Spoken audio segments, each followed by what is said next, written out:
Aluhu. Aluhu.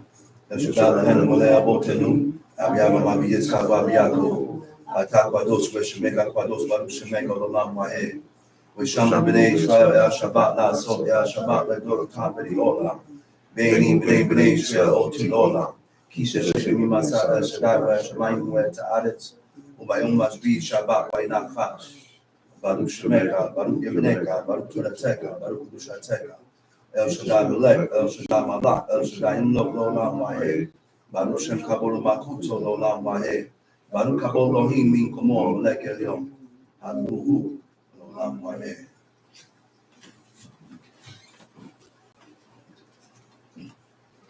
First of all, I'd like to give all honor and praise to the God of Abraham, the God of Isaac, the God of Jacob, the great mighty Bavaric God, the Most High God, who bestows loving kindness, possesses all things, who remembers the pious deeds of the patriarchs, the Most High, slow of anger, great in kindness, forgiving iniquity and transgressions, who will by no means clear the guilty, visiting iniquities of the fathers upon the children to the third and fourth generation. The Most High's work is perfect for all his ways of justice, a God of faithfulness and without iniquity, just and right is he. You may be seated. Giving due respect and honor to a head in Israel, my father, chief of liaison.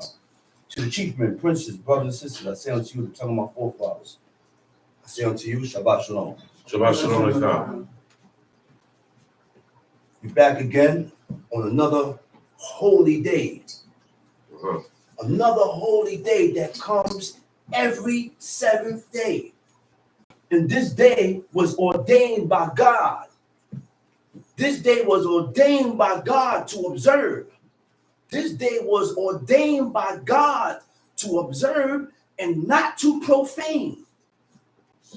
To profane means to make it common, make it regular like the rest of the 6 working days. That's why in the beginning, God made a differentiation.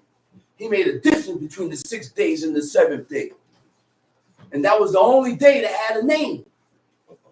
No other day had a name. Now they name these days after Greek goddess, after Greek gods. The only day that had a name was called Shabbat, which means to desist, which means general strike, which means stop, which means cease from work. All right, shut everything down. Everything stops. Everything is on the halt. But the people today don't see themselves refraining from doing their regular activities. You got some people that know of God. You got some people that know of the God of Israel, and they decide whether they should go to work or not. You got some that go to work and they know of the God of Israel. They have heard of the God of Israel, but they still decide to go to work.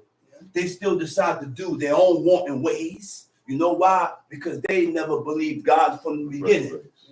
You never believed God from the first time you heard of this God. So who is your God? What God do you look to? What God do you pray to? Huh?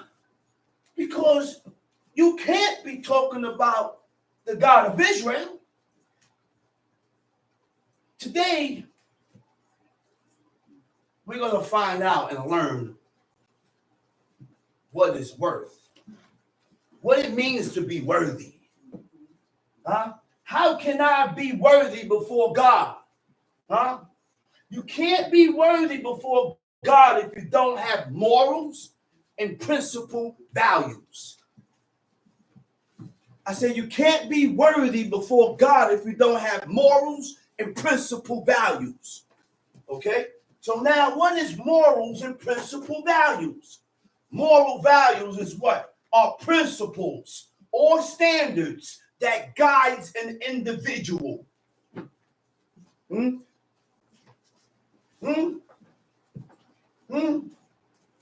Moral values are principles or standards that guides an individual, right? Behavior and choices based on what God considers right or wrong.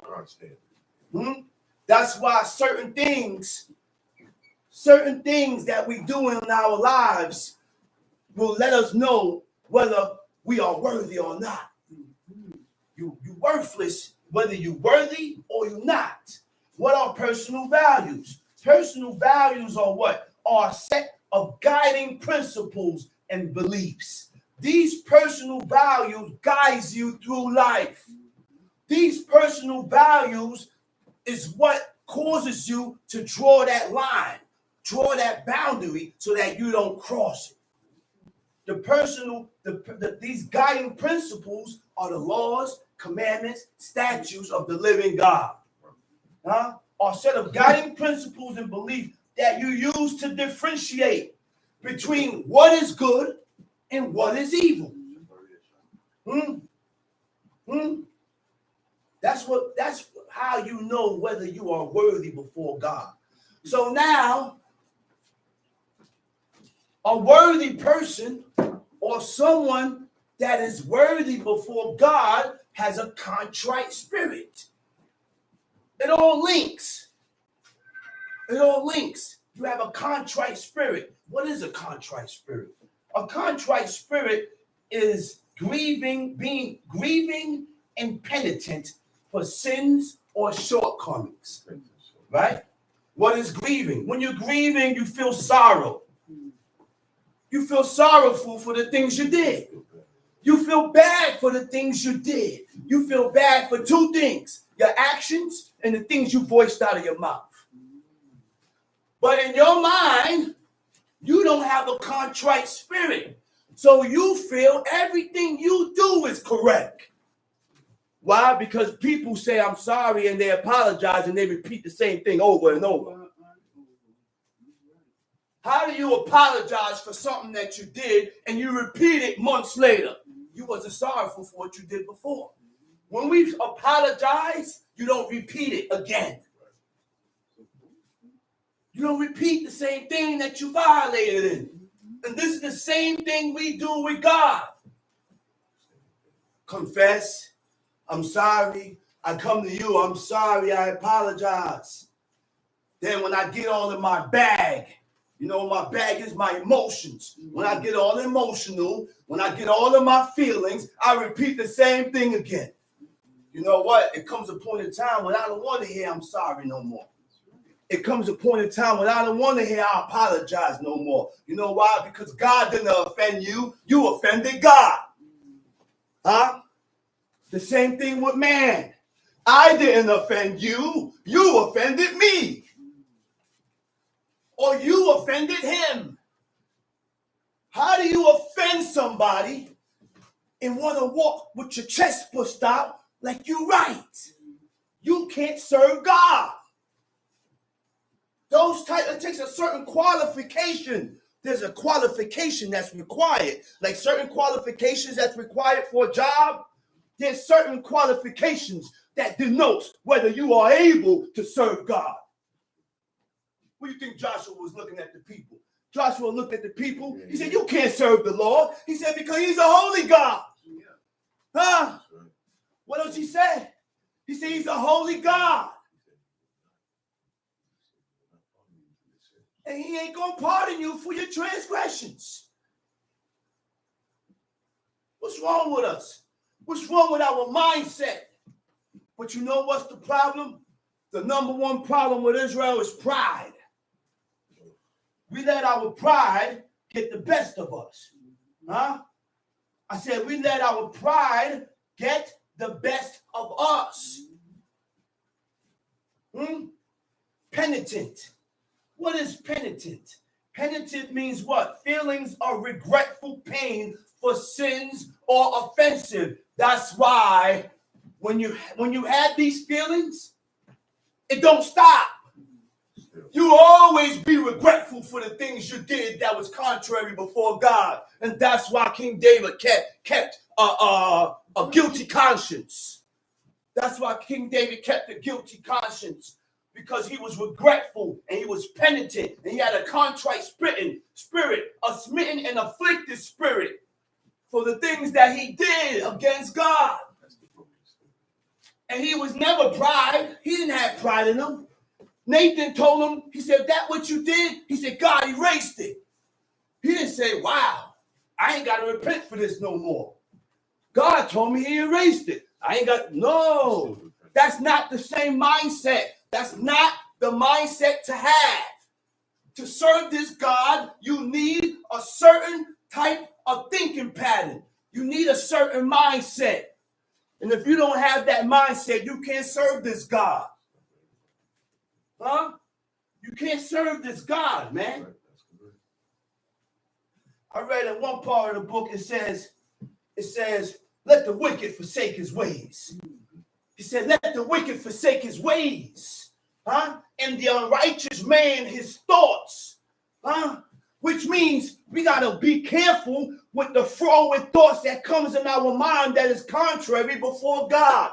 So if we have thoughts to rob, if we have thoughts to steal, if we have thoughts to do things that's contrary before God, you need to do work on yourself. You need to do work on yourself. Huh? Scheming up plans in your mind. You way down. You ain't too. Listen, man. A schemer? That's dangerous. To scheme up a plan in your mind.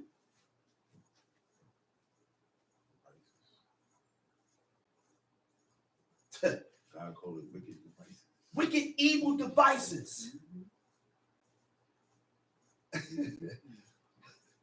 Look, I can say this, man. I ain't that wicked. I'm evil and I'm wicked. But I ain't that wicked to scheme up a plan on you.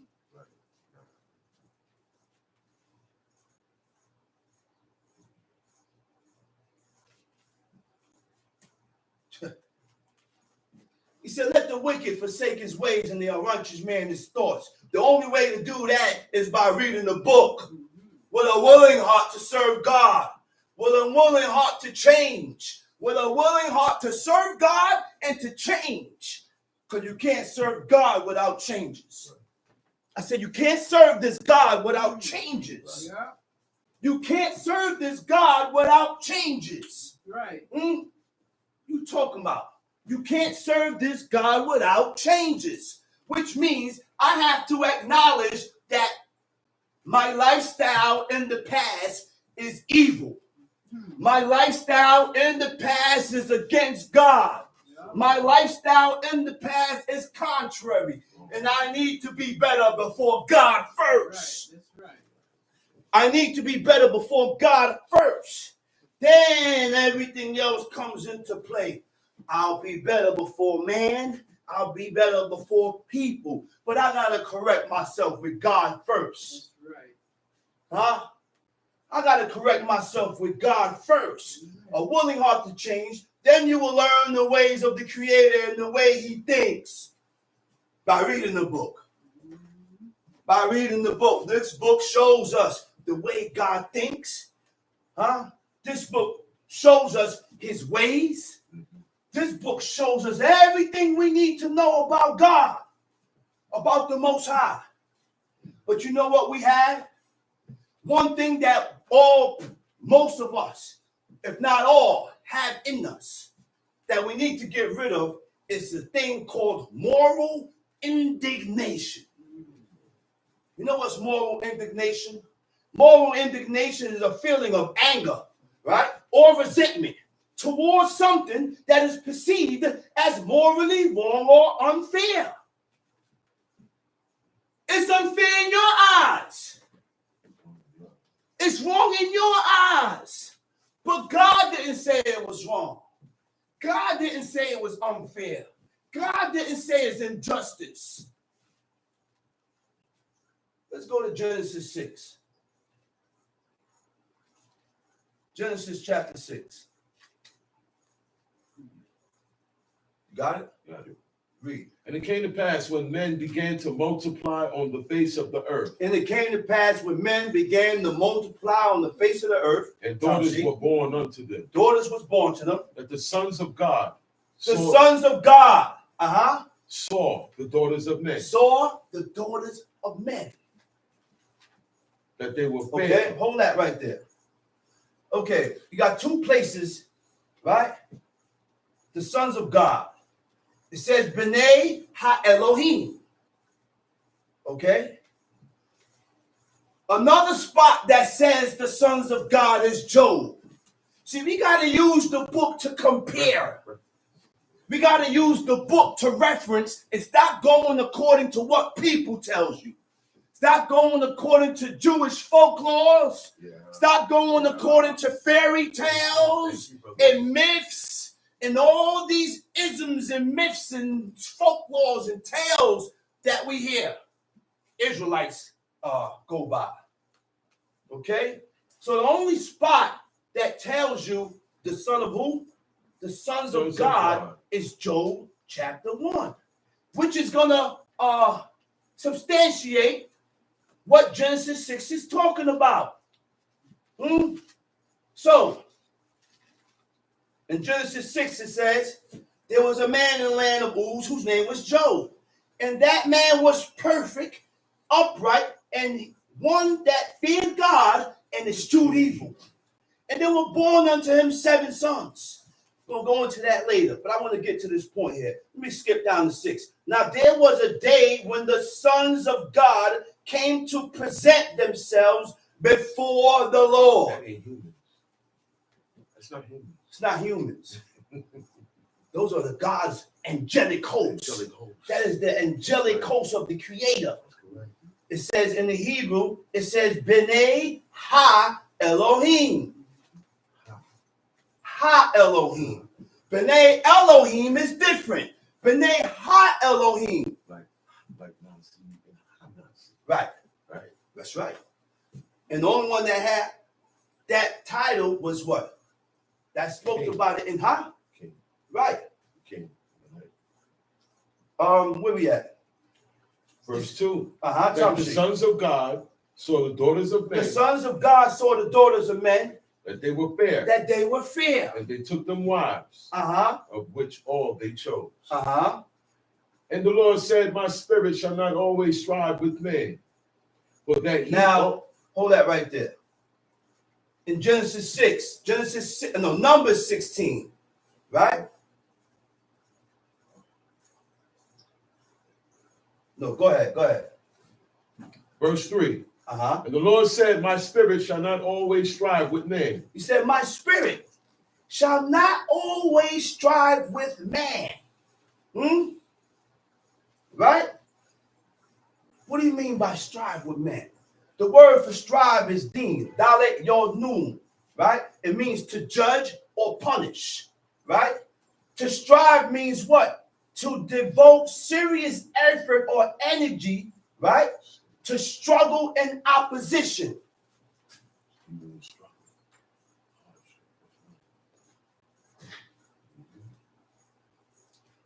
Okay? To punish means what? To impose a penalty on for fault, offense, or violation. He said, my spirit is not always going to strive with man. He said, because what? But that he also is flesh, and his days shall be 120 years. You know, look, God already acknowledged that we're going to sin. God already acknowledged that we are going to violate his laws. We're going to sin. But the one thing he said was don't sin presumptuously. Don't violate a law knowing that it's violation. But I know you're going to violate. I know you're going to sin. Why? Because this was done from the beginning of times when Adam ate from the tree of knowledge of good and evil. It was preordained, which means we have good and evil in us. We have both sides in us. We have good in us. We have evil in us. But the only way to strengthen the good that is in us is by taking heed to the laws, commandments, and statutes of the living God. That's the only way you're going to be able to strengthen your spirit and strengthen yourself against the evil. All right? So now, the word for, where we at? Verse 4. Verse 4, right? Yeah. It says, verse 3. Read verse 3. The Lord said, my spirit shall not always strive. He said, my spirit shall not strive with man. For that he also is flesh. Because he is also flesh. Yet his days shall be 120 years. The lifespan of man got cut down.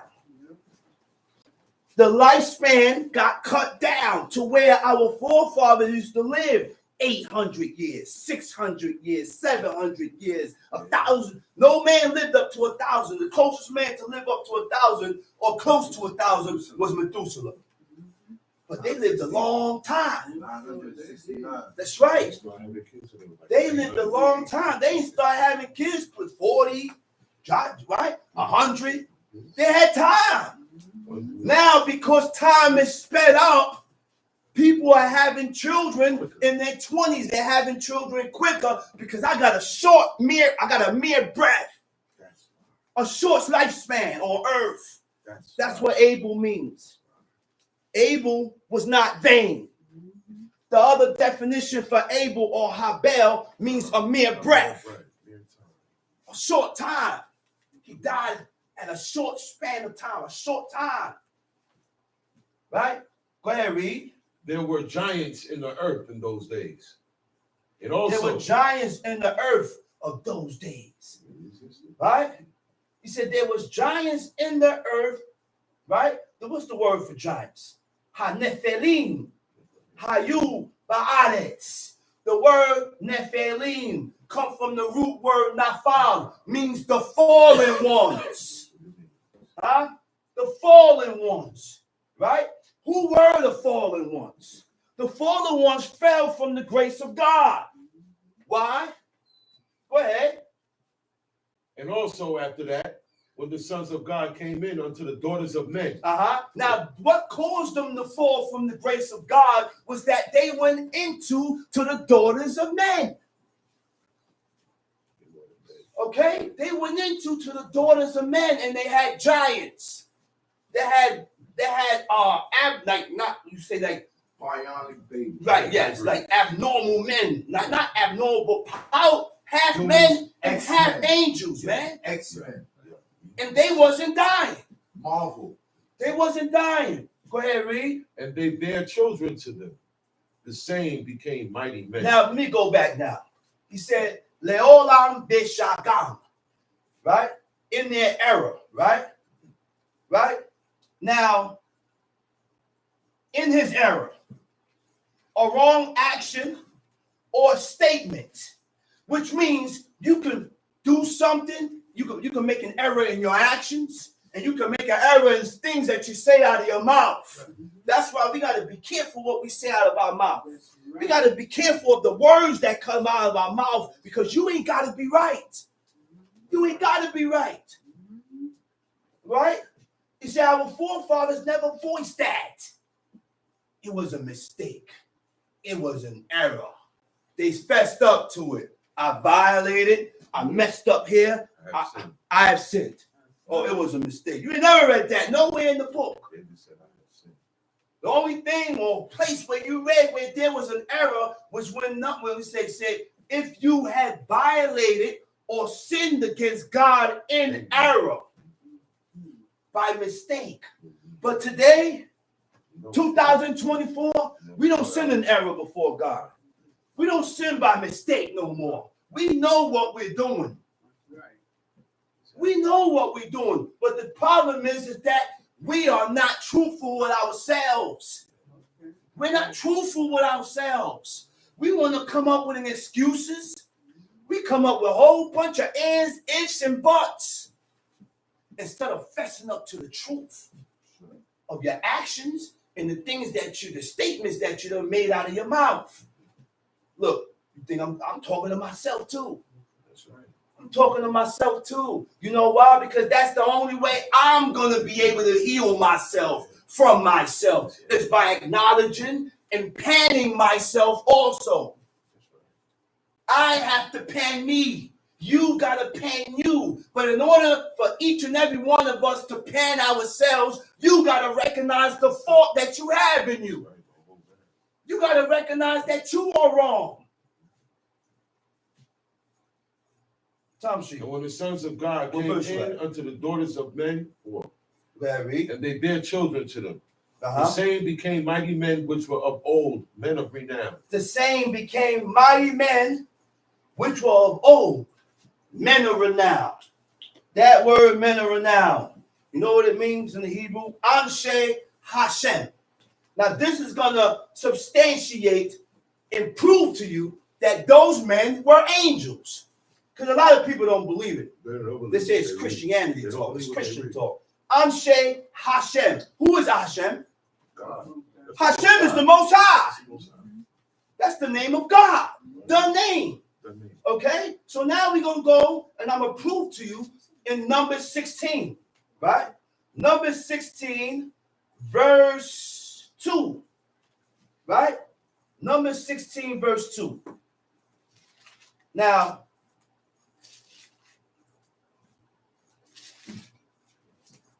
okay. Now Korah, the son of Izhar, the son of Kohath, the son of Lewi, and Datan and Abiram, the son of Eliab, and On, the son of Pelet, the son of Reuben, took men, and they rose up before Moses with certain of the children of Israel, 250 princes of the assembly, famous in the congregation, men of renown. The same word.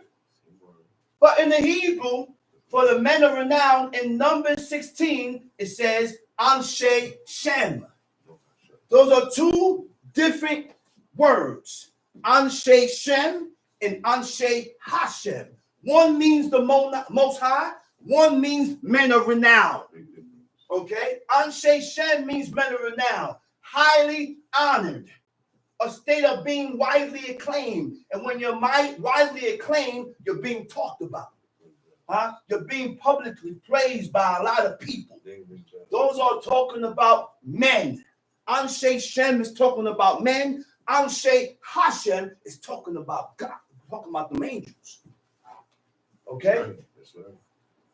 Let's go back to Genesis 6. Verse 5, yes. And God saw that the wickedness of man was great in the earth, and that every imagination of the thoughts of his heart was more wholly evil. Read that over, verse 5. And God saw that the wickedness of man was great. And God saw that what? That the wickedness of man was who? Great in the earth. Great in the earth. And that every imagination of and the that thoughts of his heart. every imagination of the thoughts of his heart was only evil continually. What are the imaginations? The word for imaginations is yetzer. It means their imaginations. It means their thoughts. And it also means their purpose. Right, their purpose. Now, when you have a different purpose that God has prescribed for you, which is to serve God and keep his commandments, he look at you and tell you you're wicked. That's how you can determine who's wicked and who ain't wicked. I read the book and see what God is talking about and able to pick it out.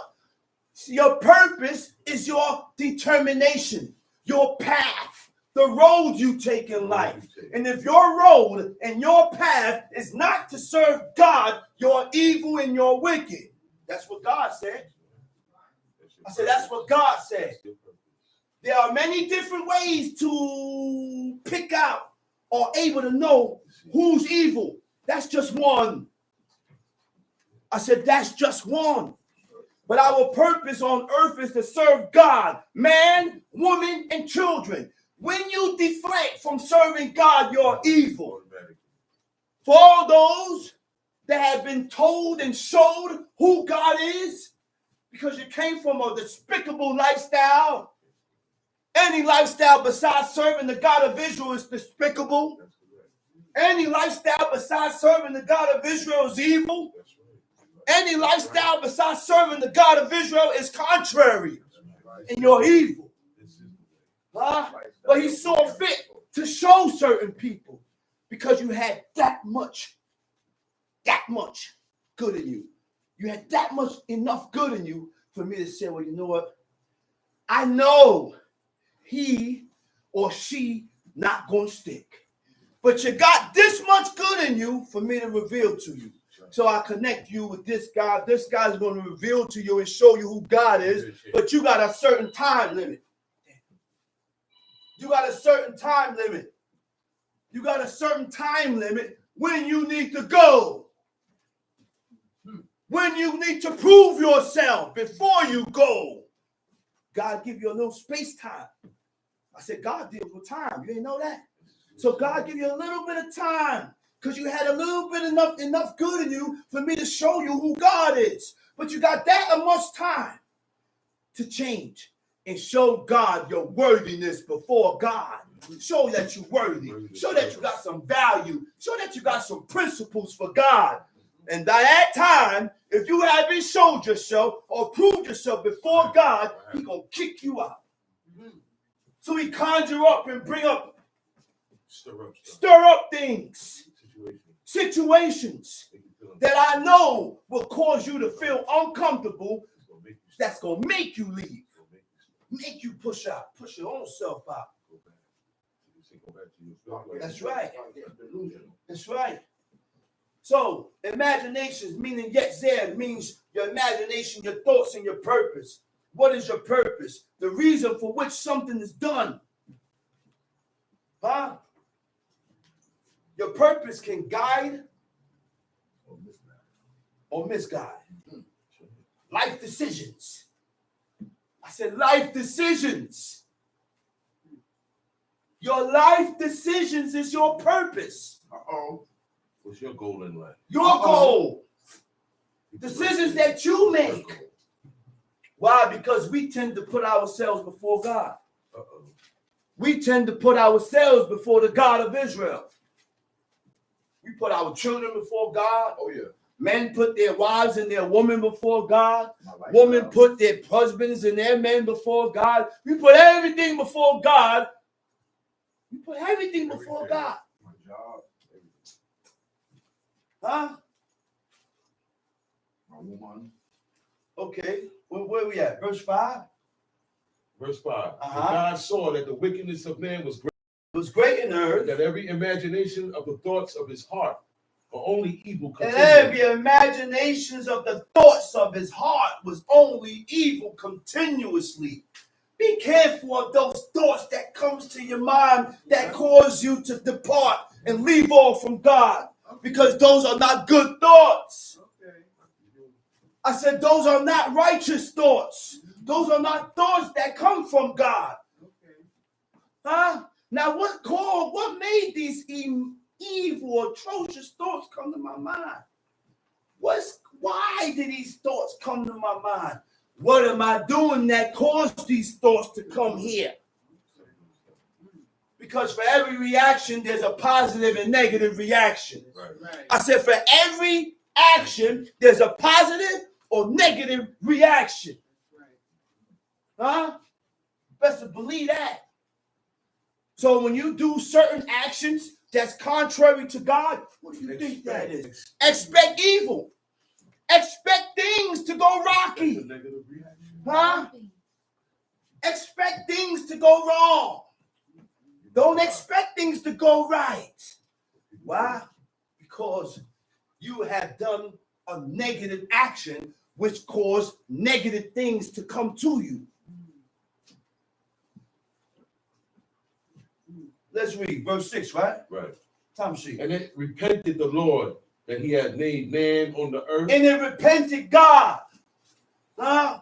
He said, and it repented God that he had made man on the earth. To repent, the word for repent is nacham. Nacham means to regret. Huh? When you regret something, you begin to feel grief. When you regret something, you begin to feel grief. That's right. An emotion of disappointment. Yeah, disappointment. God is disappointed in us.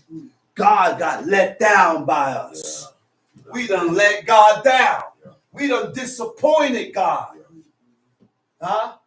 By doing every and anything contrary from what we read in the book. But the people don't believe this book. No, they don't. When this book is the only book that has a beginning, that shows you a record of how everything started and began. Non-believers. One non-believer they say they made man, but it wasn't never established. Jim Jones. He said they made man, but it was never established. So how did man come about? You think we just popped out the sky? You think it was some type of revolution? You think it was a bang? You think it was just a bang? You think the earth was just here? Do you think that, don't you think that there was a point of time in history on time when it didn't exist, and how did it come about? You didn't think about that. How did all this come about? Sun, moon, firmament, gravity, earth. You didn't think, you know why? Because these type of thoughts are far beyond. These thoughts and this type of thinking is not your thoughts. You're not on that level to have those type of thinking. You think the earth just popped out of nowhere. There was a point in time when God created and brought things into existence. There was a point in time where God surnamed himself a God and said, man, I am God, the glorious and holy one. And he created the earth for life, for people, for man, for Israel to live on earth and give praises to God. Not science. Not science. It's not science, man. Forget about science. Damn science. Forget about all that. Science is diabolic. You know why you got to forget about science? Because the word bara means to create, to establish, to bring into existence. And when you're bringing something into existence, you're bringing it from nothing. You don't have nothing. There is nothing here. There's no atoms and there's no protons when you're dealing with the word of God. There's no Big Bang when you're dealing with the word of God. Why? Because now we take away from the power of the spoken word that God had. Okay. Yeah. Where we at? And in 6. Verse and 6. It repented the Lord that he had made man on the earth, and it grieved him at his heart. Grieved him at his heart. Read. The Lord said, I will destroy man whom I have created from the face of the earth, both man and beast, and the creeping thing, and the fowls of the air, for it repented me that I have made them. You see what suffered?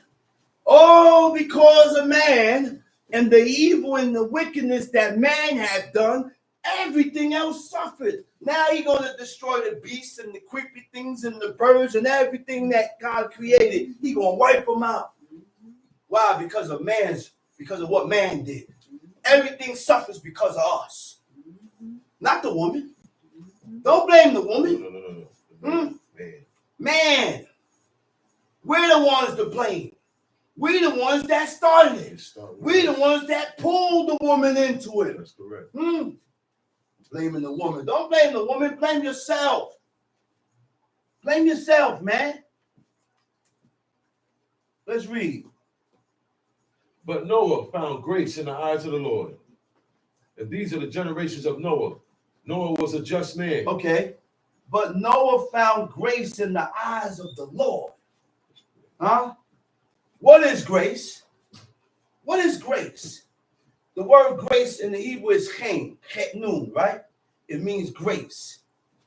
Grace means what? Unmerited. Unmerited means not deserved. I am not deserving of grace from God. I am not deserving for mercy and compassion and pity from God. And when you think, when you have that mindset, your actions and your thoughts will change. You will begin to behave better because you're not looking for something like you expecting it, like you deserve it. Like you earned it. That's why we gotta plead and beg for God for mercy, because we ain't worthy of God's mercy. We're not worthy of his compassion.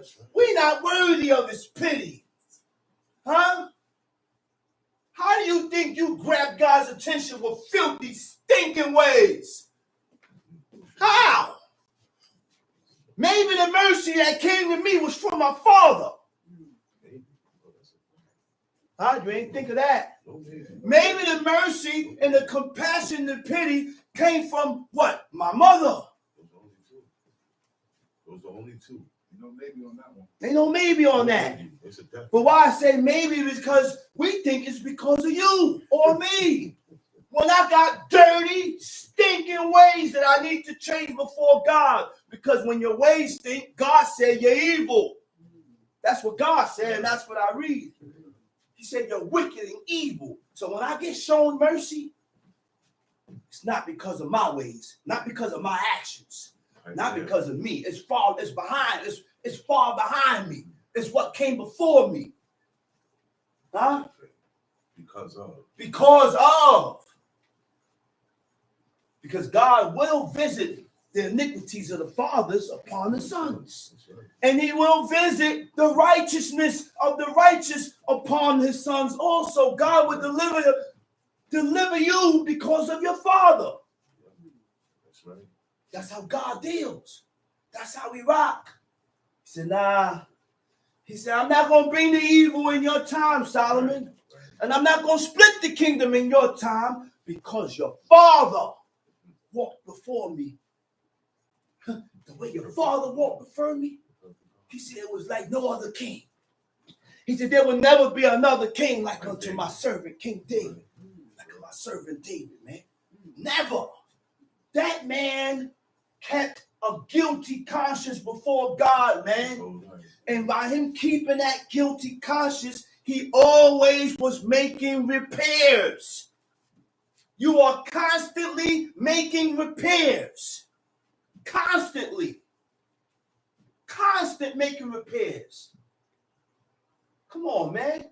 We got to make repairs constantly. Cain means grace, unmerited, divine assistance given to man, right? For his regeneration or sanctification. Regeneration and sanctification. What is sanctification? For his grace, give divine grace, unmerited divine assistance given to man because of what? Because he set himself apart. I'm going to go deep. Sanctification means to set apart. So God will give you grace and mercy because you set yourself apart. Huh? To regeneration is to regenerate, to form or create again. So by you setting yourself apart, God will form and create you again. That means you got to die first. But we got to die first to get that. I told you. We got to die first to get that. You got to die first. Huh? You got to die first to get that because that was already set. It's already set in stone. Yeah. All living things must die. Everything got to go. But before you die, before we die, before I die, I have to be right. I got to get this right. I got to get this right at a point in time. At a point in time in your life, we must get this right and correct. We have borrowed time. Some people believe ain't nothing happening. When you die, that's it. Ain't nothing gonna happen. So what in the world? What is the use for me doing these laws then? My job called me and said they are working Saturday. Why I'm not on the job getting that 8 hours overtime? You know why I'm not on that job getting that 8 hours overtime? Because I'm afraid. I am afraid to go to work on God's day. I am afraid to go to work on the Lord's holy day, which is said, this is my holy day, my seventh day. You believe God then? And that's how you know if you believe God or not. Yeah. But when people leave off from serving God and they start working and doing their own thing on God's day, you don't believe God. You don't think there are certain things that is required from God for us to live by and do. You don't believe there's repercussions behind your actions. Okay? Let's read. Where we at? Verse 9. Verse 9. These are the generations of Noah. Noah was a just man and perfect in his generation. Noah was just and perfect in his generation. You also can be just and what? Perfect. And perfect in what? In his generation. In this generation. And it ain't hard. Especially now. It ain't hard. 99.9 of the people today is evil. That's right. 99.9% of the people today is evil. Who said it? God said so. That's right. God said it. So you're evil and you're wicked. Even Israelites. That's right. They make excuses of why they can eat salami and turkey and cold cuts. Right. When you don't know how the animal died. When the cold cuts and the salami has fat and gristle and all these. Okay, what is just? Zadik. Zadik means pious. Pious, devoutly. Fully committed to serve God. What is devoutly? Huh? Devoutly means showing deep feelings and commitment for God. You know what's the feelings? When you hear certain things and you read certain things and they move you and you start crying. And they move you and you get emotional about it. You know how many times I saw my father cry?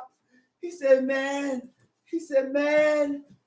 did that to Saul, man. That was a sad day, man. He always mentioned it, went back to the time when Saul got condemned by Samuel and said, man, you and your sons come be with me. Saul walked around, he said, man, he lost all his strength. I didn't say that's good for him. He deserved it because he consorted of the Witcher Andor. That's not the mindset that we need to acquire. That's not a good mindset. I don't care if you're wrong. But when things happen, I'm not going to say it's good for you. Because that's not the mindset. We need to read this book, man. Look what Ezra did. Man, you look what Ezra did. The scribe, the high priest of God. Huh? Ezra in the Apocrypha. He cried out for the nation, man. And the nation was at their lowest at that point in time. And everything that God did for them, did to them, was what? Was no, not harsh. God was right. It was just. It was just. Like, that's the word. It was just. Because the people turned away from God. Yeah. Hey, what Ezra did? He cried out for the people. And he still included himself with the people.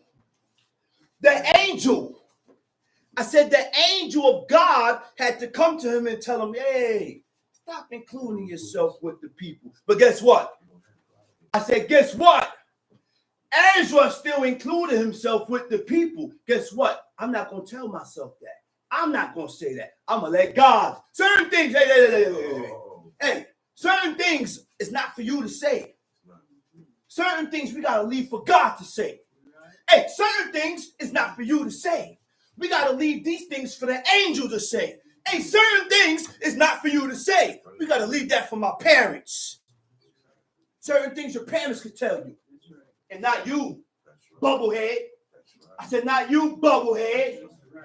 I said, leave that for my mother and my father to do. Not you, bubblehead. So we got to know steps and stages and degrees. Stay in your place when you're dealing with God. Stay in your place when you're dealing with the angelic hosts, with those angels. And guess what? When I'm dealing with you, I got a place too. And when you're dealing with me, you got a place too. Right. We both got places that we need to stay in. But you know what's the problem, Chief? We like to come out of our place. And that's why things go zigzag and we run into rocky roads. Okay. We run into rocky roads with God and we run into rocky roads with each other. Because you don't know your place. Right. What's wrong with us, man? You know what teaches us our place? Read the book. There was a brother called Read the Book Daniel. Anytime he come to you and he say something and you get read the book. Walk off and spin off on you. Read the book. You know why? Because what you're saying ain't correlating with what I read. What you say is not the same with what I'm reading here. You got to go to the source. The source is that. This is the source. You ask him a question, you say, read the book. We're going to answer. We'll tell you, read the book. Where we at, man? Verse 9. Let's read it. These are the generations of Noah. Noah was a just man and perfect. Okay, yeah, that's what I was into. Noah was a just man. Zadik means pious, devoutly, fully committed to serve God. Huh? Devoutly means showing deep feelings and commitment for God. Huh? How do you, he says, showing. This is something that I have to emanate. This is something that I have to show. If you ain't showing your commitment for God, then I'm going to question it. Do you believe this? Do you believe what you read? Do you believe anything that I'm telling you? You're not moving because your belief shows that your belief shows actions. When you believe, you're going to move. I said you're going to start making moves. You're going to start pushing. But guess what? You don't got 100% belief. You better make yourself believe God. I said, I got to make myself believe God. We got to make ourselves believe God because you ain't seen no mountain skipping. I said, you ain't seen the glory of God. God ain't showed himself to you. But yet you believe. He was talking about you. He said there's going to be a people that haven't seen me. Don't know me. He ain't seen no signs. They ain't seen no glory. He said, but what? He said, they believe. That's us today. We just got to move on our beliefs. Act on it. We got to act on it. Like Abraham. Like Abraham. Abraham was called Abraham. He had blind allegiance. Right. Yeah, blind allegiance. God had to show himself like that to him. Okay. God said something. He believed it. Okay. God told him, he said, hey, you said you see your son? Abraham never said he loved him. God said, he said, you love him. I know you love him. And I'm going to use what you love against you to see if you're going to choose your son or you're going to choose God. And that's where we come. That's most people come up fault at that. They honor their children above God. So God told him, he said, listen, your son that you love, I want you to take him. String him up. String him up. Like a goat. Like a goat. Like a ram. And offer him up to me. I want to see if you're really truly committed to serve my God. Show your commitment. Abraham took him. Isaac said, my father. He said, I see the fire, I see the wood, I see everything else. He said, but I don't see the animal for the sacrifice. He don't know that he's the sacrifice. He said, don't worry, son. He said, God will provide. So when they got at the designated place, he takes Isaac and string him up. After he start tying them down, let me show you the honor that we don't have for our parents. That's right. I said, let me show you the honor that we don't have for our parents. You know why I say that?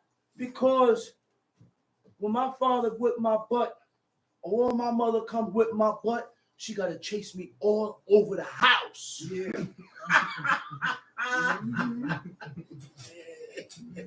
All over the house. You swerving.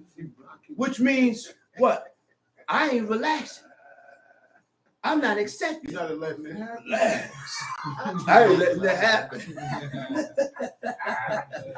Relax. See, in order for it to happen, you gotta relax. If you don't relax, it ain't gonna happen. So I'm running all over the place, but acceptance. When you accept, I won't run. I said, what? Ima, Abba, I did that. I messed up. He said, yeah, son. Time to get some lashes. All right, Abba. You ain't got to hold. I ain't moving, Abba. And you ain't got to hold me. I am accepting the chastisement. You can whip me as long as you want. Go ahead. The attitude. After, what was the attitude? Now, after you get your butt whipped, the child comes and shake the father's hand or hug the mother. He said, I'm sorry, Ema. I'm sorry, Abba. He said, I'm never going to do that again. I said, I'm never going to do that again. That's how we got to be with God. That's how we got to be with God. And that's how we got to be with our parents. But what I know now, I didn't know then. I ran all over the house. I ran all over the house. It was like a workout. You go in the room, nobody else better be in the room because we all over the room. You think it's war. No, I ain't fighting him. I'm trying to get away from him.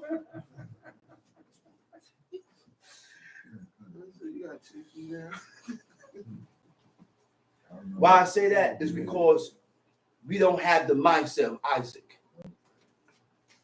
Isaac knew after he was pinned down to get sacrificed, he realized that I'm tied up and I am the sacrifice.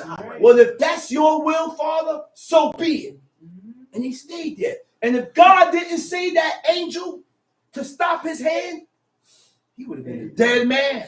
Did he say, Abba, you gonna kill me? He didn't say, Abba, you gonna kill me. He didn't question what his father was about to do. He already knew that whatever my father was, the will of my pops, he was correct. He was right. And whatever he do. He didn't say, well, my children had their own mind.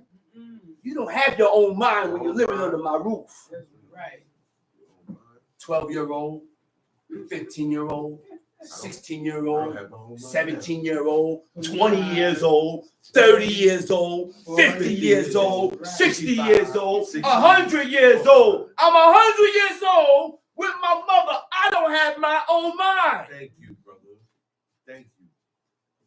Thank you very much. Right. My mind is my mother and my father's mind, whatever they want. Yeah. Giving the kids too much, man. Giving these children too much leeway. Too much, man. Too much. Too much leeway. I said, you're giving these kids too much leeway. Huh? And when we give these kids too much leeway, it says every emotional reaction we have as an adult was learned during your childhood or your past. I said the emotional reaction was learned during our childhood and our past. Huh? And you can't come into something new, still dwelling on your past. That's right. You can't come to serve God, still dwelling on your past.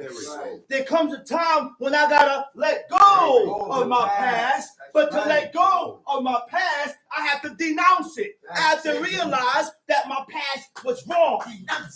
I gotta denounce my past and come to realization that that nigga on the cross that I served is not God. Yeah. I have to come to realize that these things that I have done in my past was against, I was against God. When you're going to denounce it. And that's what we look for. I want to see if you denounce it on your own without me forcing you to denounce it. Hey, John, you want me to rip my garment off, brother? No. Stop, bro. Cut it out, man. He said, that's why the book said what? Serve God in simplicity of heart. That's right. Huh? You know what serve God in simplicity of heart means? When you come to serve God, serve Him with simplicity of heart. That's huh? right. Meaning what? Don't come with hang-ups. Clear your mind from all past hang-ups and come with a clear mind. From what your parents taught you. Exactly. Simplicity of a heart, right? Don't come to God with hang-ups from what you learned in your past and from what your parents taught you. Right? Now, that's not for you to disrespect them. Make it clear. That don't mean disrespect them. No. Huh? Yeah, I got to denounce everything they taught me because it wasn't godly. They only taught you what they thought was right. They was taught. But guess what? God saw something better in you. God saw good in the child that He didn't see in the parent. I said, God saw good in the child that he didn't see in the parent. Didn't God kill Jeroboam's son? Yeah. What Jeroboam's son had in him, Jeroboam didn't have in him. That's right. Make it clear. I said, what Jeroboam's son had in him, Jeroboam didn't have in him. So he killed his son because the father was going to pollute him. Right. Your parents will pollute you. Say it again, drummer. Say it again. Your father and your mother will pollute you, man. Yeah. They'll defile you. Yeah. You can't allow that. Yeah. Because you know the laws. You know the laws. God revealed to you the truth. Yeah. God revealed to you these laws, commandments, and statutes. God revealed these things to you, not to your mother and your father, because they ain't worthy. Say it again. God said they ain't worthy. Right. Why else would God bypass you, jump past the father and the mother, and go to the child? Yeah. That's right. But you think nothing of it. I said you think, and we think nothing of it. That's why we don't act on it. You don't think of yourself as special to know who the true and living God is when the world don't know who the true and living God is. Two from the city. Talk about it. He said, so your reactions is based on the summary, category, and definition that you created in your base mind. In your base mind. Based on your parenting and parenting you received, and the culture and society you was raised of. So emotions, how I feel about certain things is based upon the parents and upon the culture, the surroundings of how you live, right? We are not born with emotions. They are learned. They are developed. We create a summary of the events that happen, then we categorize it. Why you think you'll run into a man where a woman will be married and he'll sleep with her and have sex with her.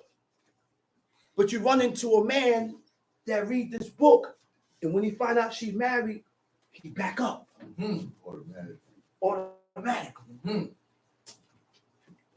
Huh? Because of your emotions, the feelings that was instilled in you through your parents. Your parents developed that type of thinking in you. It's your parents that developed these type of thinking in us by your upbringing. And the type of thinking that we develop is also caused by your surroundings. The way everybody think. Well, we have a godly way of thinking. Right. We have a way of thinking that God prescribed and told us the way we should think. And that's why it's very important to read the book, because God tells you how to think. God tells you how to move. God tells you what you shouldn't be, that you shouldn't be scheming and plotting evil.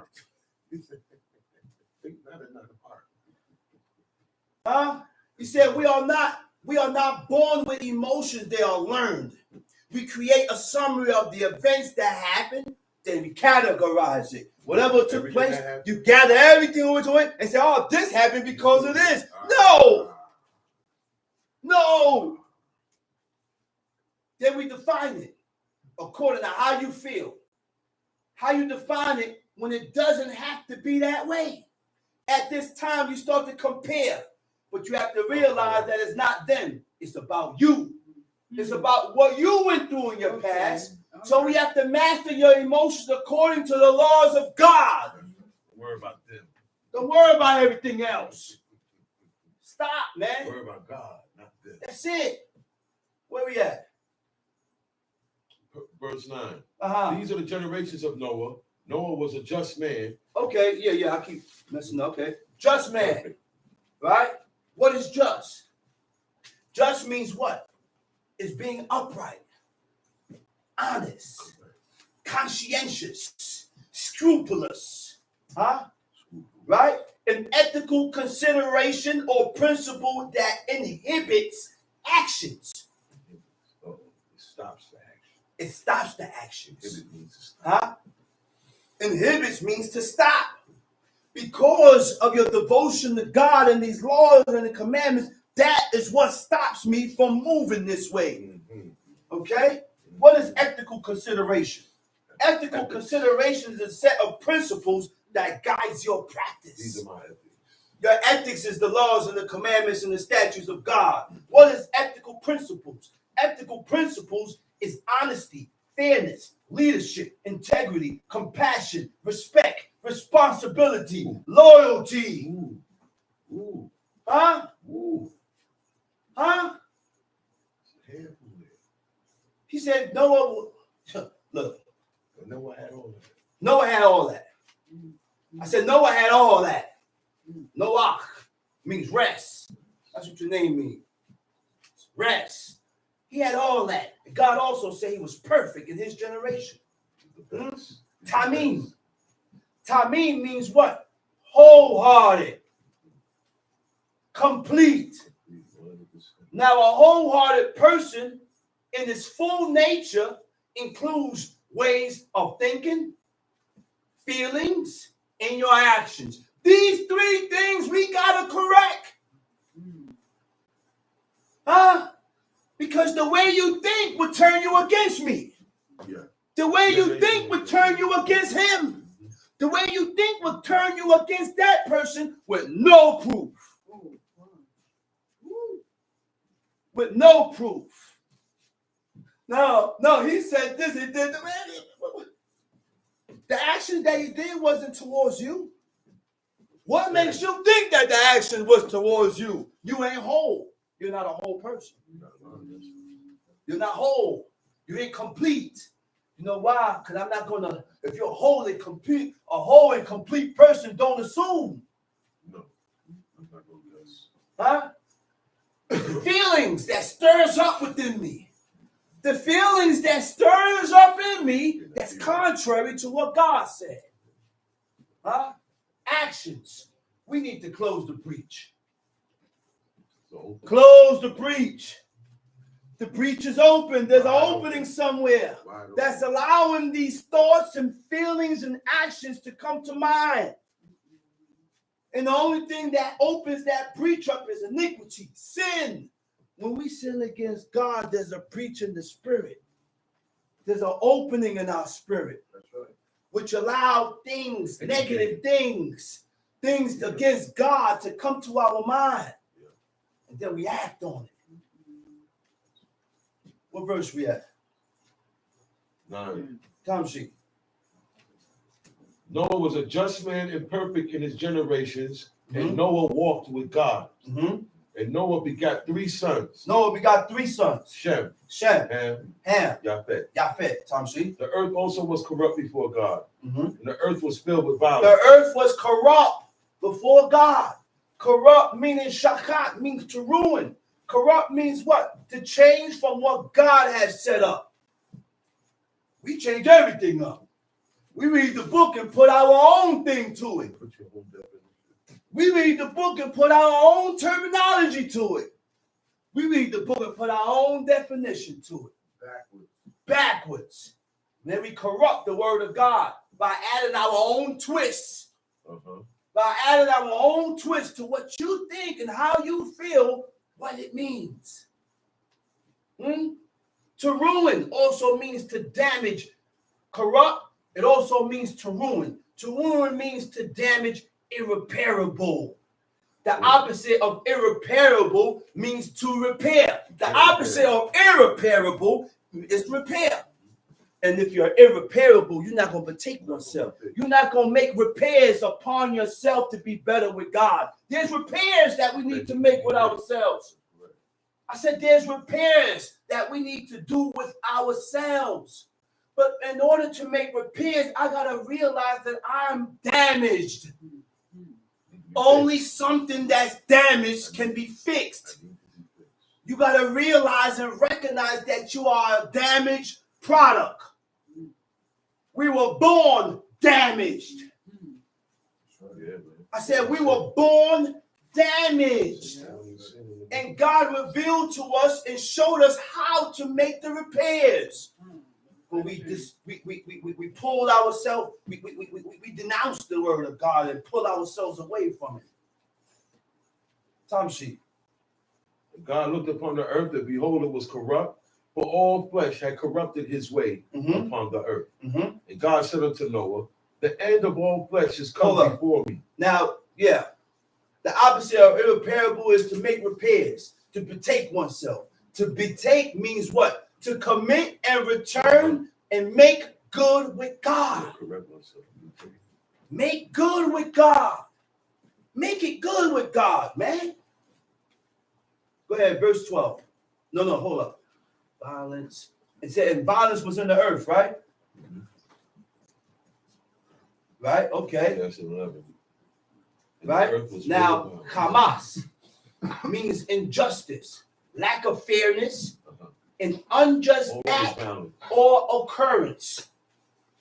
Right? Occurrence is an incident or an event. Lack of fairness, you're not fair. You're not fair.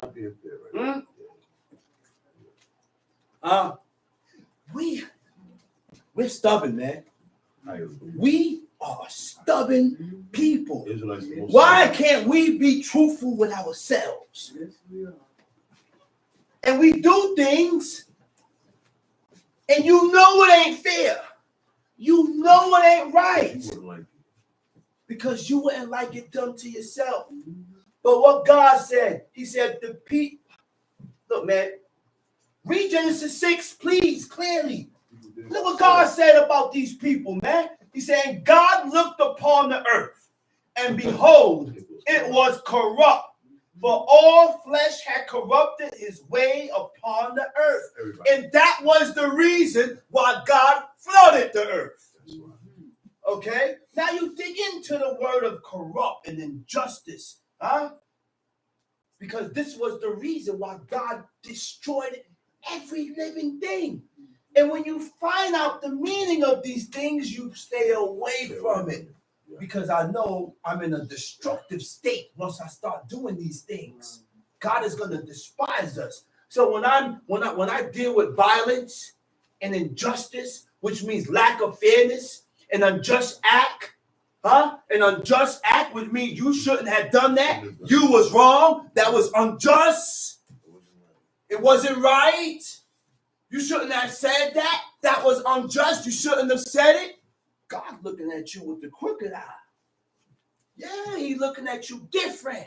Because this was the same reason why he destroyed the earth by a flood. The only reason why he ain't destroying you is because we far away from God.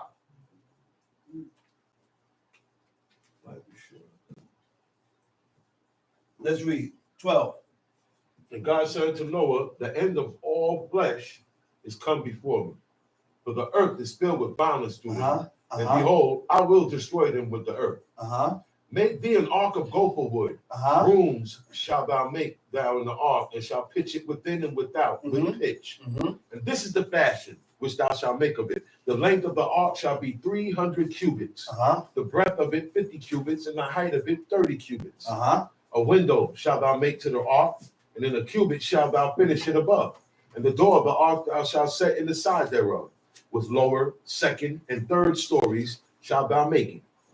And behold, I, even I, do bring a flood of waters upon the earth to destroy all flesh, wherein is the breath of life from under heaven, and everything that is in the earth shall die. And there was proof that there was a flood on the earth at a point in time in life. Point in time in life, in history, there was proof that the earth was flooded. You know what was one of the proof? My father stayed watching the Science channel, and he called in Science channel, looking at these, said they found, archaeologists found seashells on the highest mountain. Now, what in the world is seashells doing all the way up there? Seashells. How? And fish. And fish, yes. Fish. That's proof, man. It's proof. It's so much proof that everything in this book is facts that we read. Everything. Here. Everything in here, you just don't have good in you to follow it. You just don't have the amount of good in you to follow what you read. Because it takes good within a person to follow and believe this. Like Abraham. Abraham had that good in him. Let's read. But with thee will I establish my covenant, and thou shalt come into the ark, thou and thy sons, and thy son's wife, and thy sons' wives with thee. And of every living thing of all flesh, 2 of every sort shalt thou bring into the ark, to keep them alive with thee. They shall be male and female, of fowls after their kind, and of cattle after their kind, of creeping thing of the earth after his kind. 2 of every sort shall come unto thee to keep them alive. And take thou unto thee of all food that is eaten, and thou shalt gather it to thee, and it shall be for food for thee and for them. Thus did Noah, according to all that God commanded him, so did he. Now, people question, how was Noah able to get all these animals in the ark? First of all, it was a huge ark. Very huge. It had rooms inside the ark. It was like a ship. Those cubits was longer than these cubits. This cubits was longer back then than now. And he had sections where those animals was able to come into the ark. He had to take the clean and the unclean. 3 stories. 3 stories. And how were they able to get them in was because God gave man dominion. We had dominion over these animals. The lions and the tigers and all these animals that was brought within the ark, we had dominion over them. They hearkened to us. You know, when we started losing dominion and principalities as time went on and we got wicked and evil. As time went on, we lost our dominion over the beast. We lost dominion over the constellations, where a man was able to stop the sun. And the constellation, the sun would listen to man. But this is the same thing that people want to honor and fear and pray to. Let's read. Genesis chapter 7. And the Lord said unto Noah, come thou and all thy house into the ark. For thee have I seen righteous before me in this generation. Of every clean beast thou shalt take to thee by sevens. By sevens. The male and his female. The male and the female. The beasts that are not clean. By 2. The male and his female. By 2. Fowls also of the air. By 7. The male and the female. To keep seed alive upon the face of all the earth. For yet 7 days, and I will cause it to rain upon the earth. Look, you think they would be able to get all these animals in there without God being in it? That's right. It's hard to catch a chicken. It's hard to catch these things, man. But God had to literally like lure them to him and bring them to him, man. That's right. Let's go to Job chapter 1. Let's go to Job chapter 1.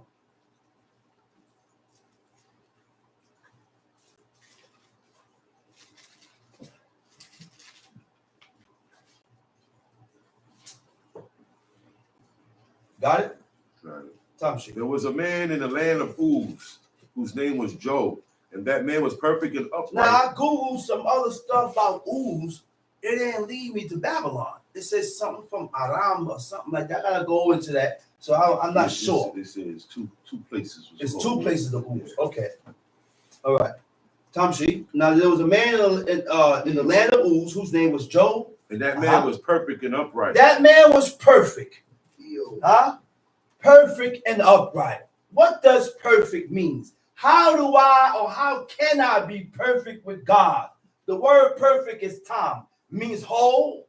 It means perfect. It means complete. Whole means what? Includes ways of thinking, feelings, and actions. So when you're whole and when you're striving for perfection, trying to be complete with God, all 3 aspects must be corrected. I can't just be watching the things that I do that is lawful and right. I got to watch the way I think. I got to watch and be on point with my ways. Because guess what? Your ways and your thinking pattern doesn't correlate with what you're doing. It has to correlate with what you're doing. You're upping it up in the laws of God and stepping up in realms where people are not into. You're doing things that Israelite is not doing. You're stepping up. You're wearing garments. You're doing all this, but your ways and your thinking pattern stinks. Your ways and your thinking pattern stinks.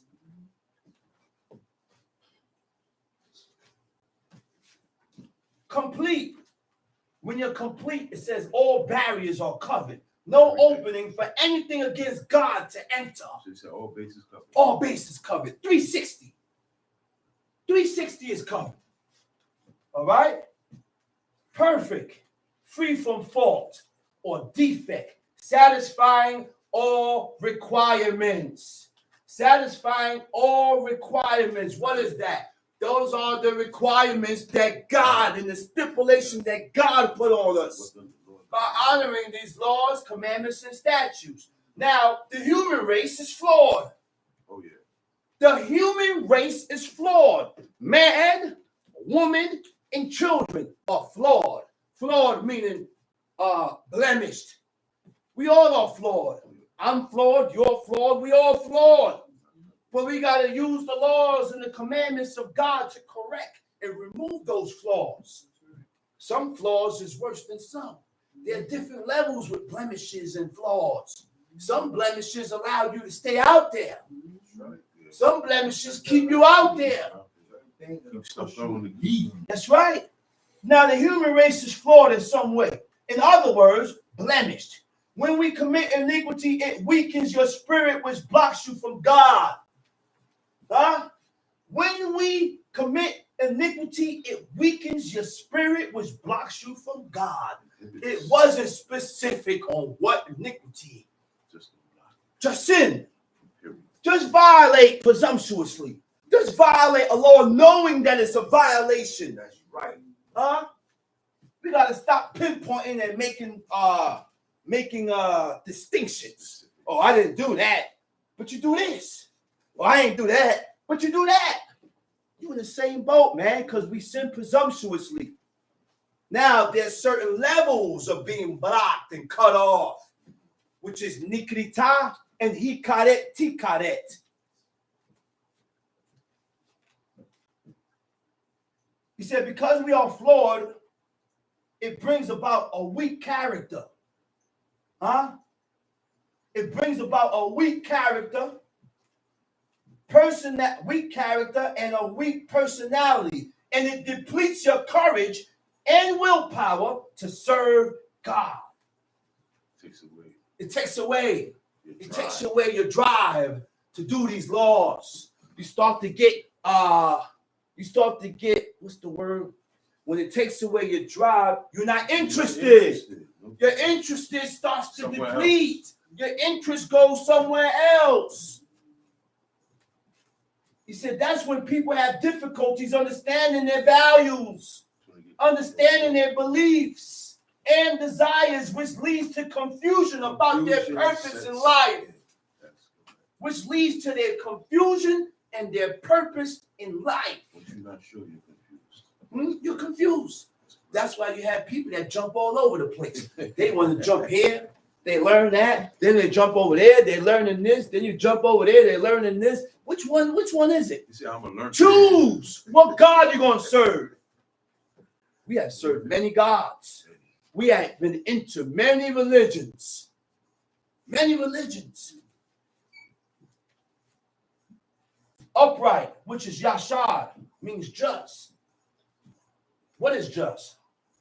To adapt oneself to that which is lawful and right. You know what does adapt means? Adapt means you got to adjust yourself. You got to adjust yourself. You got to conform. You got to put forth the changes within yourself towards God. I can't change you and I can't make you adjust. You got to adjust yourself. And to adjust yourself, I got to be into it. I will never get adjusted to something that I'm not living in. If I'm not living in it, then I'm not going to adjust to it. I'm not going to get accustomed to it. I'm not going to get used to it. You're not giving yourself enough time to let this grow on you. It takes time of sitting home with the TV off and no music and not going out. Talking about this is the Sabbath day for it to grow on you. It takes time. A week ain't gonna do it. A month ain't gonna do it. 6 months ain't gonna do it. And you know what? You know what comes before that? A willing heart. A willing heart. Okay. That comes before that. I have to have, number one, the willing heart to serve God. And then after I have the willing heart to serve God, then it takes time to adjust to the Sabbath. Yeah. The progress starts. Yeah. That's why you're always able to go out and come back, because you never had the willing heart. You never had the willing heart to serve God. So because you didn't have the willing heart to serve God, you're not going to adjust to keeping the Lord's Sabbath day. Because you didn't have a willing heart to serve God, you're not going to adjust to none of these laws that we read about in this book. You're not going to be stable. You're going to be back and forth. That's what the sif is. You know what the sif is? When you fluctuate. When you fluctuate. And when you shift back and forth. Now you're here, now you're there. We fluctuate with each other. Next minute we cool. Next minute, I'm the low down dirty shame.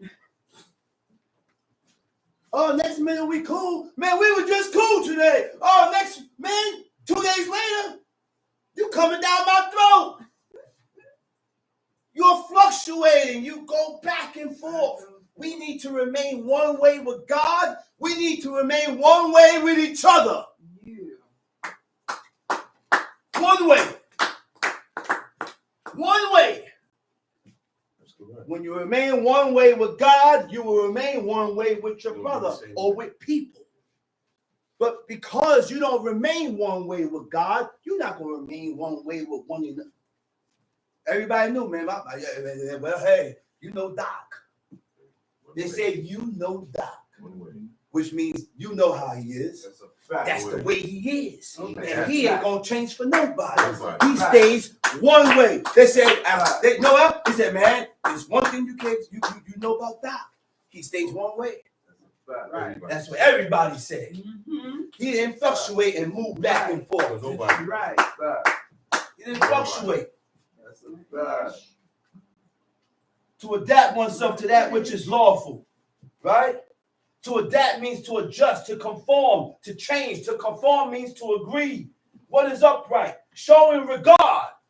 Remember that word regard? Remember that word regard? He did not regard who? Cain. Cain. What does regard mean? Interest. Don't care about it. You didn't have no care. Regard also means to show interest. So when you have uprightness in you, you show interest to that which is lawful and right by God. You got to show consideration to that which is lawful and right by God. Conscientious, to have a conscience, feeling of obligation to make right that which was done wrong. You will begin to make amends with God and with man. And when you make amends with God, you don't go back. When you make amends with man, you don't go back. Why do we apologize to God and confess our iniquities and we keep going back? Why do I come to you and I say, yo, man, brother, I'm sorry. I shouldn't have did this to you. Shouldn't have did that to you. Then 2 weeks later, a week later, 2 days later, you're back to the same foolishness. You got some that don't apologize at all. You got some that don't apologize at all. They're right all the time. Because they're right all the time. You got some that They ain't never wrong. Yeah. Don't you think you played a part in that too? Mm-hmm. Let's read. And that man was perfect and upright, and one that feared God and eschewed evil. Eschewed evil. And there were one. Eschewed evil. We're going to dig deep with this one. The word eschewed evil is surah. Surah means to depart from that which is evil, to leave off from that which is evil, to turn aside from that which is evil, to avoid it by doing what is lawfully right. You avoid it. You avoid the evil by doing that which is right by God. Wait. When I read that, it blew my mind. To avoid the evil thoughts. To avoid, because that's where the evil begins. evil comes to your mind, but you avoid the evil from coming to your mind by doing the things that is lawful and right by God. That's deep. That's how you can avoid the evil spirit. He said, from whence cometh the evil spirit? From you. From the things that you've done in your life, that is evil. You called it to yourself.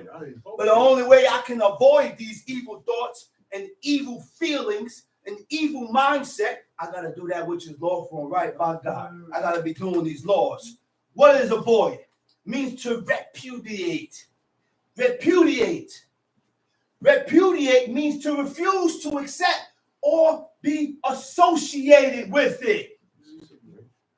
Called separation. I got to separate myself. Right. That's it. Samuel came amongst the people. And when Samuel came amongst the people, some of the people wasn't right. And at the presence of Samuel, they trembled and they got scared. Some of them asked Samuel, says, in peace? He says, everything all right? Everything good. Come when Samuel come, the dread of God is with him. Huh? He said, yeah, it's cool. Go ahead, read. And there were born unto him 7 sons. 7 sons. And 3 daughters. And 3 daughters. His substance also was 7,000 sheep. His substance was 7,000 sheep. 3,000 camels. 3,000 camels. 500 yoke of oxen. 500 yoke of oxen. 500 she asses. 500 she asses. And a very great household. Yo, he's rich. Beyond rich. He's filthy rich. He's wealthy. 7,000 sheep. There's no way you're going to eat up 7,000 sheep. Because they're going to procreate. They're going to have babies. Yo, that man, he was rich. He had it all. But one thing with Job, God knew it was okay to make him rich because he didn't have pride in him. He's not going to get beside himself.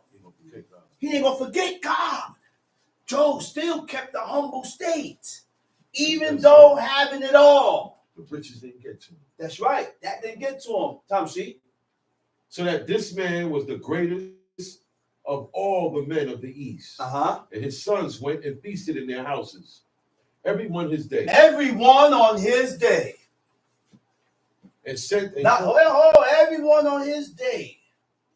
Now this tells me, and this is what my studies tells me, everyone on their day was their birthday. Their day. On their day. Whatever their day came about, everybody went there. It also means on their day. It also means at their time of year. The same word that's used for day is used for the time of year or certain day, right? Okay? Now, the highest of all holidays in satanic worship, in satanic religion, is the date of one's own birth. Birthday. Why? Because it's pride. Pride sets in. 100% pride. Yeah. Okay? Pride sets in. It's the days of one's own birth.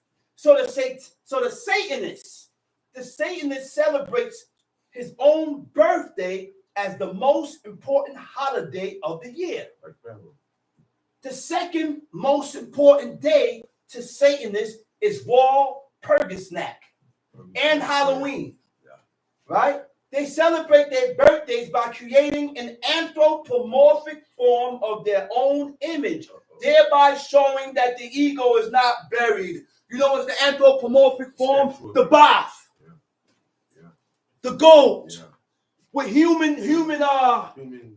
nature, human activities. I forgot the word. Human extremity or human characteristics. That's what that is. Guess what else that is? Cartoon characters. Those are anthropomorphic animals with human characteristics, right? The Bible never encourages the celebration of birthdays. Instead, it speaks in a negative manner. Early Christians did not celebrate their birthdays. Early Christians never celebrated their birthdays. Nor Halloween. It was only sinners like Pharaoh and Herod. Okay. Pharaoh celebrated his birthday and killed the baker or the butler? He killed the baker. One of them he killed. And if you got caught celebrating your birthday, You got killed. you got killed. When Sam, they you celebrated, can't when celebrate your own. No. the only ones that celebrated their birthdays was people in high rank. King. Only the king. That's it. Because he considers himself a god. Right. So during his birthday, he killed either the baker or the butler, and they made sport on their birthday. Baker. Right? Herod killed John the Baptist on his birthday. That's right. It said, "Who makes great rejoicing over the day on which they were born." The Roman Catholic Church also denounced the celebration of birthdays, even until the late 3rd century. The Roman Catholic Church denounced the celebration of birthdays. But we want to celebrate it. We want to acknowledge it. Yeah, we want to be The Roman Catholic Church denounced birthdays at a certain time in history. That's right. A lot of people wasn't with right. it. A lot of people, They wasn't with it at first. a lot of nations did not accept that. Yeah. He said, but everything changed in the 4th century. Everything changed. Essentially, birthdays became celebrated later because of compromises with a pagan cult of Mithraism. Uh-oh. You know what Mithraism is? Mithraism comes from the word museums. Okay? That's what Mithraism is. Come from the word museums. I didn't let my children go to no trip. Okay? Now, Mithraic New Year and birthdays was on December 25th. General festival to the sun. All right? I'm looking for this other paper I had. Museums, numerous archaeological finds, including meeting place, monuments, and artifacts, have contributed to modern knowledge about Mithraism throughout the Roman Empire. All right? That's why everybody loves museums. Go back. Go ahead, Thompson, read. Verse 4, and his sons went and feasted in their houses, every one his day, and sent and called for their 3 sisters to eat and to drink with them. And it was so, when the days of their feasting were gone about, that Job sent and sanctified them, and rose up early in the morning and offered burnt offerings. Job sanctified them. How? It ain't show us how he sanctified them, which means there were certain things that had to be done for him to sanctify his kids, right? He sanctified them, top sheet.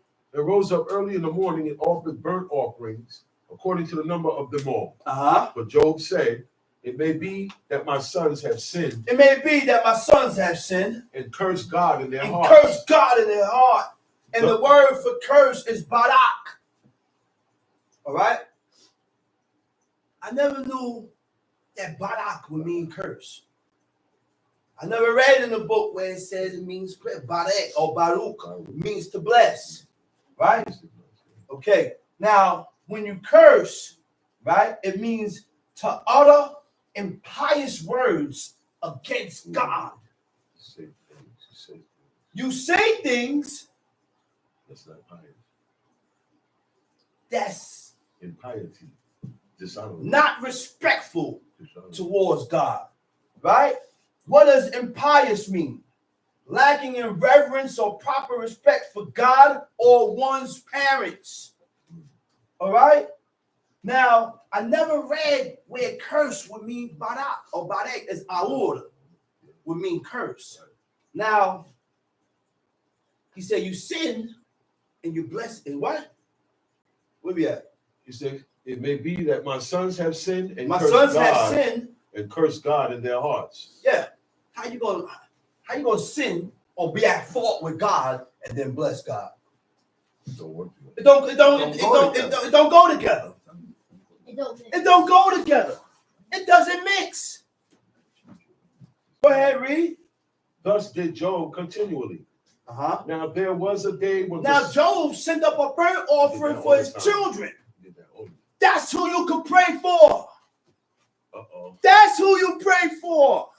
That's who you set up an offering for. We can't set up no offering today, but I could pray for my son. I could bless my son. I'm not going to pray for nobody else, man. I could pray for my parents. I pray for my brother. I pray for the healing of my brother. I say, oh, Most High, please heal. I'm not going to go off naming. And you can set up certain prayers by using the words of David. There you go. By using the words of King David. Now, go ahead, read. Now, there was verse 6. Now, there was a day when the sons of God came to present themselves before the Lord. And Satan, there goes that word again. He said, now there was what? There was a day when the sons of God came to present themselves. B'nai ha-Elohim. That's the same word again that's said in Genesis 6. The sons of God. B'nai ha-Elohim. Ha-Elohim is what made the difference. Those wasn't regular men. Those B'nai ha-Elohim were angels. So now the sons of God who were angels came to present themselves before God. Okay, go ahead. And Satan came also among them. Satan came also among them. Who is this Satan? Who is this God? Satan, Satan. It means the adversary. Satan works for God. He is employed by God. And Satan don't make a move without God sanctioning it. That's correct. Get that through your mind. When the adversary moves, he got to ask permission for God. Because God is going to cause the adversary to move according to how you are. If you deserve it, he goes, all right, go ahead, do it. Because you deserve it anyway. Good and evil come from God, man. The adversary don't move without God sanctioning it. Huh? So, people don't understand that. Huh? The adversary, which is, right? Satan means what? The adversary. The accuser. Huh? The accuser. Huh? The accuser. Accusing me and stuff. Huh? How did he accuse you? Job ain't did nothing. Job ain't did nothing. Eve ain't did nothing. What are you accusing them of? But his job was to turn these people against God. And that's what we don't realize. That's his job. So he came to Eve and beguiled her and tricked her into eating the tree of knowledge of good and evil. He tricked her into eating it. And then before she ate it, he increased her desires. She started to desire in there and said, man, this is a tree to make one wise. She looked at it because she was given a different perception of the tree. Don't blame Eve. Eve good. She got tricked. She ate from it. She gave it to her husband. He ate from it. And now they both know both sides. They know good. They know evil. But still, at that point in time, evil has not increased. No. Evil was at its lowest form. Yeah. It was very minute, very small. At that point in time, righteousness was still at its peak than wickedness. Because it's the beginning stages. And then as time go on, wickedness increased and peaked over righteousness to where we are at now. Right? Now, the adversary, it means what? To oppose. To oppose means to be opposite. To oppose God means to be opposite to God. Huh? We can be adversaries to God. Huh? That's what Satan means, to be an adversary. He is opposite to God. What God is for, the adversary doesn't stand for. He's against what God is. He's against what God accepts. And what God is against, the adversary accepts it. Okay? That's what Satan means. The adversary, or what? Resist. You know what resist means? To withstand the forces. To withstand the forces means what? Don't give in to that which is unlawful. To resist means don't give in. Don't give in. Think 7 times before you move.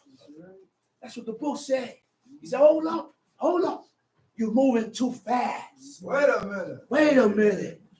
You're moving too fast. You're going to mess around and make a wrong move when you're moving and it is not what you think.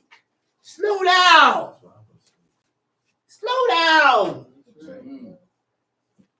Some people listen and hearken. And some is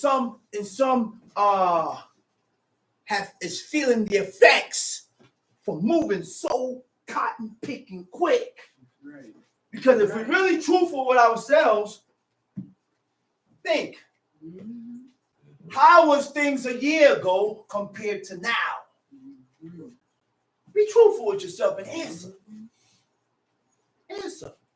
If it is about what you think or what you say it's about, think. Wait a minute. All right? Wait, read verse 7, right? Yes. The Lord said unto Satan, whence comest thou? He said, where you coming from? Then Satan answered the Lord and said, from going to and From fro going to and fro in the earth, and from walking up and down in it. He walking up, down, he all over the place. Read. The Lord said unto Satan, What God told Satan? Hast thou considered my servant Job? Hast thou considered my servant Job? That The word consider is samta. Samta means to appraise. Hast thou considered my servant Job? To appraise. What happens when during an appraisal? When you appraise the house, they check the house to see the value of it. They're testing the value of it. So when you have a house, you increase the value by the work that you did to the house, which means it takes work to increase your value with God.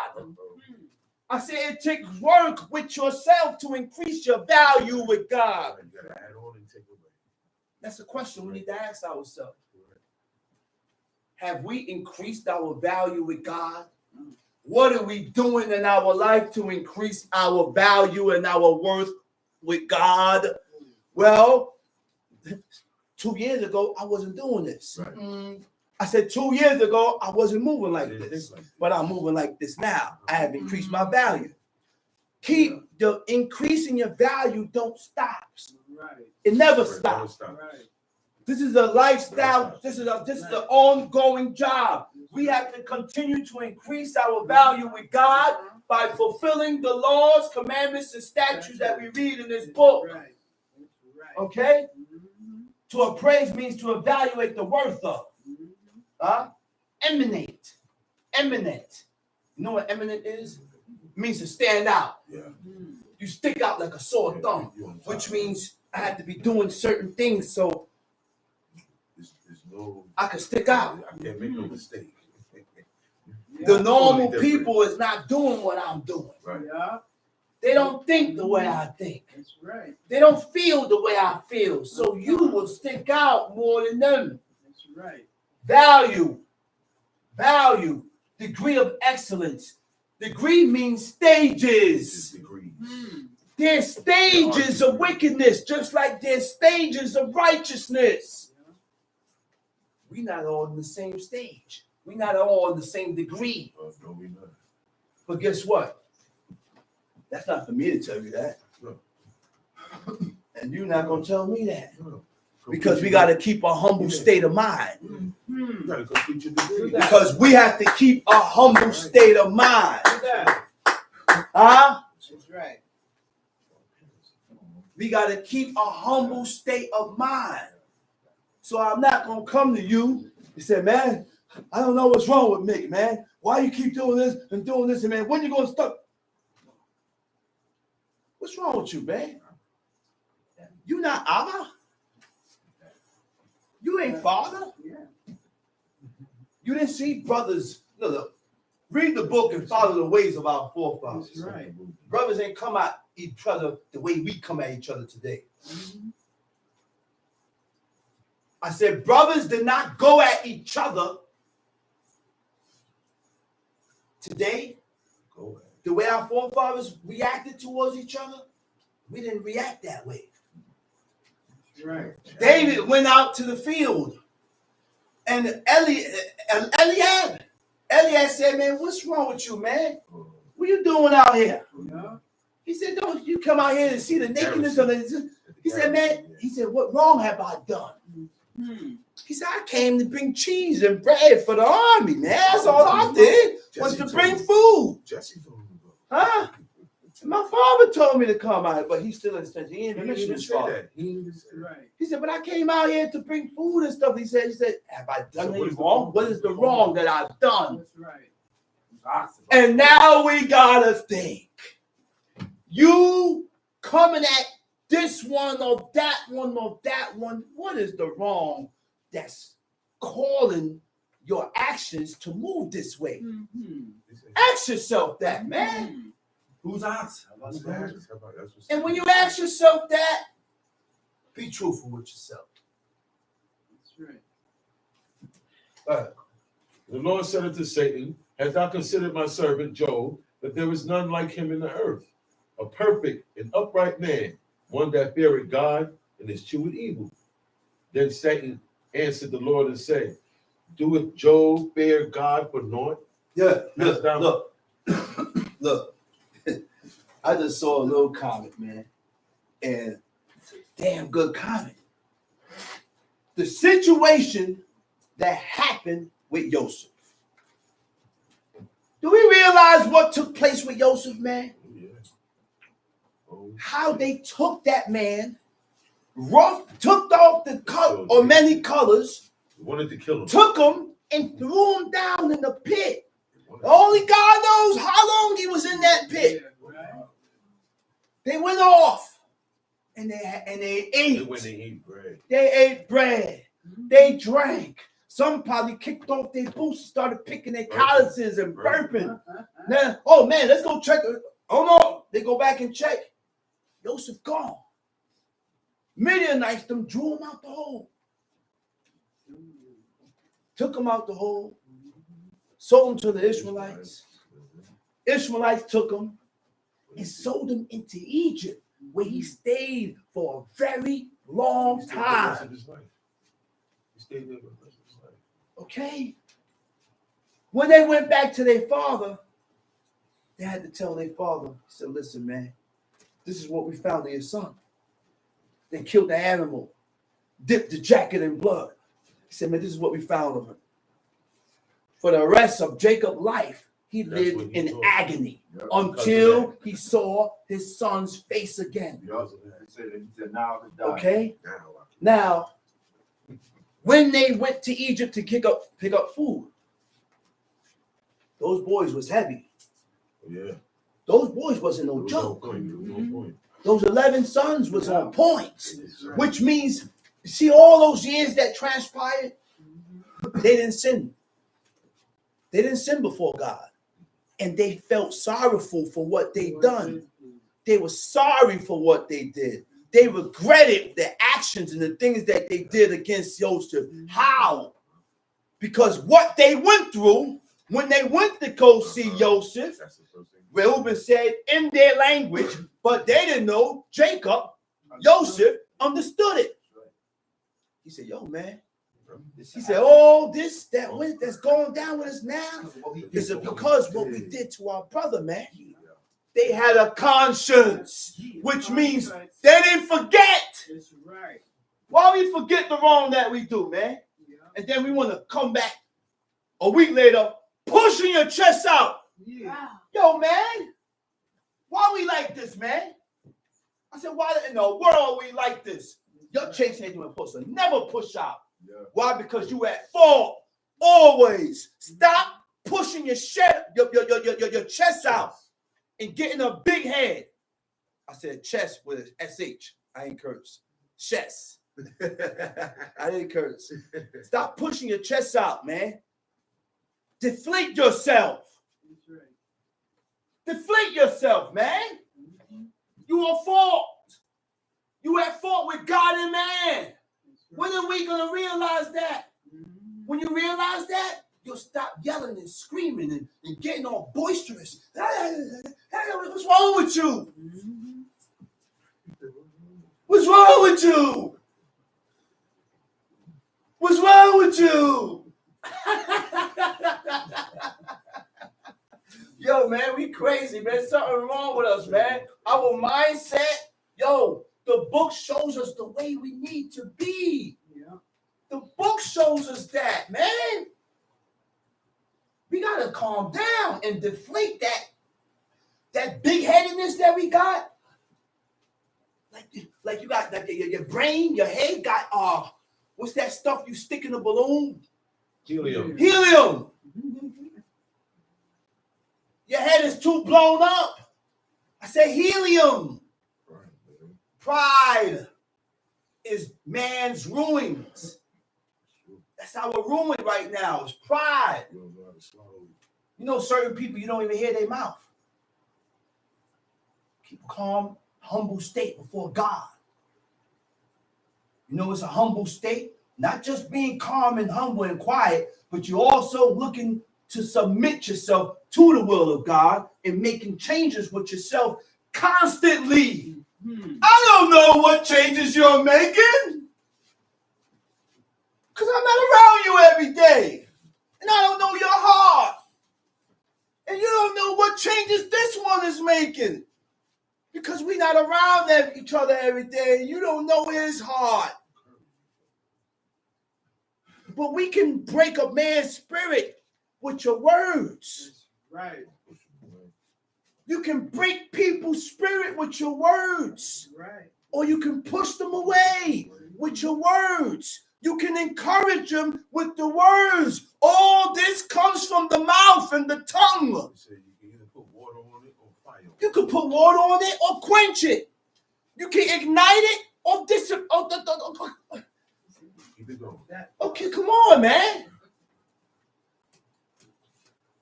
But you know what's the problem? Our pride. Pride. King, one of the kings or one of the men in the book said, oh Lord God, remove vanity and pride from me. Those are the two main things that's in the way of you serving God. It's pride and vanity. You're not going to realize it until you begin to be truthful with yourself. That's our problem, man. Characters of self-exaggeration. Where we at? 9. Then Satan answered the Lord and said, doeth Job fear God for naught? You think Job feared God for nothing? You think Job is fearing you for nothing? He's serving you and fearing you for a purpose, for a reason. Go ahead. Hast not thou made a hedge about him and about his house and about all know that the he hath hedges on every side? Know the hedges means protection. You can't even see. It means a defense. That's right. So, what caused God to defend and protect Job? What caused God to protect and defend Job? Job was upright. Right? He was perfect and upright, and he feared God, and he eschewed evil. That's why he got the hedge. Okay? That's why God, in return, protected him and defended him against the external forces. There was no forward thought that could enter into Job's mind. No evil thought. There was no evil thought to come to Job's mind because he was perfect and upright and he eschewed evil and he feared God. And because he feared God, there was a line. He drew that line to where he's not going to cross it. What lines and what boundaries do we have in life? What are your boundaries? What causes you to draw boundaries with yourself? People don't have boundaries. They do and say anything. I got boundaries, man. I got boundaries, man. That's right. That's right. You know what my boundaries are? The boundaries that God set. Uh-huh. Those are my boundaries. Those are my limits. Those are the lines that I draw, and I won't cross it. Those are my borders. Those are my borders. That's right. Let's read. And thou hast blessed the work of his hands. Uh-oh. And his substance is increased in the land. Mm-hmm. But put forth thine hand that will touch all that he hath, and he will curse thee to thy face. Uh-oh. He said, I bet you. He said, you didn't increase them. He's doing good. He's doing this. He's doing this. He said, but if you touch him, I bet you he cursed you to your face. They got a bet in the heavens. Job did not know they was betting against him in the head. That the adversary was betting against him with God. God said, I bet you he won't. He said, go ahead. He said, but don't touch his life. Tamshi. Behold, and the Lord said unto Satan, behold, all that he hath is in thy power. Everything he got is in your power. Only upon himself put not forth thine hand. So Satan went forth from the presence of the Lord. And there was a day, 13. Go ahead. There was a day when his sons and his daughters were eating and drinking wine in their eldest brother's house. And there came a messenger unto Job and said, the oxen were plowing and the asses feeding beside them. The oxen was plowing, right? The asses was feeding beside them. And the Sabaeans fell upon them. And took them away. Took them away. Yea, they have slain the servants of the edge of the sword, and I only am escaped alone to tell you. While he was yet speaking, there came also another and said, the fire of God is fallen from heaven, and it had burnt up the sheep and the servants. The fire of God fell from heaven. God didn't bring fire down. Adversary got the okay from God to bring the fire down. But they don't know that. They don't have no idea of what's going on in the heavens. So the adversary can do things to you with the sanction of God. By God saying okay, because it could be two things. It could be a bet going on in the heavens. Never know.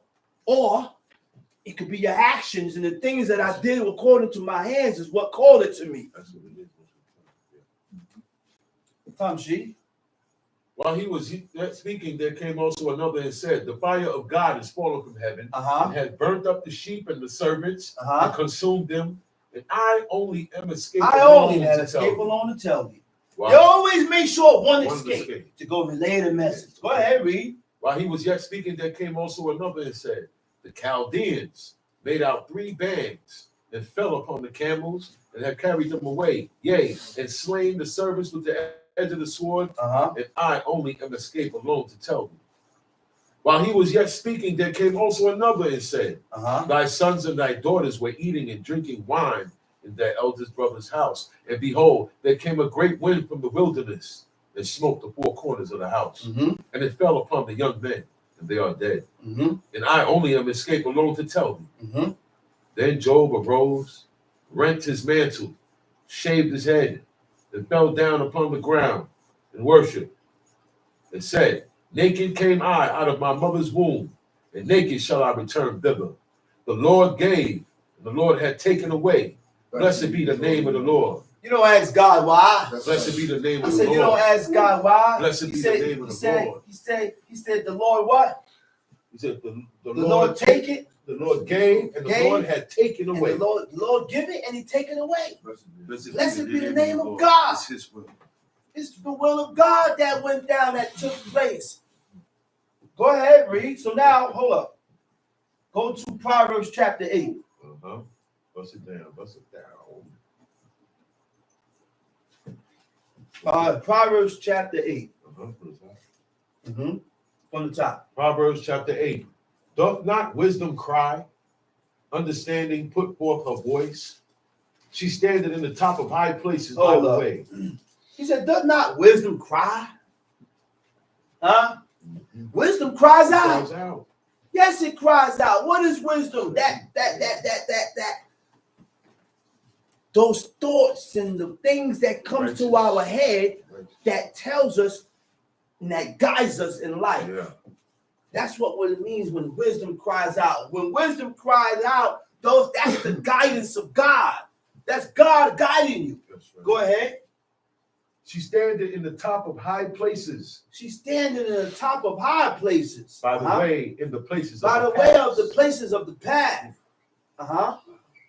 She cried at the gates. She cried at the gates. At the entry of the city. At the entry of the city. At the coming in. At the coming in of the door. Unto you, O men, I call. Unto you, O men, I call. Why did wisdom Why was wisdom appointed to man and not woman? The reason why wisdom was appointed to man and not woman, because the man need guidance, receive that wisdom from God for guidance. The woman's job is to honor and respect and allow herself to be ruled under her husband, under his guidance. So he has to have the wisdom to guide his wife. He has to have the wisdom to guide his family, to guide his household. All right? Now, hold up. Take time, take time.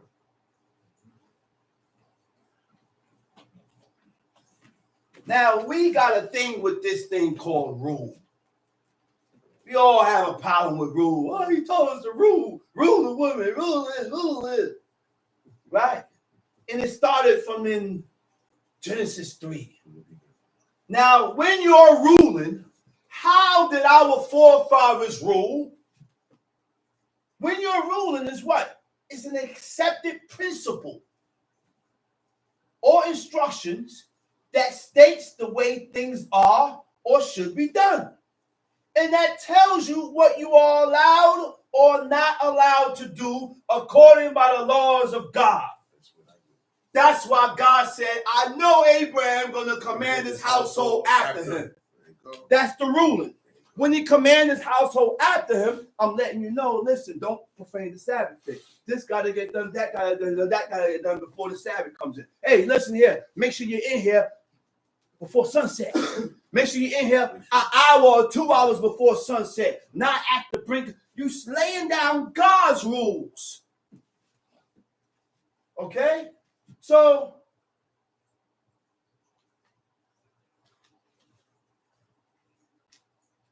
when you allow yourself to be ruled, you gotta be submissive. Okay? You gotta be submissive. No man likes a woman that's not submissive. No man. Right? Now, submissive, don't look at it as in a negative way to submit. That's how they have it. Because this is the way God built man and woman. You're supposed to. The woman submit to the husband, but the woman got to know what she's submitting herself to. That's right. Women like to be guided.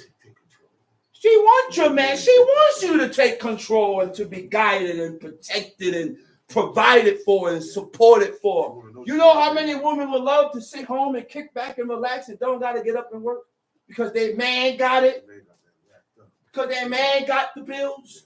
Their man could take care of this. He said, nah, I'm good, man. I ain't got to stress myself. My man got this. My man. They put an extra twist to it. My man. That's right. They brag on that. They brag on that. I heard women brag on that. Yeah. And some women despise other women for having that. So guess what? When they see the woman have that, some of them try to step in and kick you out to take your place by running their mouth. Submissive, meaning what? Taking the feminine role. I ain't taking the feminine role. Submission is a powerful role. Femininity is a powerful role, but the American woman has been brainwashed. Oh, man. The American woman has been brainwashed, programmed to take on the masculine role of men. And most relationships don't last because of that. None of them last. Now, because the woman has to take on the masculine role of men, it's because you've been slacking in it. The man has been slacking in his masculine role. So the woman got to step in to the masculine role. And some of them don't come down from it. They stay on it. The wife maintains her husband. Okay? He said because women begin to manage their relations through fear, control, and survival. Fear can have a significant impact on an individual's ability to connect with others and form a meaningful relationship. Because you are afraid of what happened, you don't want to let go to allow yourself to connect with this person because of everything of your past relationship and the things that went down. And it can lead to a number of negative emotions, feelings, and behavior that can hinder their ability to build and maintain a healthy relationship. As opposed to feelings and knowing or flourishing, so we do it the way we was taught, which is by a masculine nature. The father's not in the house. So the woman groomed the daughter to, hey child, take over. Make sure you don't let no man rule you. You better do this, you better do that, you better do the other. You better make sure you do this, so you don't have to depend on nobody. You better make sure. That's right. He said some of the criteria that women look for in the reality of today keep the woman in the negative mental state. That's right. With anger, defenses, unhappiness, and imbalances, which is called defenses. Yeah. Then when you meet a real man that covers all aspects of a husband, you don't know how to handle it. You're not going to recognize it because they're all the same to you, which is to love. This is the aspect of a husband: to love, to protect, to teach, to support. He has good morals, which correlates with the laws of God. Emotionally stable role model for the children. You still won't accept him because he's not living according to your standards. Not agreeing with you. Where we at? Verse 3. She cried at the gates, at the entry of the city. She cried at the gate, at the entries of the city. At the coming in at the doors. Unto you, O men, I call, and my voice is to the sons of man. Where was you at? I'm at 5 now. Okay. But O ye simple, understand wisdom. He said, "Oh ye simple, understand who? Wisdom. Understand wisdom." The word for wisdom, simple, is patah, pay, tau, pay. Simple meaning free from guile, innocent, lacking in knowledge. You know who was simple? Cain and Abel. No, Adam and Eve. Sorry, Adam and Eve was simple. They didn't know about deceit, lies, trickery, none of that. They didn't know nothing about lies. So why we keep saying that Eve lied when she told the adversary? No, when she told the serpent, he said, "God said, don't eat from it, neither shall you touch it." He said, "Stay away from that." He said, "Why? Why we call Eve a liar? Because when she didn't know what lying was, huh? She don't know what lying was, but we call Eve a liar. Look, they was innocent at that point in time. At that point in time, Adam and Eve was innocent. They didn't have tricks and deceit and. Go ahead, read. Be ye of an understanding heart. Hear ye, for I will speak of excellent things. He said, "Be ye of an understanding heart." What is an understanding heart? An understanding heart is to depart from evil. Huh? An understanding heart not gonna delve into everything. You're gonna dissect every situation to make sure that you're moving in the right direction or making the right move. Not gonna get involved with everything neither. Go ahead, read. Hear, for I will speak of excellent things, and the opening of my lips shall be right things. For my mouth shall speak. Hear, for I will speak of excellent things. The word for excellent things is negidim. It means noble things. It means princely things. He said, "I will speak of princely things. I will speak of noble things." So we got to watch our conversations, because our conversations, the conversations that we have that is contrary from what God said, contrary from what we read here, will leave a breach in our spirit. It'll leave an opening in our spirit. Go ahead, read. For my mouth shall speak truth, and wickedness is an abomination to my lips. For wickedness, he said, for my mouth shall speak truth. And wickedness is an abomination to my lips. Go ahead. All the words of my mouth are in righteousness. All the words of my mouth are in righteousness. There is nothing forward. There is nothing froward or perverse in them. What is the word for froward? Froward is niftal. Niftal means what? Crooked or deceitful. What is crooked? Crooked means dishonest or immoral or evasive. What is evasive? Evasive means tending to avoid commitment and self-revelation. Okay? And when we have evasiveness in us, we dodge commitment to God. Okay? We dodge commitment to God. We won't commit ourselves to God. What is immoral? Immoral means what? Not conforming or not agreeing to accept the standards of morality. What is morality? Principles concerning the distinction between what is right and what is wrong. That's how your morals is set up. Your morals tell you what is right and what is wrong according to the standards of God. What God said is right and wrong.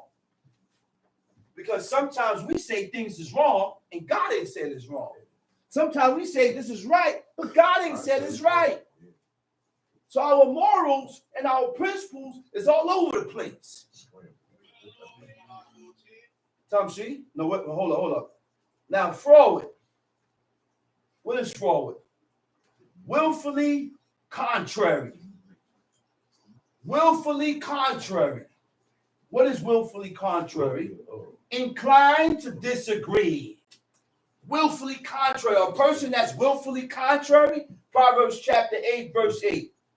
A person that's willfully contrary, he's inclined to disagree. He tends to disagree. Always. You're always disagreeing. You disagree without knowing the truth. Because that's what inclined means. Yeah.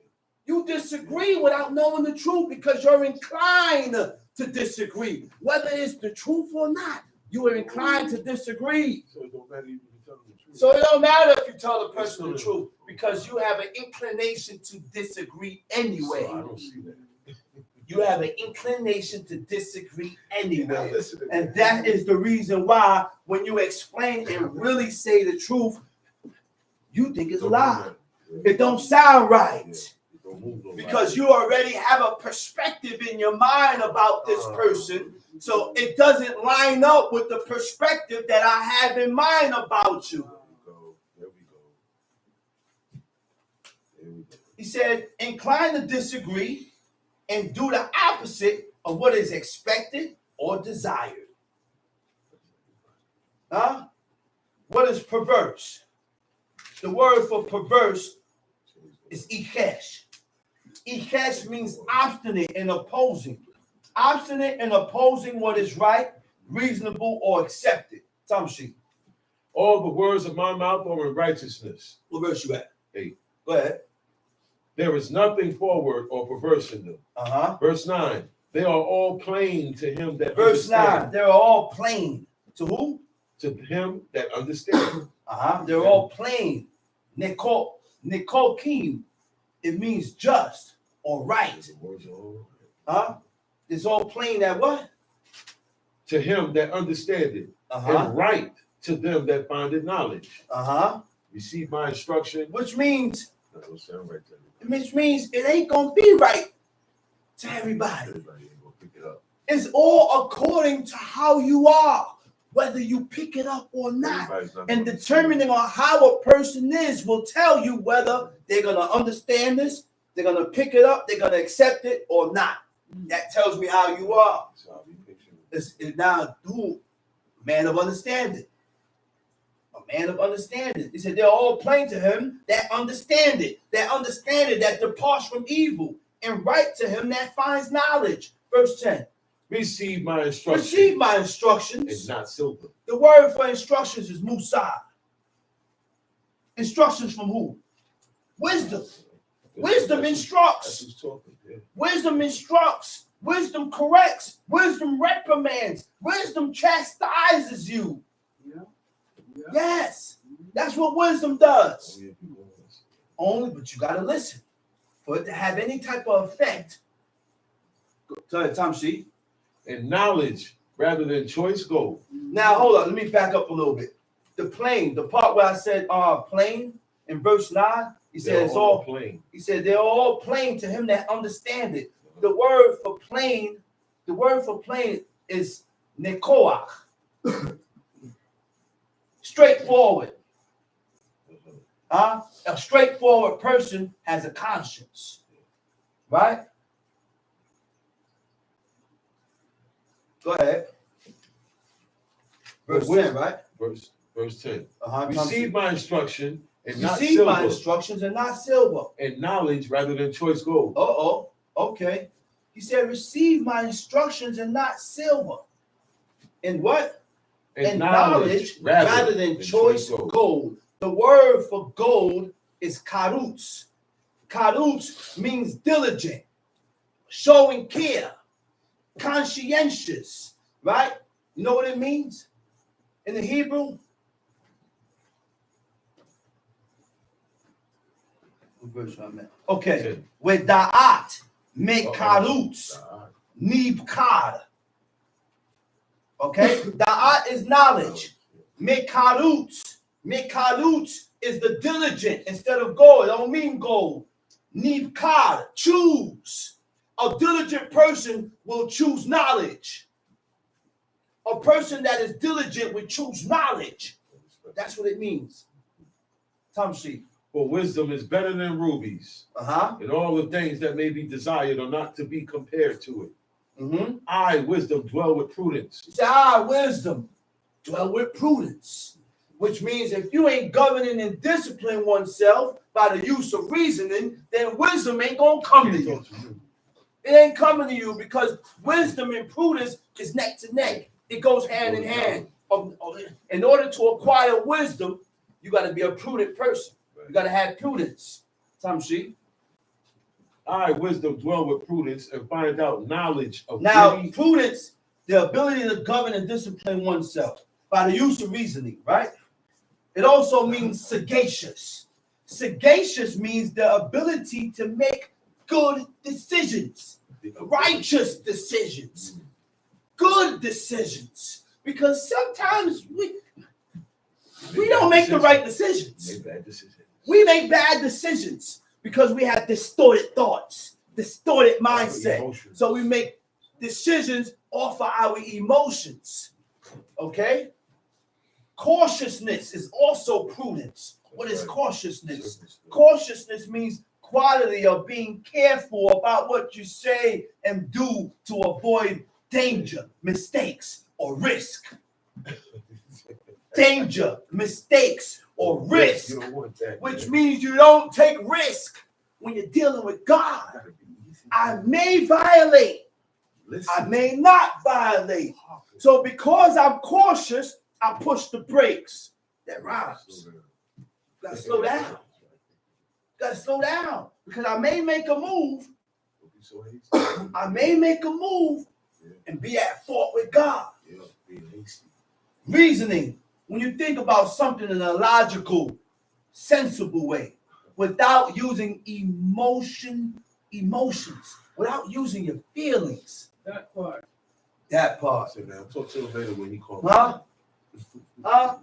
In a logical, sensible way, because most of the things that we conjured up in our mind, it don't make sense. It's not logical. It's not logical. That's right. What verse you at? 13? 13. The fear of the Lord is to hate evil. The fear of God is to hate evil. The fear of God is to hate evil. How many of us can say we fear God 100%? We got a little bit of fear, but we don't fear God 100%. Don't have enough yet. Because our fear for God is not really. I say which one, but we pick what we want to fear. Yeah. We choose what we are. I'm afraid of this, but I'm not afraid to do that. It's not 100. It's not 100. It's not real fear. It's not real fear. Tom She. The fear of the Lord is to hate evil. The fear of the Lord is to hate evil. Pride. Hate everything that God hates. Yeah. Hate the evil. Hate the things that God hates. What is evil? What God hates. Yeah. What God disagrees with. What God is against. That's evil. Evil is not according to my mind. Right. I don't know what evil is. You don't know what evil is. God will show you what is evil and what is good. All right? Hate the evil. Hate the evil. Read. Pride. And arrogance. Arrogance. And the evil way. And the evil way. And the forward mouth do I hate. Okay. What is arrogancy? Arrogance. What is arrogancy? Come from the word haughty. Yeah, haughty. Arrogance. Right? What is haughty? Contempt. Having an attitude of superiority and inferior. Right? Superiority and contempt for people perceived to be less than you. You look down on people. In your head, you think you're above this person. So I look down on you. That's pride. Anytime you look down on people and pick yourself up, that's pride. Okay? That's pride. You never read nowhere in the book where Abraham looked down on the Hittites. Where Abraham looked down on the Chaldeans. Where Abraham looked down on the nations. He stayed in his lane and pushed for God. Just live separate. That's it. Just live separate. Whoever was amongst them, followed Abraham, commanded his household, and that's it. That was it. You didn't see Abraham go amongst these people. I'm better than them. He didn't do that. Yeah. That's right. That's what we want to do. Mm-hmm. That's how we move. Mm-hmm. We doing everything contrary from what Abraham do. How do we expect to gain the attention of God then when we are not like these people?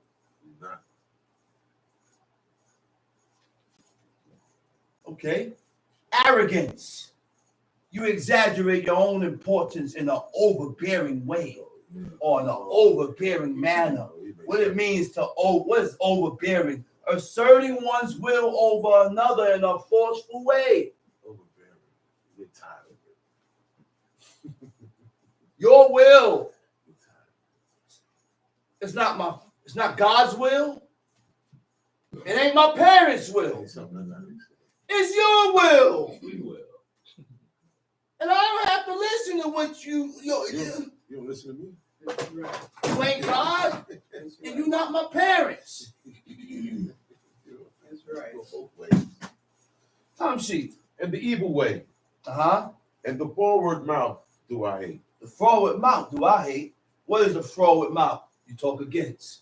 You're contrary. The words that you don't voice out of your mouth is contrary to God. Okay? Tom sheet. Counsel is mine, and sound wisdom. Counsel is mine. Advice is mine. And sound wisdom. I am understanding. I am understanding. I have strength. I have strength. By me, kings reign. By me, kings reign. Princes decree justice. Princes decree justice. By me, princes rule. Nobles, even all the judges of the earth. I love them that love me. That's wisdom. You say you love wisdom, he'll love you. That's right. You love wisdom. If you show any love for God and his laws, then the love will come back. But if I don't show no love, then how do you expect to receive love if I'm not giving? Why do we want and desire to receive what we're not dishing out? Why do we want to receive what you yourself is not dishing out? That's right.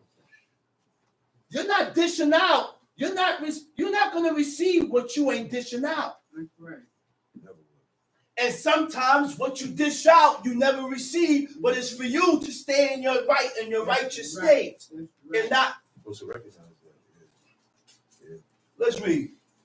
I love them that love me, and those that seek me early shall find me. Riches and honor are with me. Yea, durable riches and righteousness. Riches and honor are with me.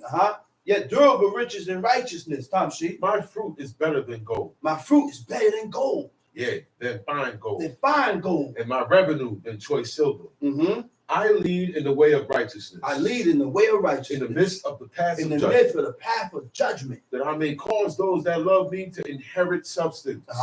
And I will fill their treasures. Mm-hmm. The Lord possessed me in the beginning of his way. The Lord possessed me in the beginning of his way. Okay. There you go right there. What was with God in the beginning of the creation? Wisdom. Said God, he said, I was with God in the beginning of his way. Wisdom was with God in the beginning of his way. Right? Go ahead, Tom Sheep. The Lord possessed me in the beginning of his way. Before his works of old. Before his works of old.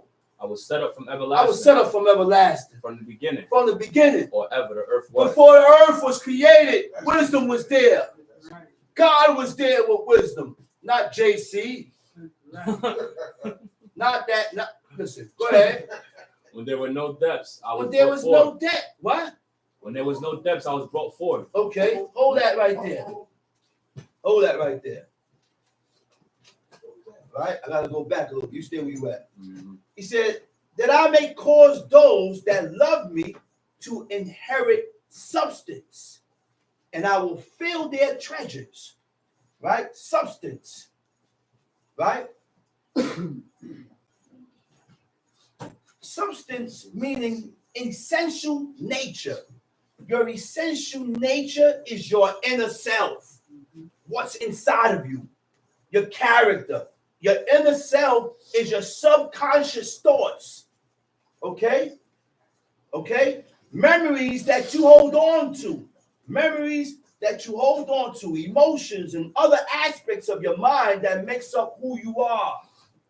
Your inner self is the part of us that we are not always aware of or have control over. This includes values, beliefs, and characteristics. The self resides in our subconscious mind. Who you are is really here. You know who you are. Deep down, you know who you are. He said the inner self is connected to our emotions. And because of what we have in us, that's what we get emotional about. How we are. Go ahead, Tom Sheep. When there were no fountains abounding with water. What verse you at? 25. Go ahead. Before the mountains were settled, before the hills was I brought forth. Before the mountains were settled, before the hills I was brought forth. While as yet he had not made the earth, nor the fields, nor the highest part of the dust of the world. When he prepared the heavens, I was there. When he set a compass upon the face of the depth. When he established the clouds above, and when he straightened the fountains of the deep. Strengthened the fountains of the deep. What? He said when there was no depths. The word for depths is the abyss. You know what the abyss is? The bottomless pit. There's nothing there. Nothing there. The fountains were springs. You had springs that God closed up. Because if he opened the springs, the earth would flood. Everything would flood. When God flooded the earth, rain came. Look, so much rain and water fell from heaven. And he opened up the springs beneath the earth, under the ocean, to where water was rising, water was coming down. And that's how he was able to flood the earth, man. Tom Sheep. When he gave to the sea his decree that the water should not when pass he gave his to the sea his decree. Mm-hmm. You ever went to the beach and that large wave come up, crash down, and the water come up right here. Don't keep coming, and it stops. That was the decree that God said. You ever wondered what's keeping all that water from coming? That's a lot of water, man. But that's the decree of God. He has made a decree which shall not pass. Come on, man. Let's read. And the waters should not pass his commandment. That's right. When he appointed the foundations of the earth. Then I was by him. I was by him, Tom Sheep. As one brought up with him. And I was daily his delight. Rejoicing always before him. Rejoicing in the habitable part. Rejoicing in the habitable part of the earth. Wisdom is not in Alaska. Do not move to Alaska. Because you have 6 months of light and 6 months of darkness. Which means when the Shabbat comes, on a Saturday, and it's 6 months of life, you can't work, you're going to be home for 6 months. You're going to starve. Go ahead, read. Now, therefore, what? Now, verse 32. Verse 32. I'm at 30 right now. Then I was by him and was brought up with him, and I was daily his delight, rejoicing always before him, rejoicing in the habitable part of his earth, and my delights were with the sons of men. Now, therefore, hearken unto me, O ye children, for blessed are they that keep my ways. Hear instruction, be wise, and refuse it not. Blessed is the man that heareth me, watching daily at my gates, waiting at the posts of my doors. For whoso findeth me, findeth life, and shall obtain favor of the Lord. But he that sinneth against me, wrongeth his own soul. All they that hate me love death. That's right. Read that over Get again, you man. on dead. But he that sinneth against me, He that sinneth against me do what? wrongeth his own Wrongeth your soul. own soul. When you violate these laws, you're hurting yourself. He said, all those that hate me Love death. How you hate God? By violating his laws, commandments, and statutes. That's like how this. you show your hatred I don't for like God. some of his law. When you violate these laws, that's how you show your hatred for God. Now we're going to go into Exodus chapter 12.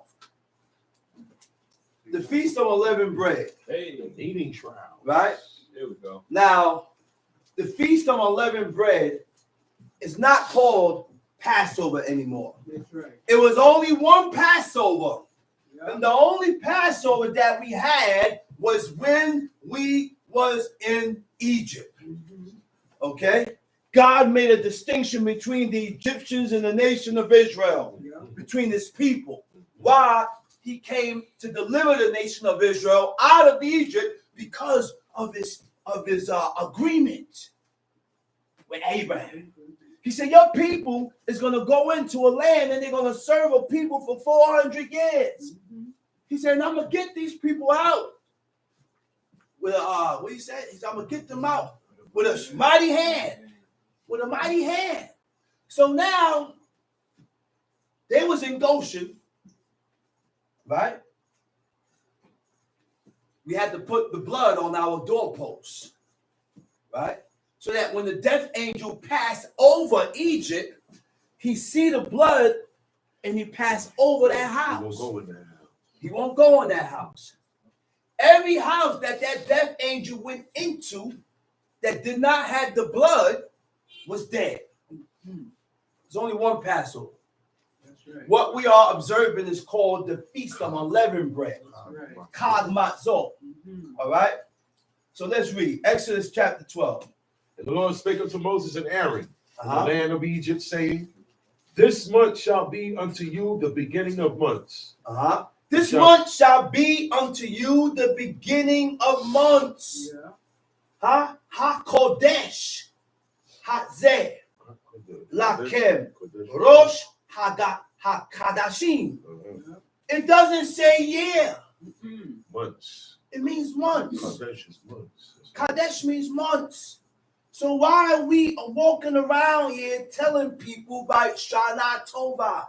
Happy New Year. I've never read in this book where we had a New Year. Some brothers said we got a New Year. Some brothers said we got 2 New Years. Between the second, I don't read it nowhere.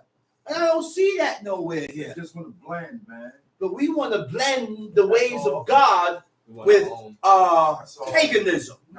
We want to blend the ways of God with the pagan ways. They ain't let go.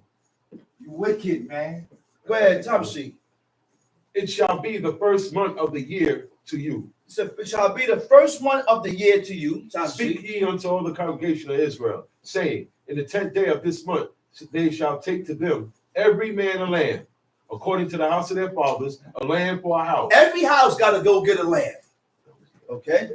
That was then. That was at that moment. That was at that time. That's right. Every house don't need to get no lamb because we can't do no sacrifices here. Right. Where you going? We're not going nowhere. So why do we wait until the first day of Feast of Unleavened Bread to go get lambs? Why don't we leave these lambs alone? One brother snatched a poor lamb. He didn't know it was a male or a female. He got the lamb and a baby fell out. Baby came out, man. It was a female. A baby fell out. It wasn't a male. You think that's acceptable by God? It wasn't a No, man. It was supposed to be what? A male of what? Of the first year. Yeah, unblemished. Unblemished. See, eating blood has you thinking like that.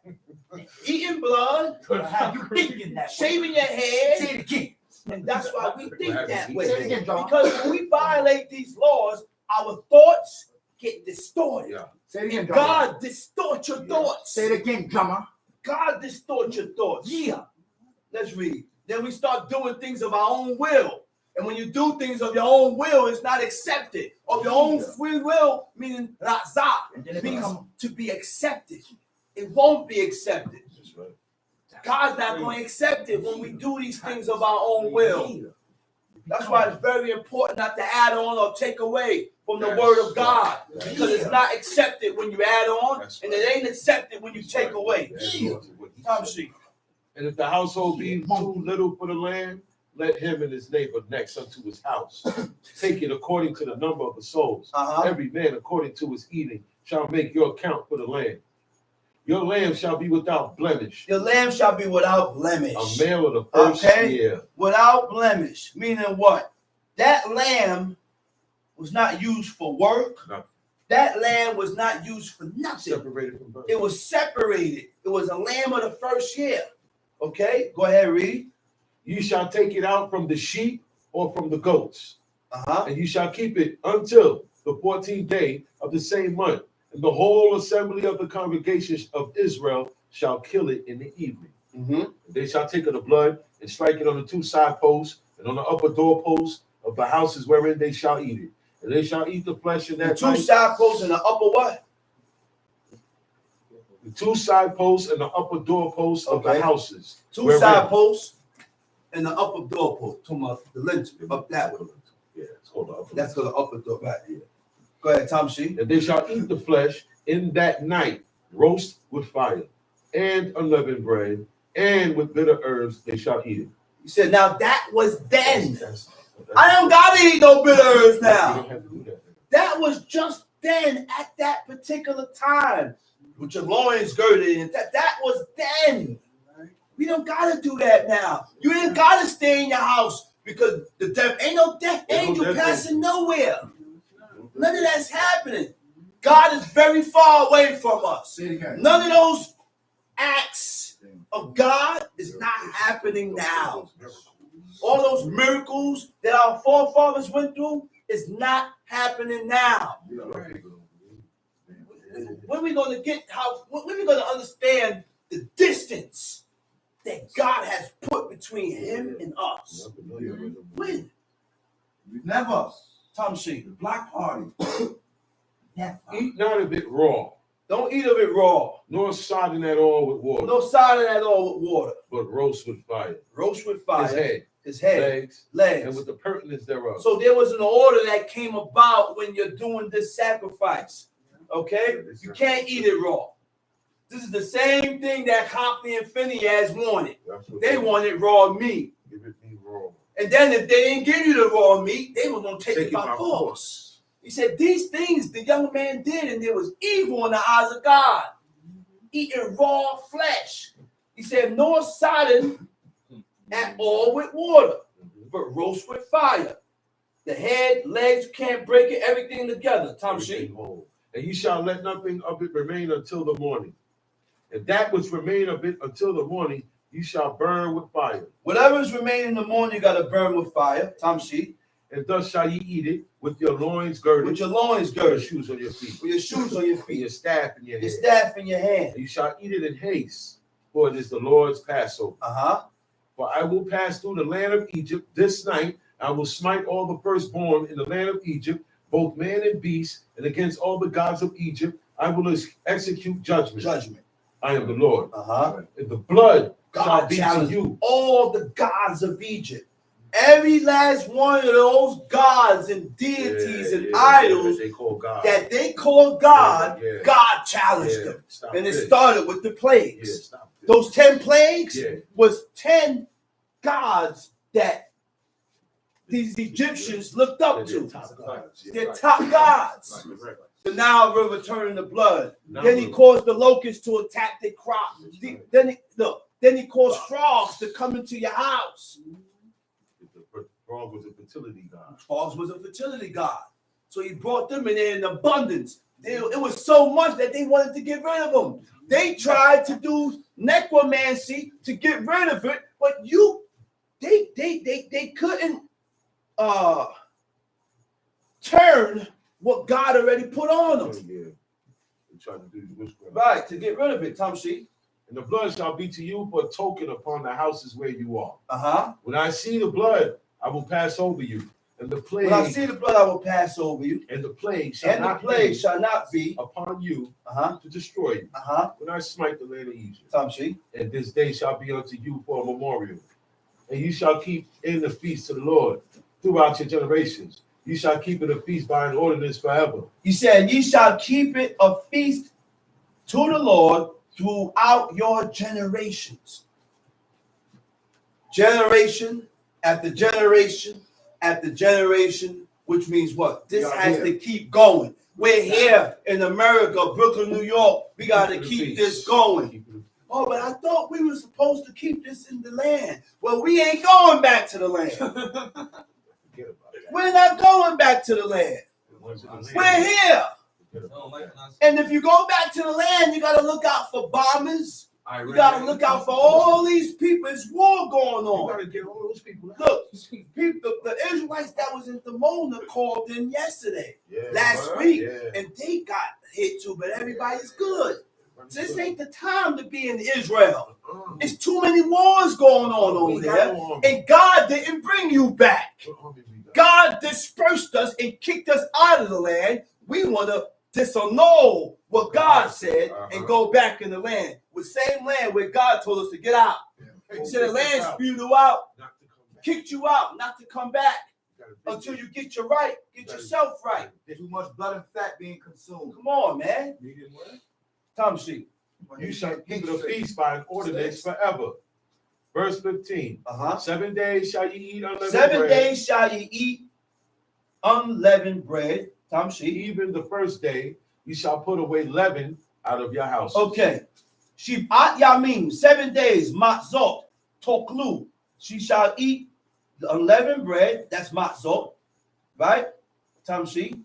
Even the first day you shall put away leaven out of your houses. Okay? What is the word for leaven? Seor.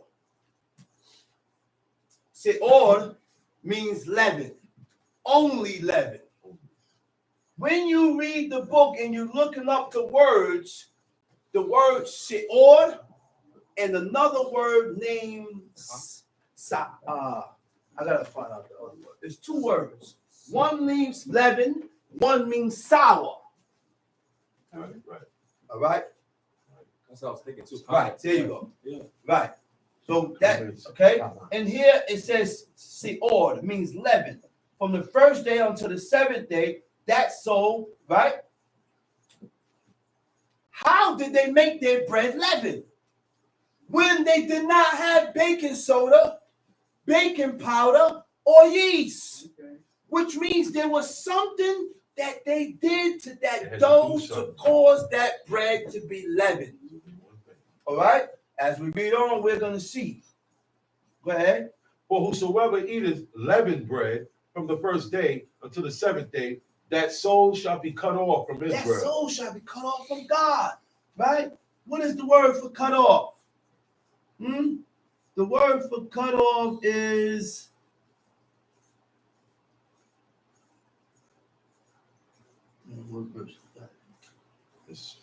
okay, nikrita. He said the soul shall be cut off.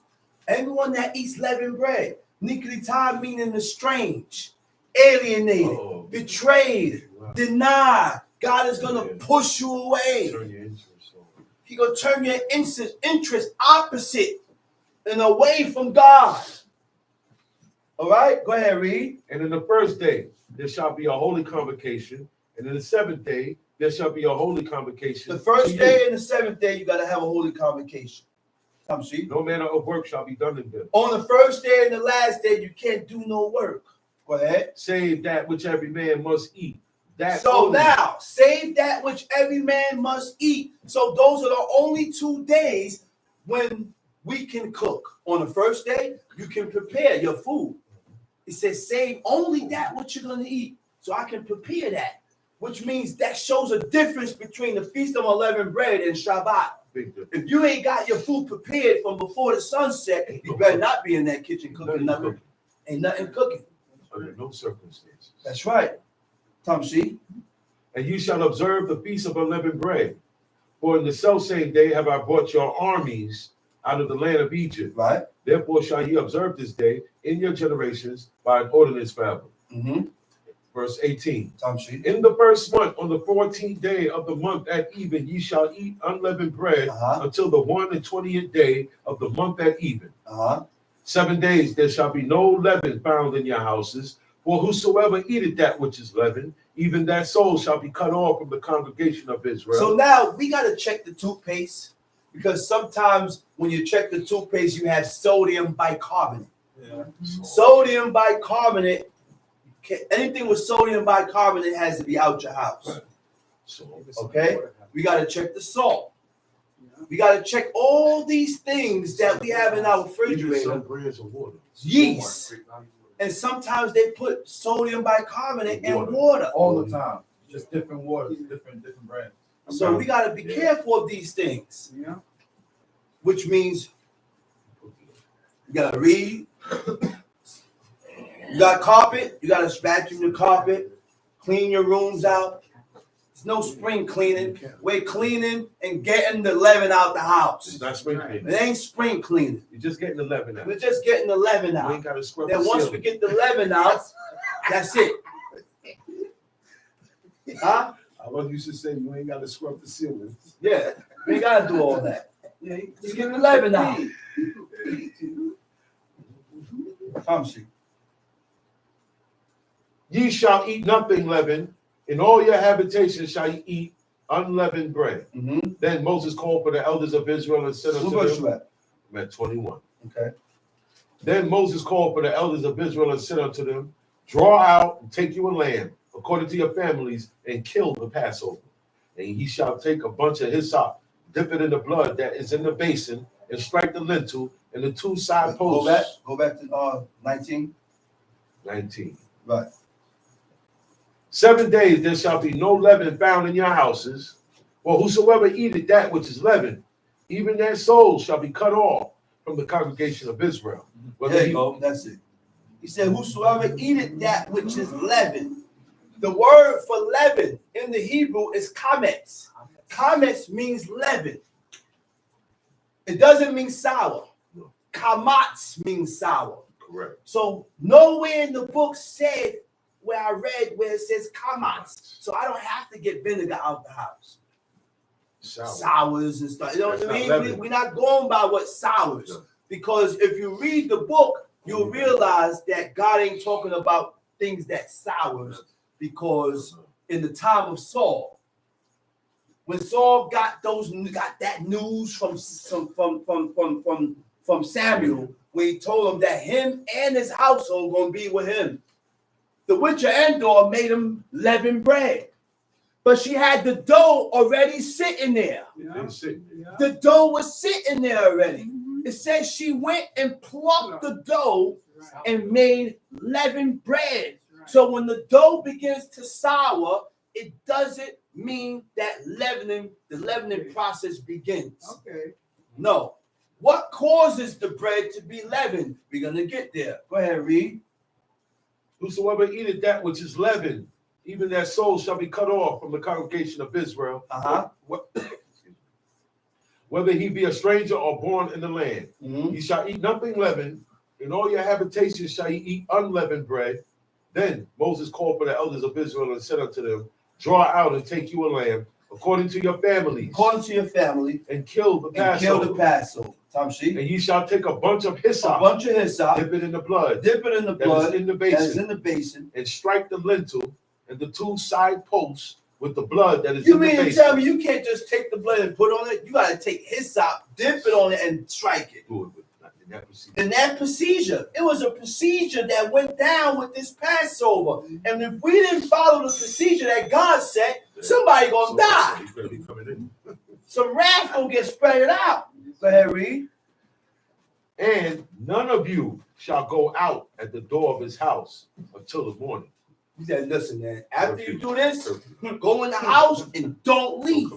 If you leave, you're going to get it. You're going to get hit. Go ahead, read. For the Lord will pass through to smite the Egyptians. And when he seeth the blood upon the lintel and on the 2 side posts, the Lord will pass over the door and will not suffer the destroyer to come into your houses to smite you. And you shall observe this thing for an ordinance to thee and to thy sons forever.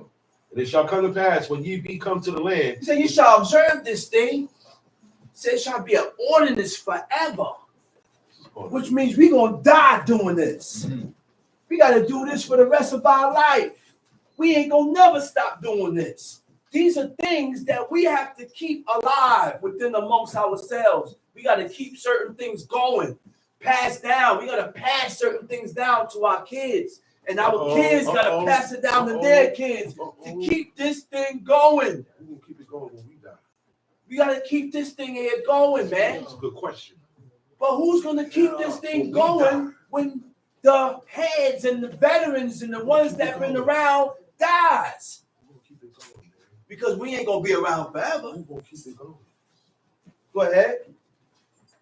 He said, you shall observe this day for an ordinance. You shall observe this day to be an ordinance. And to thy sons forever. And it shall come to pass when ye be come to the land which the Lord will give you, according as he hath promised, that ye shall keep this service. And it shall come to pass when your children shall say unto you, what mean ye by this service? The children gonna ask questions. He said, why are we doing this? Why I gotta eat this hard bread? Why I gotta eat this bread?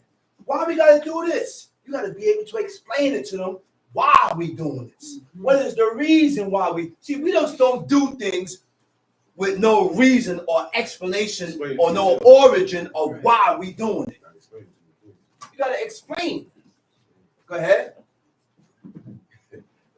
And that he shall say, it is the sacrifice. It is the sacrifice of the Lord's Passover. Who passed over the houses of the children of Israel in Egypt. When he smoked the Egyptians. And delivered our houses. Delivered our houses. And the people bowed their head. People bowed their head and worship. Watch what you bow to. That is an action of worship. So when you bow your head, that's a form of worship. Watch what you worship. We don't do that for the day. Watch what you bow your head to. Tamshi. And the children of Israel went away and did as the Lord. But that right there, when we're praying to God, we didn't bow our heads. God told us. See, this was only done during a certain time. For this situation. You can't face the east and say a prayer and bow your head because that's not accepted. God didn't give us and told us to that's how you worship him. He told us a form. He said you bow, you bend, you prostrate, you bend your knee with your hands stretched forth. Go ahead, read. And the children of Israel went away and did as the Lord had commanded Moses and Aaron, so did they. And it came to pass that at midnight the Lord smote. And the children of Israel went away and did as the Lord had commanded Moses and Aaron. So did they. Tamshi. And it came to pass that at midnight the Lord smote all the firstborn in the land of Egypt, and the firstborn of Pharaoh that sat on his throne. It said, it came to pass that at midnight the Lord smote all the firstborn in the land of Egypt, from the firstborn of Pharaoh that sat on his throne unto the firstborn of the captives that was in the dungeon, and all the firstborn of the cattle. But we want to question God. Well, why did God do this? Or why did God do that? Don't worry about why God did it. Stop asking why. He's God. And he do whatsoever he want. However he feel. Yeah. This is God. Yeah. So if he feel that he needs to take this one out, that one out, and that one out, that's the will of God. Blessed be his name. Blessed be his holy name. Because he Blessed don't be his regard children. You know what he regards? Righteousness.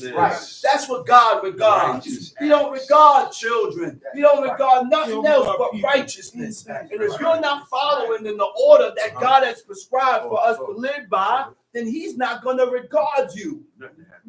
He's not going to regard you, or he was just a child. That's God don't think. He don't care about a child. God created that child. You know what he care about? If the child was righteous. That's right. He created it. Huh?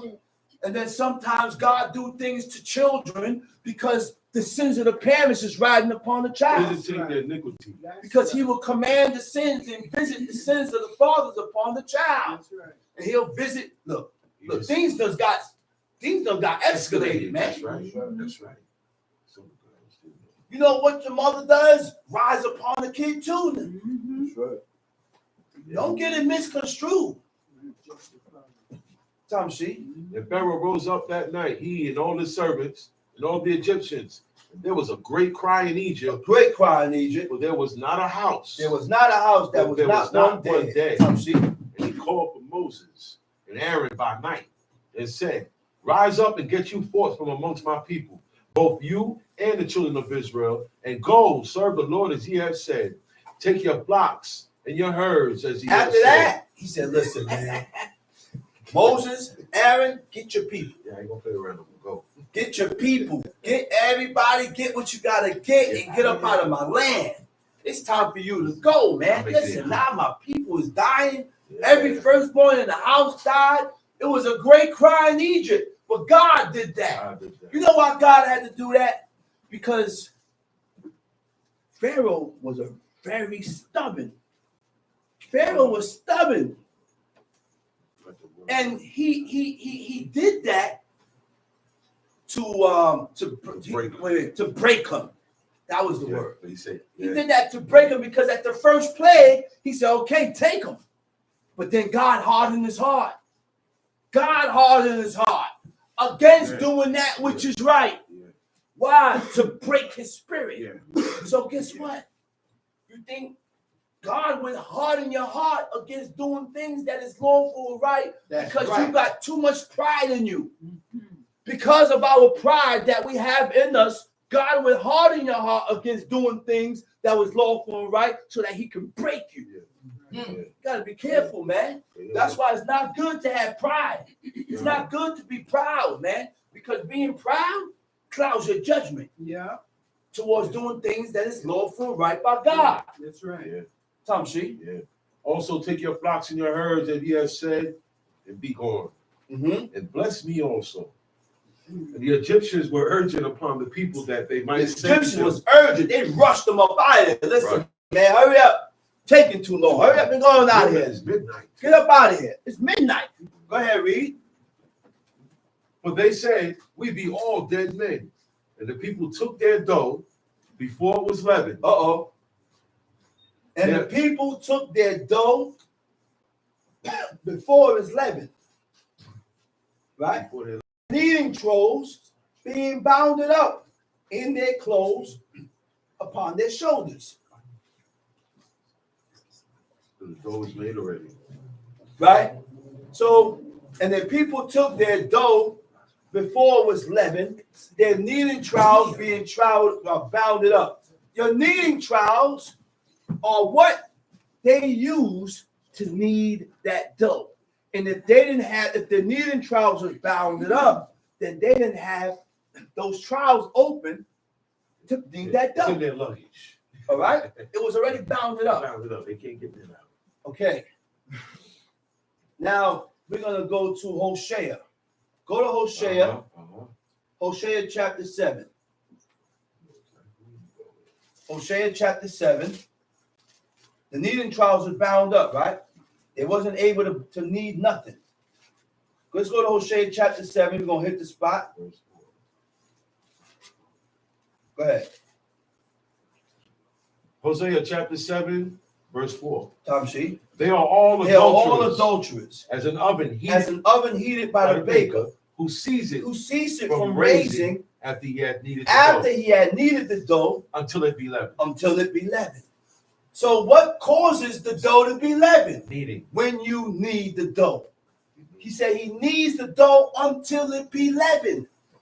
So why do we continue to eat matzos? Okay. Why do we go to Kingston, Williamsburg, and buy crackers and we call it unleavened bread? Huh? That's not bread. Those are crackers. And only God knows how long they take that dough and put it in. When they make those matzos, they take that dough and put it in the machine, and the machine kneads it and kneads it and kneads it for hours, not 18 minutes. No. We always taking the ways of Jewish people, talking about you can knead the dough only for a certain amount of minutes. Show me where it says that in the book. That's Judaism. Show me where it says that in the book. Can you back up what you're saying with the book? We are not supposed to be eating matzos from the store. We have to bake our bread. Now, one brother said, when you're baking the bread, you got to be careful because those little bread, little dough that's left off, when it gets sour, that's the leavening process. That's not what the book says. Sour is not leavening. That's not what the book says, because there was a woman named the Witch of Endor. Okay? There was a woman named the Witch of Endor. We're going to go into that next. Go ahead, read. Okay, let's go into that next. 1 Samuel, towards 20, I think it's 24. Okay, so now in Hosea 7, it states that the kneading of the dough is what causes the dough to be leavened. Yeah. When you knead that dough, it causes the dough to be leavened. Let's go to 1 Samuel chapter 28. Chapter 28, verse 22. Now therefore I pray thee. Hearken thou also unto the voice of thine handmaid. And let me set a morsel of bread before thee, and eat, that thou mayest have strength when thou goest on thy way. But he refused and said, I will not eat. But his servants together with the woman compelled him, and he hearkened unto their voice. So he arose from the earth and sat upon the bed. And the woman had a fat calf in the house. And she hastened and killed it, and took flour and kneaded it. Okay. And did bake unleavened bread thereof. Okay, now check that out now. He said the woman had a fat calf, right?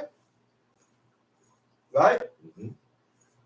In the house, and she hasted and killed it and took flour. The word for flour is kwemak, right? The word that they have there for flour is kwemak, right? Kwemak wa talash, right? Right? It means to pluck. Talash means to pluck. You can't pluck flour. So it's the dough already made? You can't pluck flour. Okay. You can't tear dough from flour. Okay. Which means the dough was already made and it was sitting there. Which means we don't know how long that dough was sitting there that caused the dough. By dough sitting there for such a long time is what caused the dough to be leavened. Sour. Is what caused the dough to be sour.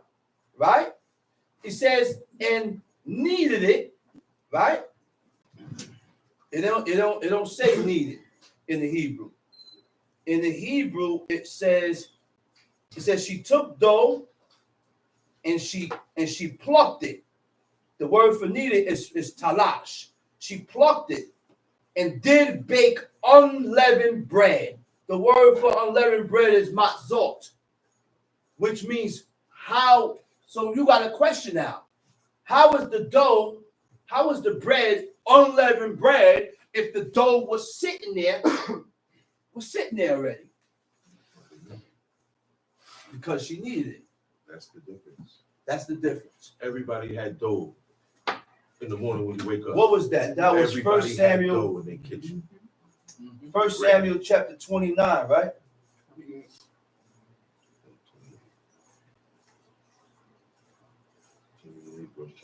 28. 20, verse what? Verse 28. Verse 23. Okay. Now,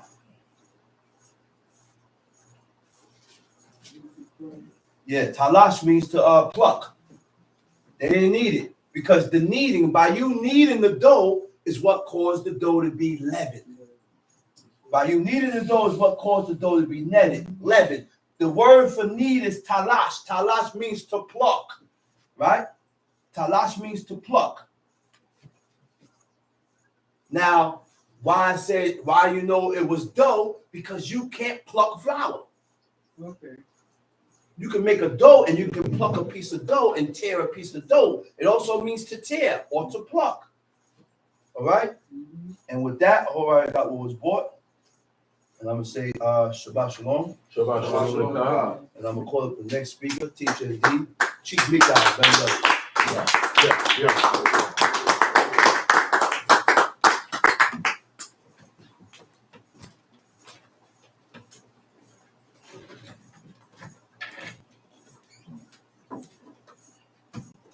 Yes. Giving all praises to the God of Abraham, the God of Isaac, and the God of Jacob. Giving all due respect to my father, my teacher, my leader, Chief Eleazar, Ben Dodo, the tribe of Levi. Giving all due respect to chief men, prince men, mothers in Israel, brothers and sisters, witnesses. I bid you out of the tongue of all forefathers. Shabbat Shalom. Shabbat Shalom. Lekah. At this moment in time, I would like for everybody to rise and repeat after me in the reciting of the 10 Commandments of God. Repeat after me. And God spake all these words, saying, And God spake all these words, saying, I am the Lord thy God, I am the Lord thy God, which have brought thee out of the land of Egypt, which I brought thee out of the land of Egypt, out of the house of bondage. out of the house of bondage. Thou shalt have no other gods before me. Thou shalt have no other God before me. Thou shalt not make unto thee any graven image, Thou shalt not make unto thee any graven image, or any likeness of anything that is in heaven above, that's in the heaven above, that is in the earth beneath, or that is in the water under the earth. that's in the water under the earth. Thou shalt not bow down thyself to them, Thou shalt not bow down thyself to them, nor serve them. nor serve them. For I, the Lord thy God, But I, the Lord thy God, am a jealous God, am a jealous God, visiting the iniquity of the fathers visiting the iniquity of the fathers upon the children, upon the children, unto the third and fourth generation of them that hate me, unto the third and fourth generation of them that hate me, and showing mercy and showing mercy unto thousands of them that love me, unto thousands of them that love me, and keep my commandments. and keep my commandments. Thou shalt not take the name of the Lord thy God in vain,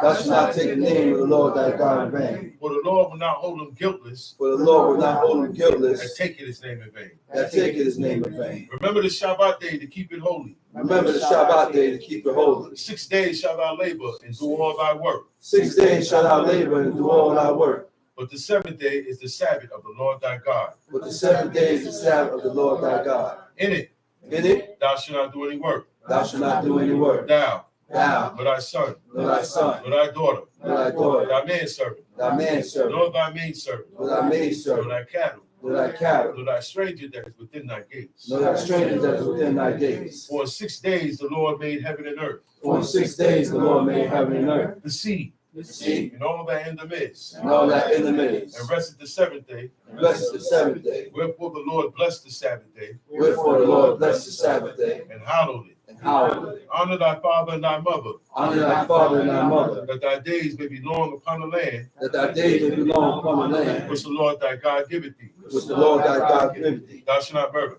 Thou shalt not murder. Thou shalt not commit adultery. Thou shalt not commit adultery. Thou shalt not steal. Thou shalt not Thou steal. shalt not bear false witness against thy neighbor. Thou shalt not bear false witness against thy neighbor. Thou shalt not covet thy neighbor's house. Thou shalt not covet thy neighbor's house. Thou shalt not covet thy neighbor's wife, Thou shalt not covet thy neighbor's wife, nor his manservant, nor his nor manservant, his maidservant, nor his maidservant, nor his ox, nor his nor ox, his ass, nor his nor ass, anything that is thy neighbor's. nor anything that is thy neighbor's. Shavu, you may be seated. And all the people saw the thunderings and the lightnings and the noise of the trumpet and the mountain smoking. And when the people saw it, they removed and stood afar off. And they said unto Moses, Speak thou with us, and we will hear, but let not God speak with us, lest we die. And Moses said unto the people, Fear not, for God has come to prove you, and that his fear may be before your faces, that ye sin not. And the people stood afar off. And Moses drew near unto the thick darkness where God was. The Lord said unto Moses, Thus thou shalt say unto the children of Israel, ye have seen that I have talked with you from heaven. You shall not make with me gods of silver, neither shall ye make unto you gods of gold. An altar of earth thou shalt make unto me, and shalt sacrifice thereon thy burnt offerings and thy peace offerings, thy sheep and thine oxen, in all places where I record my name. I will come unto thee, and I will bless thee.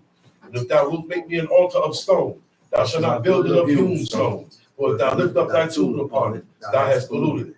Neither shalt thou go up by steps unto mine altar, that thy nakedness be not discovered thereon. I just want to piggyback on what Chief Shaman was just teaching about with the dough and everything. On a regular, commonly in the ancient world, everybody, not just Israelites, everybody had dough sitting overnight. The woman would make dough and put it to sit. It wasn't leavened. You only leavened the bread back then when it was needed. That's why you hear pluck. It was made already. Okay? When they was getting kicked out from Egypt, their dough was there already. But they don't need until they get up in the morning. Right. Until they are about to make the bread. You don't need bread and leave it sitting there. You can't do that. It's not going to come out correct. That was the ancient way. Y'all have to find out how ancient people lived. We're living in what they call the modern world. Okay? In the ancient world, they did everything different. Remember, there was no refrigerators. Remember these things. There was no electrical appliances. There were no yeast. Oh, I could just take this and put it in here. And no, your hands was the yeast. I've seen my mother knead and beat the bread. Take the roll, the same roller, and beat it. Pong, pong, pong. Flip it up, bang. All right? Ain't that what they do with the dough with pizza? Right. You know why that thing could stretch? Because it's been kneaded. And in manufacturing, they put it in vats. The longer it's needed, the softer your bread gonna be. That's why the bread that you usually buy it be so soft and come in slices. They slice it for you. Okay? When we made bread, there was no slices. It was a piece of bread. We made a thing, put it in there, and then when it come out, let me slice the bread. They took a piece of bread, a clump of raisins. They got wine. That clump of raisins is what you would call today candy. Mm-hmm. That clump of raisins is what you would call today a cake. People took the words and changed everything. The original cake was a clump of figs or a clump of raisins.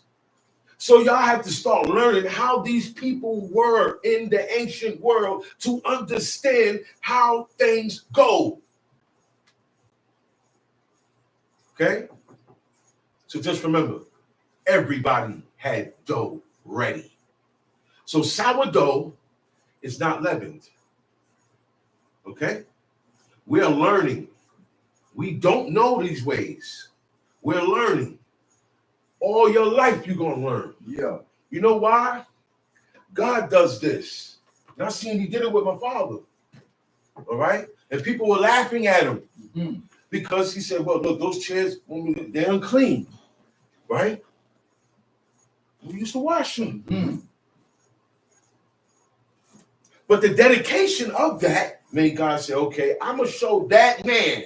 I'm going to make him recognize and realize how it's supposed to go. Mm-hmm. You can't wash them. They are unclean. They stay unclean. He said, because it's for her separation now. And then we got it right. But then you want to see the effort. Just like you watch your kids say, hey, look at him, man. He putting his shoes on the wrong feet. Mm-hmm. He put his pants on backwards. You laugh, you say, look at this guy. He said, come here, man. After a while, you don't have to do that to him no more, right or wrong. Right. Okay? It's the same thing. At first, you're not going to know. And this is Israelites' problem, black people problem. You always got something to say. Yeah. There are rules not being done, and it's got too much people got something to say. Yeah. The rules of God are not being done. Okay? In this camp, in that camp, that camp. There are laws that blatantly are not being followed. Talk about it, brother. We're going to talk about it today. Yeah, we're going to talk about it. All right? Pull the covers off, man. We're going to talk about it today. First, we're going to go to the dietary law. Pull the covers off. Because the dietary has a lot to do with your physical outlook and how God wants you to look. You know, it's a certain way God wants us to look. There's a certain way God wants me to look as a man. God wants the woman to look as a woman. Y'all know that, right? I said y'all know that, right? Come on, stay with me. Stay with me. Don't lose me. That's cool. Because we was talking about anything else on any other day, you would be with me. Yes, sir. I want to hear enthusiasm. I want to hear it. I don't want no dead crowd. I got you, bro. Okay? I got you. Yeah. Because if it was a concert, nigga be hooping and hollering. Hooping and hollering. Yeah. Now we're going to go to Deuteronomy 14. That's the first stop. Like I said, you ain't going to read about no diet. Look. In the Quran, they tell you about a diet. They tell you what to eat, what not to eat in there. And what it said at the bottom. They're going to say go to Leviticus. Go to Leviticus. For further reference. This is where we get our reference. We got a piece of that here. But this is where we get it from. The church, the New Testament. Do you find the dietary law in there? They said in the New Testament, you got to cast the unclean spirit out the pig. So that's why all the world eat bacon. Did God say, don't eat the pig because it got an unclean spirit in it? No. Okay. Nope. See what people do? No, word game. See how people have you following wickedness? Word game. Okay? This is why what you were taught by your parents was wrong. And it's not their fault because they was taught by their parents and their parents and their parents. That's the world. Okay? Abraham had parents and he stopped living the way that his parents taught him. Am I right? That's right. So let's stop taking things out of context. Israelites love to take things in another angle. That's not how it goes here. Most of this is do or don't do. That's it. Yeah. So my Abba told me. Talk about He said it's do or don't do. There's no in between. There's no gray area. There's no maybe. There's no yes. Right. No fence right. Okay? Tom Sheep. Deuteronomy 14. Talk about it. Ye are the children of the Lord your God. First of all, you gotta recognize who you are. That's right. But look, they were the children of the Lord God. I don't know who I am and who you are. Because I can't backtrack my lineage and say for sure. Nobody can. So what we doing is fitting into who these people are. Let's leave it at that. Let's leave it at that. Because nobody could tell me, yo, I'm the son of this, of this, of this, of this, of this, of boo, boo, boo, boo, boo, out the tribe of Issachar. That's right. You're not going to be able to. God made it that way. That's a fact. Y'all understand that? God made it that way. Oh, the white man did it. God made it that way.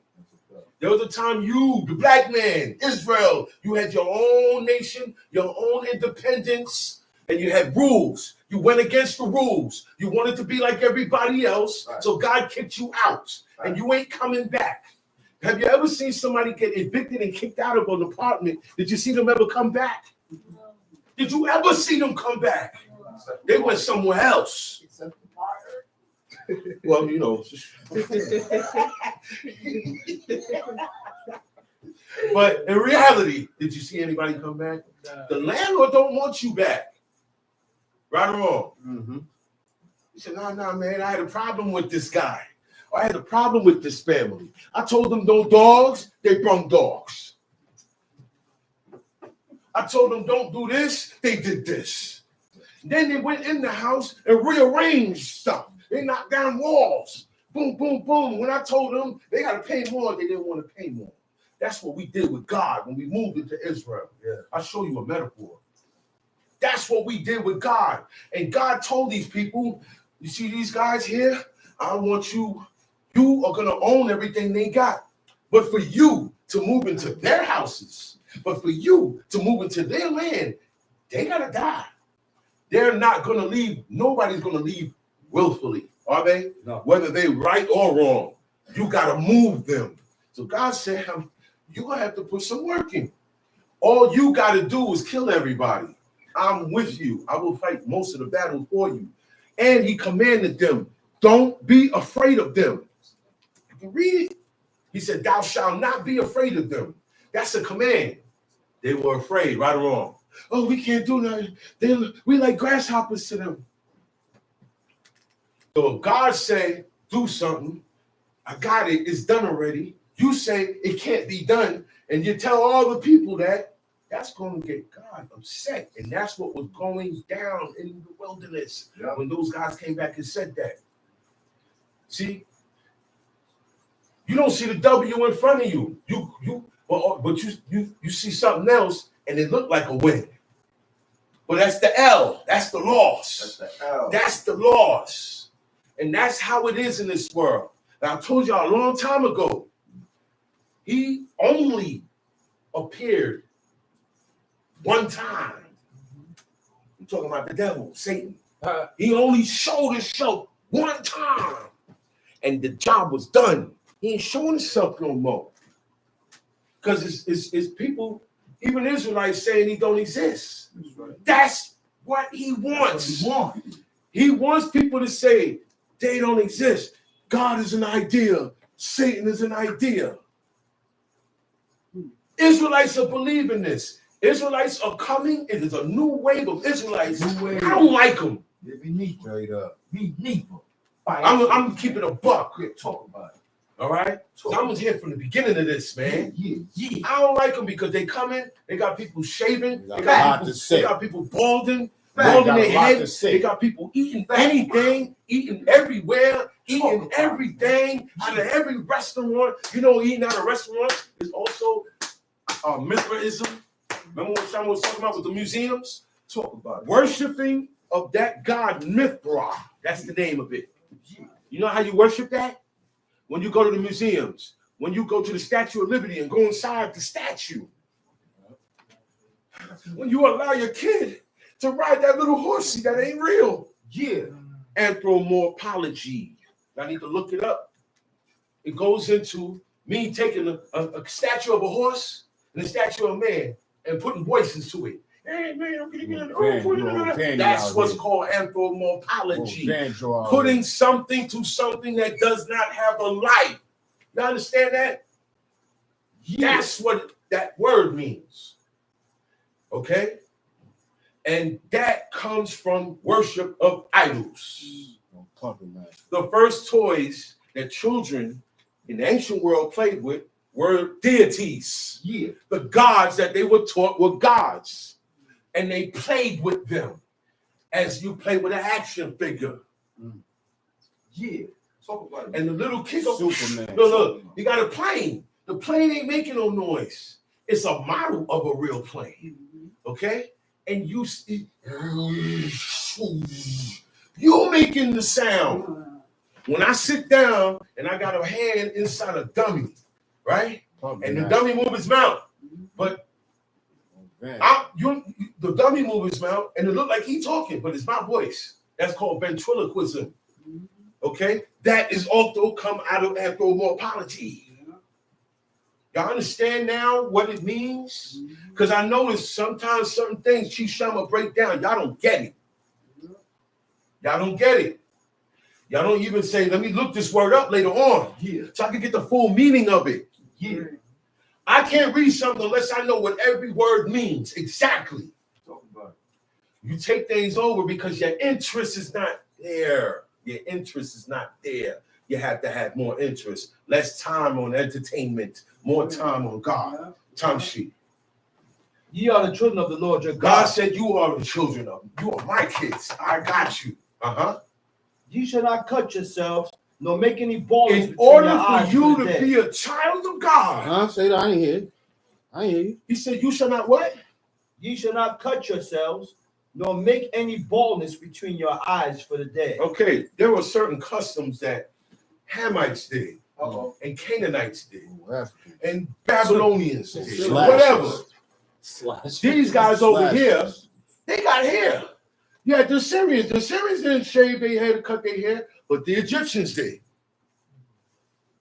It's okay? But now the Assyrians, they did other things. They cut, but they messed with this. Anytime a man or a woman mess with your eyebrows, you don't know how many gods you are worshiping. That's right. You are worshiping a dog, first of all. Say it again, brother. A dog of Egypt, and the cat of Egypt that they worship. Okay? If you want to know, come to me later and I'll show you. I will show you. I will show you. And it's going to blow your mind. You would be surprised. I told y'all, when we read about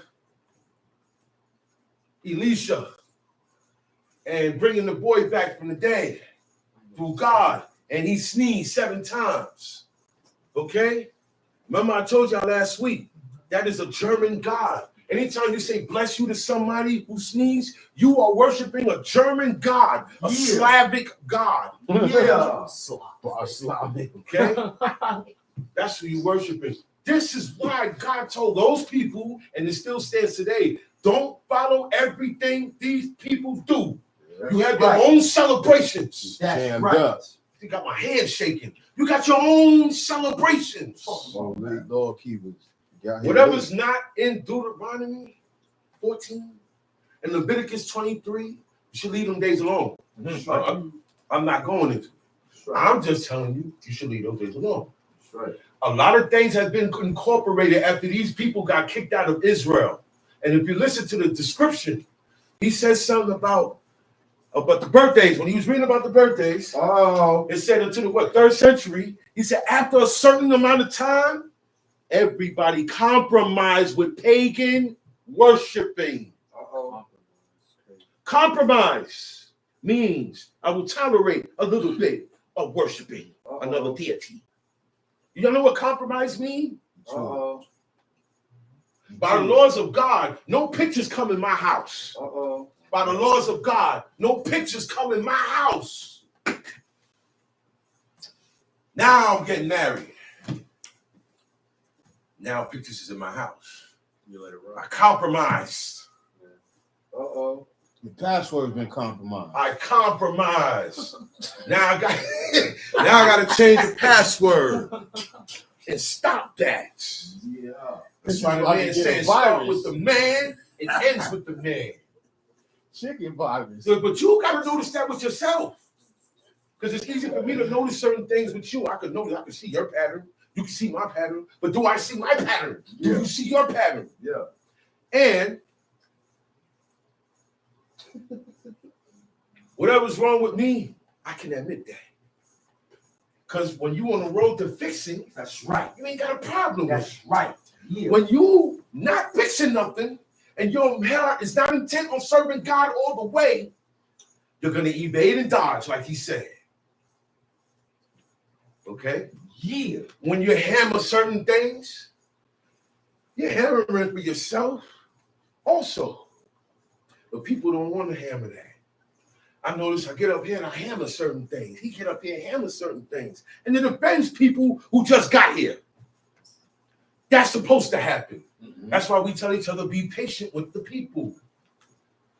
We're not going to take no disrespect, though. We're not going to take uprisings. But we're not going to expect everybody to get this one time. I didn't get it one time. We was born in this. We didn't get it one time. We still grew up as Americans, man. I didn't have this drive 15 years ago. I didn't have this drive when I was young. I wanted to go outside. I wanted to be a girl. I was chasing after girls. That was my thing. Because I seen that was a magnet. I had something with that. That was my thing. Okay? I frown on a lot of things. I look back and frown on. Can you look back and frown on? If you can't, you ain't changing nothing. And no matter what anybody tell you, you ain't going to listen. Because your block is up. So you got to stop and listen to the words that's coming off these platforms. Most of it is through experience. People are telling you stuff they've been through already. You're not going to come and change the game. It's not going to happen. That's why God said, don't add on, don't take away. This stays the same. He said, don't put no cuttings in your flesh for the day. We don't do nothing for the day. No razor glass. No moment of silence. Because people bow their heads. Mm-hmm. That's why I said earlier, you bow your head for the day. People People tip their hats. Well, we wear turbans, so we can't tip a turban. Ain't fair, ain't fair, bro. That ain't fair. Ain't fair. You understand what I'm saying? Okay. Now, we can't have tattoos. So that You know where tattoos come from? Worship of the dead. Certain Hamites, certain Canaanites, Nigerians. You see cuts. You see people with cuts. I know you've seen African people with cuts. That is cutting their flesh for the dead. You know who they did that for? If you watch Black Panther, look. It's all a bunch of devilism. Because in order for him, who he getting wisdom from? His dead ancestors. How you getting in contact with him? With your indoor work. With your indoor work. Newbie, nigga over there with Newbie. With your indoor work. Okay? Sweet. All the entertainment, everything is subtle. It's rigged up. It's rigged up. Jam you. Y'all don't even know what's going on. Cuttings in your flesh for the dead. Yeah. We don't praise the dead. Egypt and Babylon, most of their worship was for dead things. And if it wasn't dead, it was animals. It was insects. It was rodents. Yes. Canines. Felines. Sun. The sun, moon, stars. Everything God said not to worship.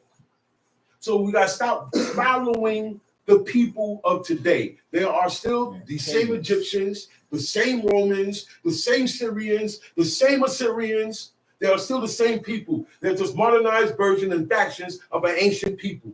Learn how ancient people lived on a daily basis so you can understand this thing. Okay? God didn't give the laws to people who had microwaves and blenders. Yeah. Did he? Did he? Not at all. And TVs and phones and towers, all of this stuff. He didn't give them that there. So I got to find out how they did things. So you can avoid certain stuff today because it still count as iniquity. All right? Mm-hmm.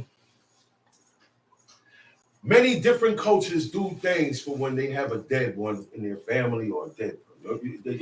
Everybody had, people make up stuff now for no reason. You got stuff that only this guy does. He made his own statutes for the dead. We can't follow that.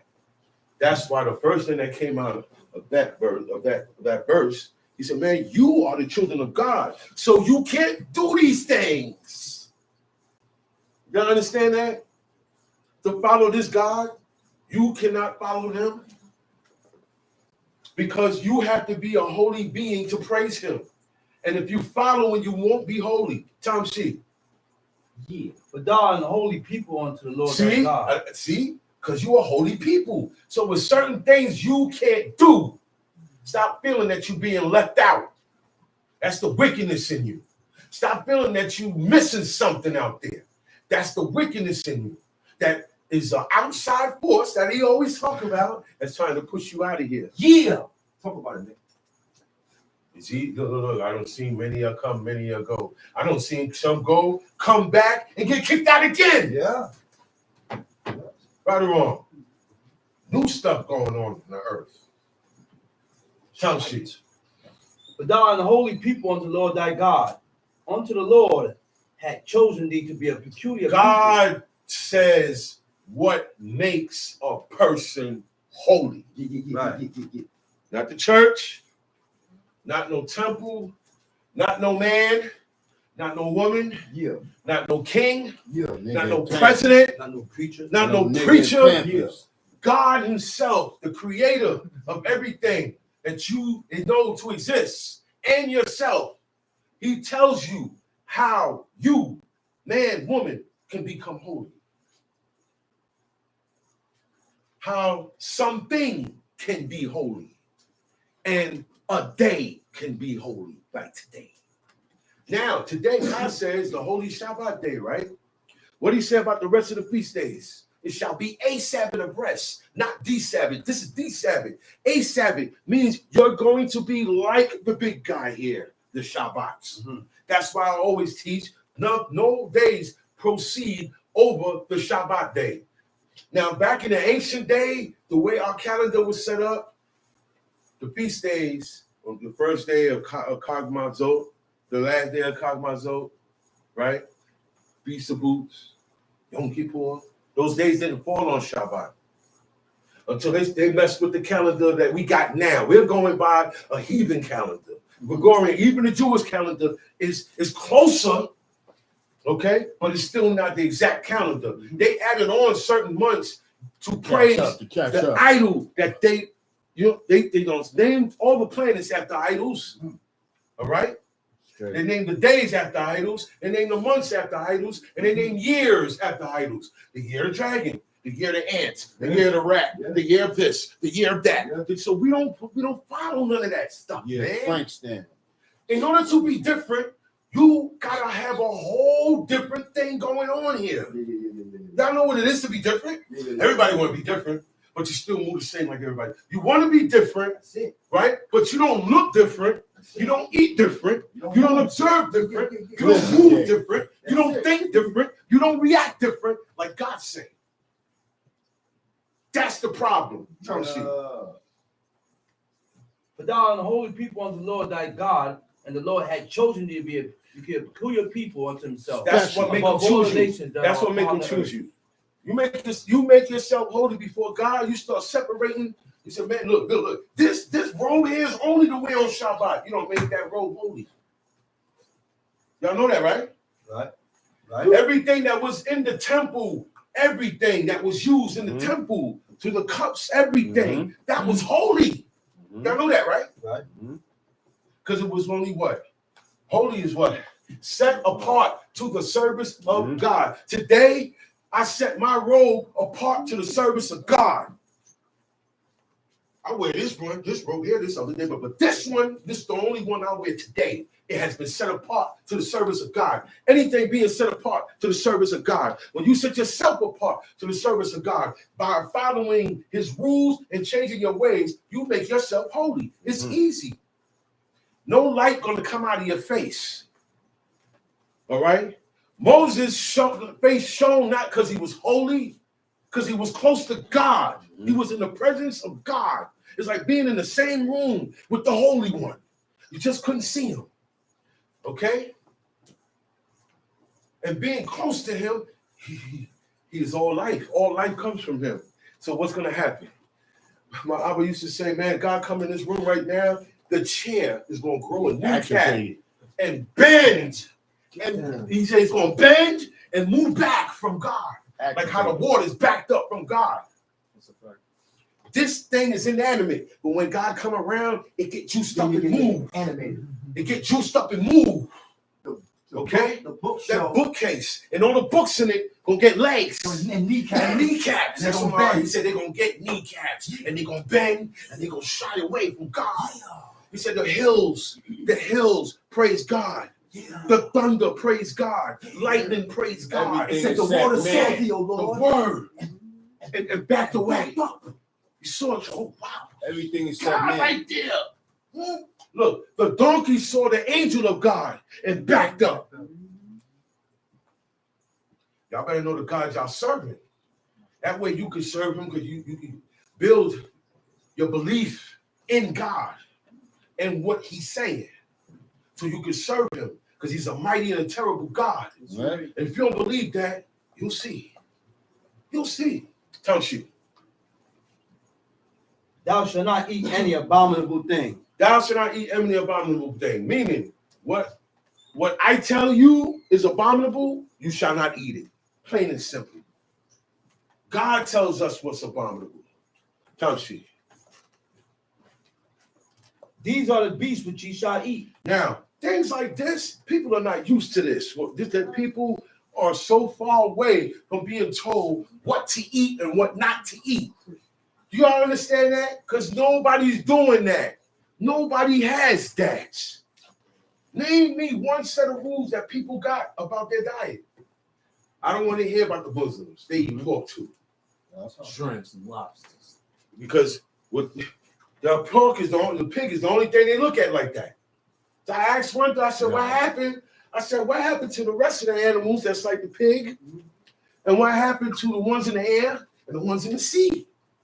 Because there's a distinction only if you want to follow God that you got to follow with them beasts. There's certain characteristics that they're going to have, physical characteristics that they're supposed to have. What are the beast physical characteristics? What's the beast on?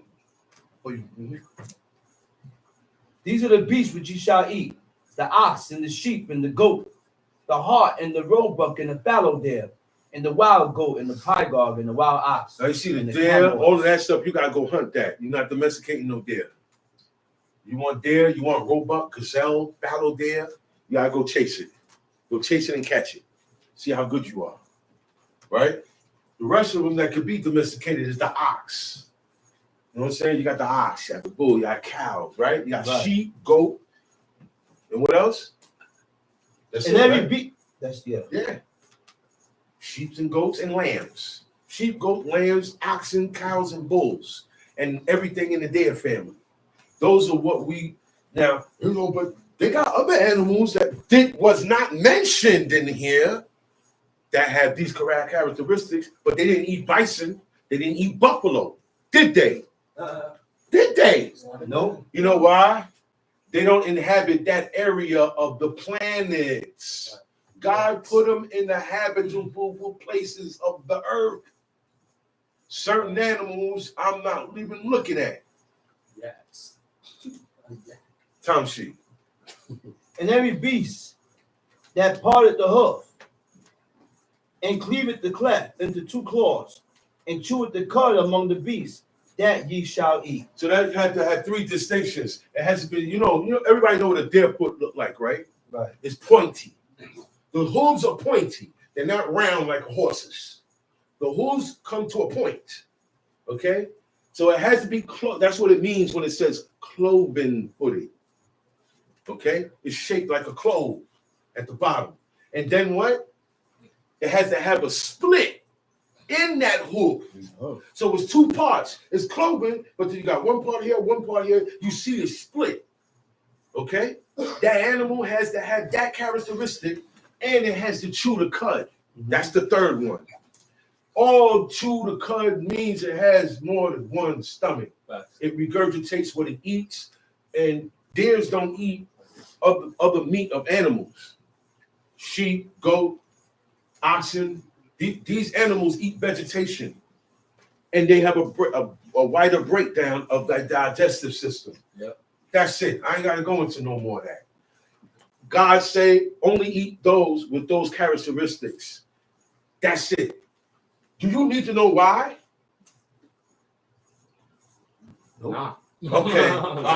So I was waiting for an answer. Nah. Do you need to know why? God said, look, man, these are the only ones you can eat. And out of these, they have to have these characteristics. Boom. That's it. With the beast, that's it. We don't have to go no further. And all those animals he mentioned have families. Yeah. You got the deer, you got the pygarg. Mm-hmm. The pygarg is in the deer family. The fallow deer is in the family. These are the cousins. You understand what I'm saying? Oh, wow. So we got that covered now with the beast. Tom sheep. Nevertheless, these ye shall not eat of them that chew the cud. So we're gonna make a mention of some of the beasts that you definitely don't eat. Because some of them have one or two characteristics, but they're missing one or two characteristics. Yeah, meaning they don't have all three. Cloven footed, split the hoof, and chew the cud. Yeah. They have to have all three. Some animals only chew the cud, don't have the other two. Some have the other two, some don't chew the cud. Tom sheep. Yeah. Nevertheless, these ye shall not eat of them that chew the cud, or of them that divide the cloven foot, as the camel and the hare and the coney. For they chew the cud, but divide not the hoof. This is all the rabbit family. See, Coney Island. Coney Island is named after conies. Conies is a form of rabbits.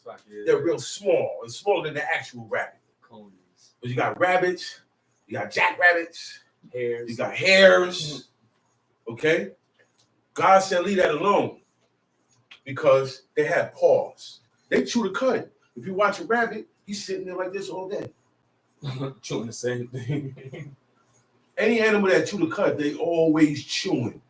Because they chew, go down one stomach, then they regurgitate, they throw it up. You may say ill, but it's not food. It has no taste. It's grass and leaves. And their body was designed to do that. You're vegan. The reason why we say ill is because most of the food you throwing up, you ain't got no business eating it. Yep. Chicken. So it's worse when it's coming out of your body. Yeah, eating dead food. Because the blood is still in the meat. So it's dead food. Okay? Yeah. Every time I come up here, it's going to be a problem. Every time. Because I'm speaking God's laws. I'm hammering out every time. So I don't expect everybody to like what I say all the time. That's what my father taught me. He said, look, man, yo, man, let me tell you something. A lot of Israelites don't like me because I speak on things that they do. Yeah. Violate. Yeah. Violate. Yeah. Yeah. By going. So my father told me. He said, so as a teacher, don't expect to be liked. Come on, man. A lot of times when you're going to teach, it's going to be quiet. Yeah. People going to have something to say. Yeah. People going to be uproared. Yeah. That's the evil in them. Yeah. That's what my pops taught me. Yeah. They're bucking. They don't even know they're bucking. Lord. Moses said, when you talking in your tents, you're not talking against me. And who's Aaron? Remember he said that? He said, man, what is Aaron? Y'all making a big deal out of this. This is God's movement. God told me to bring this law and teach you, but you guys don't want to do it. So you say what? Kill Moses and kill Aaron. It's crazy. Well, one thing, you can't kill Mick and you can't kill Shammah. How about that? You ain't gonna be able to kill us. Nah. You got Cherethites and Pelethites, like David did. David had people called Cherethites and Perethites to help keep the Israelites in line. BT. Did that. Whatever David did, those same Cherethites and Pelethites did, not the Israelites. Y'all got to really start looking at yourselves, man. That's what I'm giving it to y'all how I got it, man. Wake up call. Facts. Because if I do this to you, you're going to love me. Facts. You're going to love it. And you ain't going to change. You're not going to change. And you're not going to learn. Yeah. Nevertheless, these shall ye and the swine, Fact. because it divided the hoof, yet chew it not the cud. That's the old piggy wiggy. My Bible call it the piggy wiggy. The hog. The hog. The hog. People love the hog. Let them go back and forth. Let them go back and forth. They go back and forth because they bald Let headed. them go back and forth. And they eat blood and fat. They eat chicken. They will learn. That's why they go back and forth. They're gonna be like, a lot of people have come and say, hey man, sorry for my behavior in my earlier That's why they years. go back and forth. Okay? Let them Wow. go. They tight right now. You're supposed to get this. Yeah. God told the prophet Isaiah, show the people their sins. Yeah. Were they happy about it? No. He told Jeremiah, go over there and say, thus saith the Lord. Jeremiah said, yo, these people here, they won't kill me. He said, I'm going to make your faces as tougher than them. So don't let none of this phase. Like I said, we have patience for people who don't know. You don't know. And I understand. Let's all have respect because today is still God's day. Today is not my day. Today is not your day. Okay? Yeah. Today is not the day for people to debate and go at each other. So just listen and learn. Yeah. If you don't like what you're hearing, you disassemble in your heart like they did. That's right. Be respectful, please. That's all we're asking. Because today is the day of the Lord. Today is God's day. It's not Chief Mikael's day. Okay? Let's all keep each other in behavior. All right? And the swine, because it divided the hoof, yet chew it not the cud. It is well, I'm talking about the pig now. Nobody should have a problem. You should not eat of their flesh nor touch their carcass. You should not eat of their flesh or touch their carcass. I ain't got to break that down. Everybody in the world agree about the pig. People who don't serve God, oh man, I'll stay away from the pig. No, for health reasons, spiritual reasons, however they grew up, whatever the case may be. But they ain't gonna stop eating crab. They love that crab. I saw a woman on the train. She sat down, man, and she pulled out king crab. They got king crab. I didn't know that. They got some. The thing was this big, and I looked at it. I said, "This girl eating a roach leg, man. Gallon of fluid. It looked just like a roach egg, a roach leg. They have the same anatomy. Only difference is the claws because they down there with sharks. They got the antennas just like the water bug. Stop being in denial. And I know it's Israelites eating seafood. I know it. With corn. I know corn and potatoes. Because I see people love that seafood.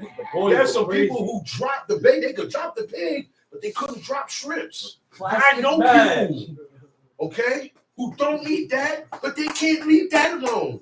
And it's all abominable. Yeah.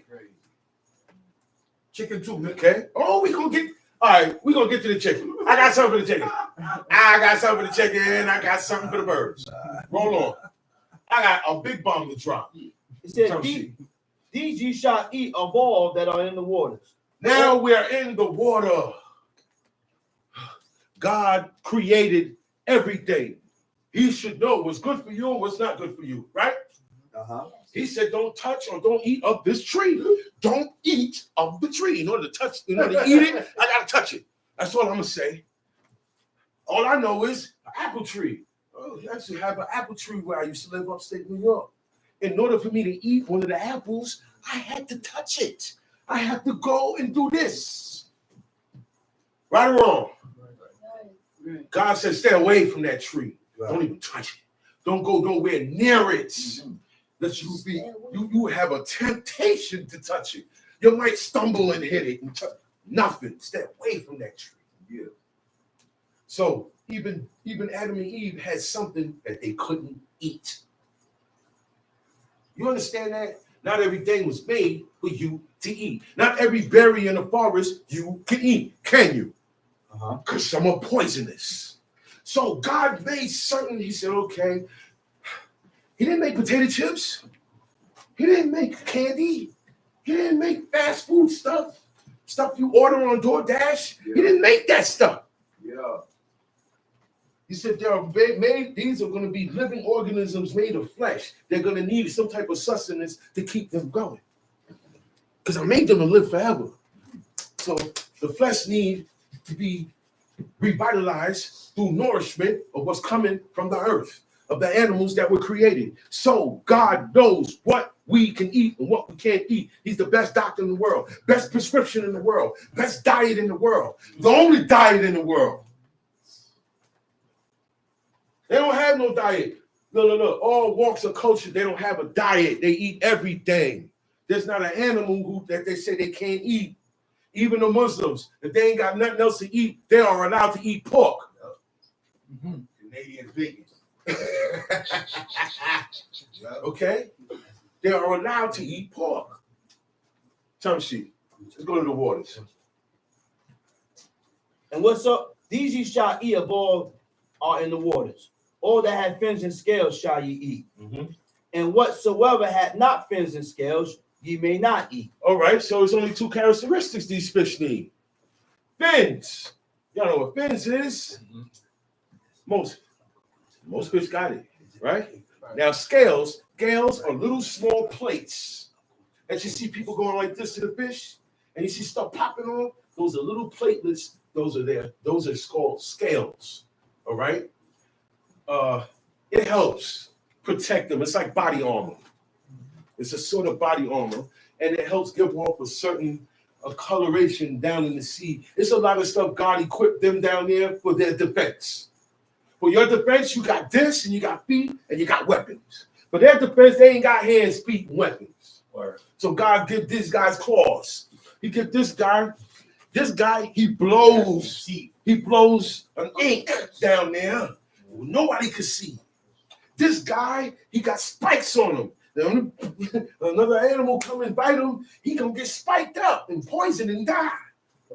God gave them all their defense. Okay? But these guys now got scales. Those are the only things you can eat coming out the waters. They have to have fins and scales. That's it. That's it. I'm not adding into it or I'm taking away from it. God said it has to have fins and scales. So if the fish have scales, if the fish have a fin, I'm eating it. Catfish. That's what God said. Catfish don't have scales. No, okay. Catfish got fins. No Catfish got 2 sets of fins, but they don't have scales. Mackerel don't have scales. Shark. Now, we're going to get the tuna. Far as I remember coming up, tuna didn't have scales. I'm starting to hear that some tuna have scales.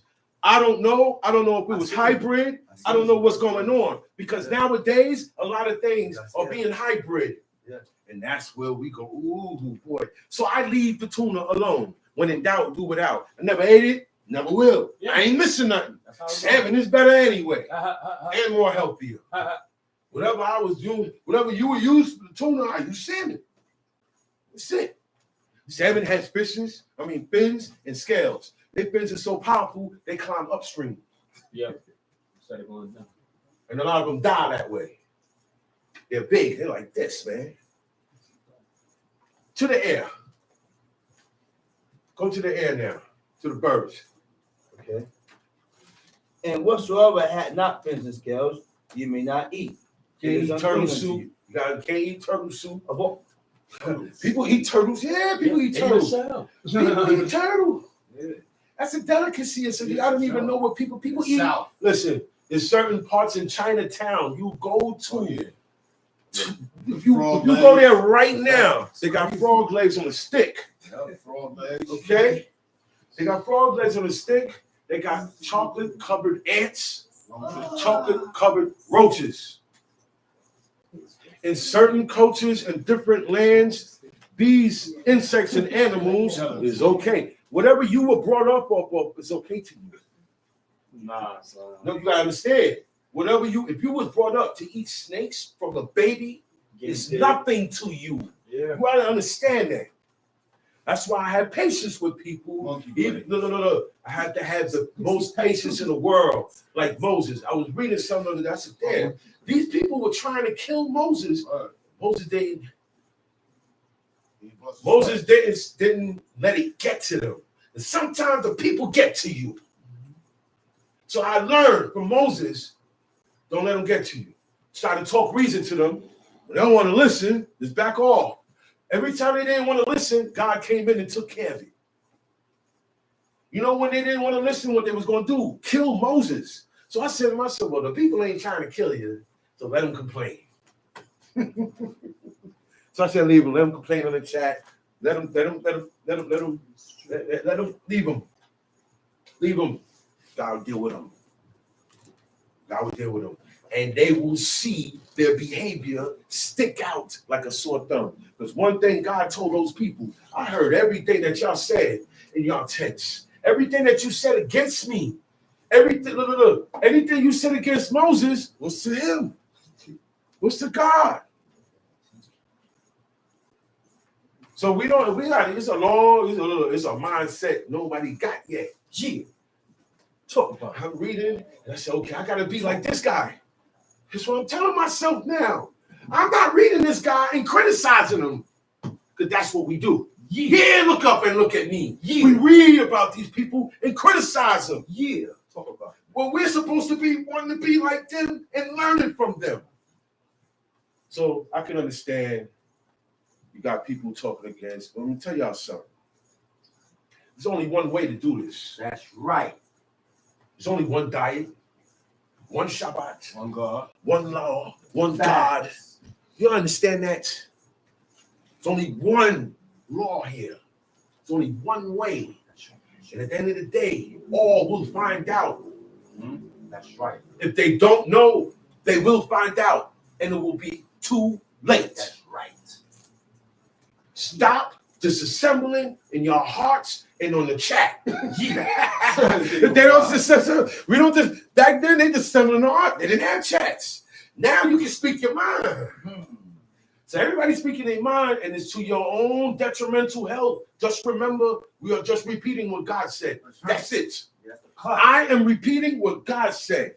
He said, ye are the children of the Lord. Who's speaking? God. Ye. I'm only going what God say. Ye. That's it. That's the cut. That's it. Of all clean birds ye shall eat. But these are they of which ye shall Hold not up. It just said, of all clean birds ye shall eat. Did it name any clean bird? No. That was the cat. I had to walk away for a minute. Did it name any clean bird? No. Okay, leave it there. Read. We're going to do this step by step. Read. But these are they of which ye shall not eat. Now you're going to tell you the fowls not to eat. You still don't know the clean ones, but you're going to know the ones you ain't supposed to eat. And I'm going to tell you why it got put that way. I know why it got put that way. Read a little here, a little, and you'll get to understand the Lord. I know why he put it that way, and I'm going to tell y'all why. Because it's facts, all right? Tell she. The eagle, the ostrich, and the osprey, and the glede, and the kite, and the vulture at this kind. Keep going. And every raven at this kind. Keep going. And the owl, and the nighthawk. Whoa. All right, I gotta stop right there for the owl. All Drake fans better watch it. All Drake fans watch it. That man serves the owl. The owl is the devil. That OVO stuff. Don't wear nothing that has that on. Don't wear nothing with no owl. That's why we're not supposed to have images on our clothes or nothing. These things are being served by devil worshipers. Follow not the way you're going. Anyway. It's all foreign apparel. God is against foreign. It's all foreign. Follow not the Because way if you're going. it's not in here, it's foreign. Yeah, if I'm with foreign. Foreign what? Leave that stuff alone. You can't be wearing Medusa heads. Oh, I know what no Versace. For okay. You. That's why I wanted it. Versace I didn't want to say the name Hebrew. because all Versace products have a Medusa. Y'all know what Medusa is. It's supposed to be it's a fake god and a woman at that with snakes for hair. And every time she show her face to you, you turn to stone. All of this stuff.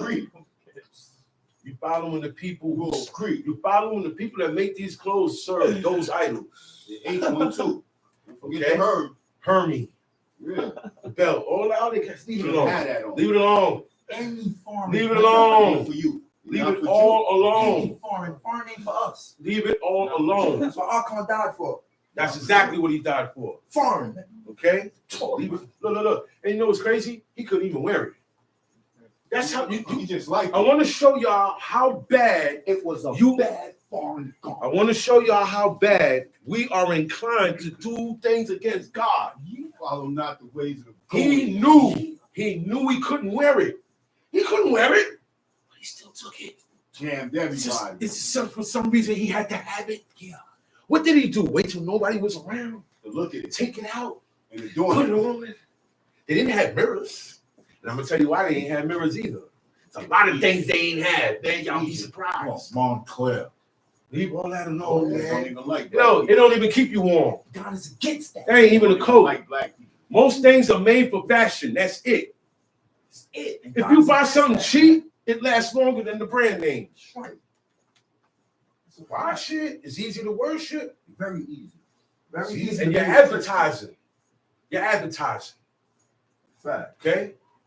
Everybody got a problem putting these on. Everybody got a problem putting these on. The men and the woman got a problem putting these on.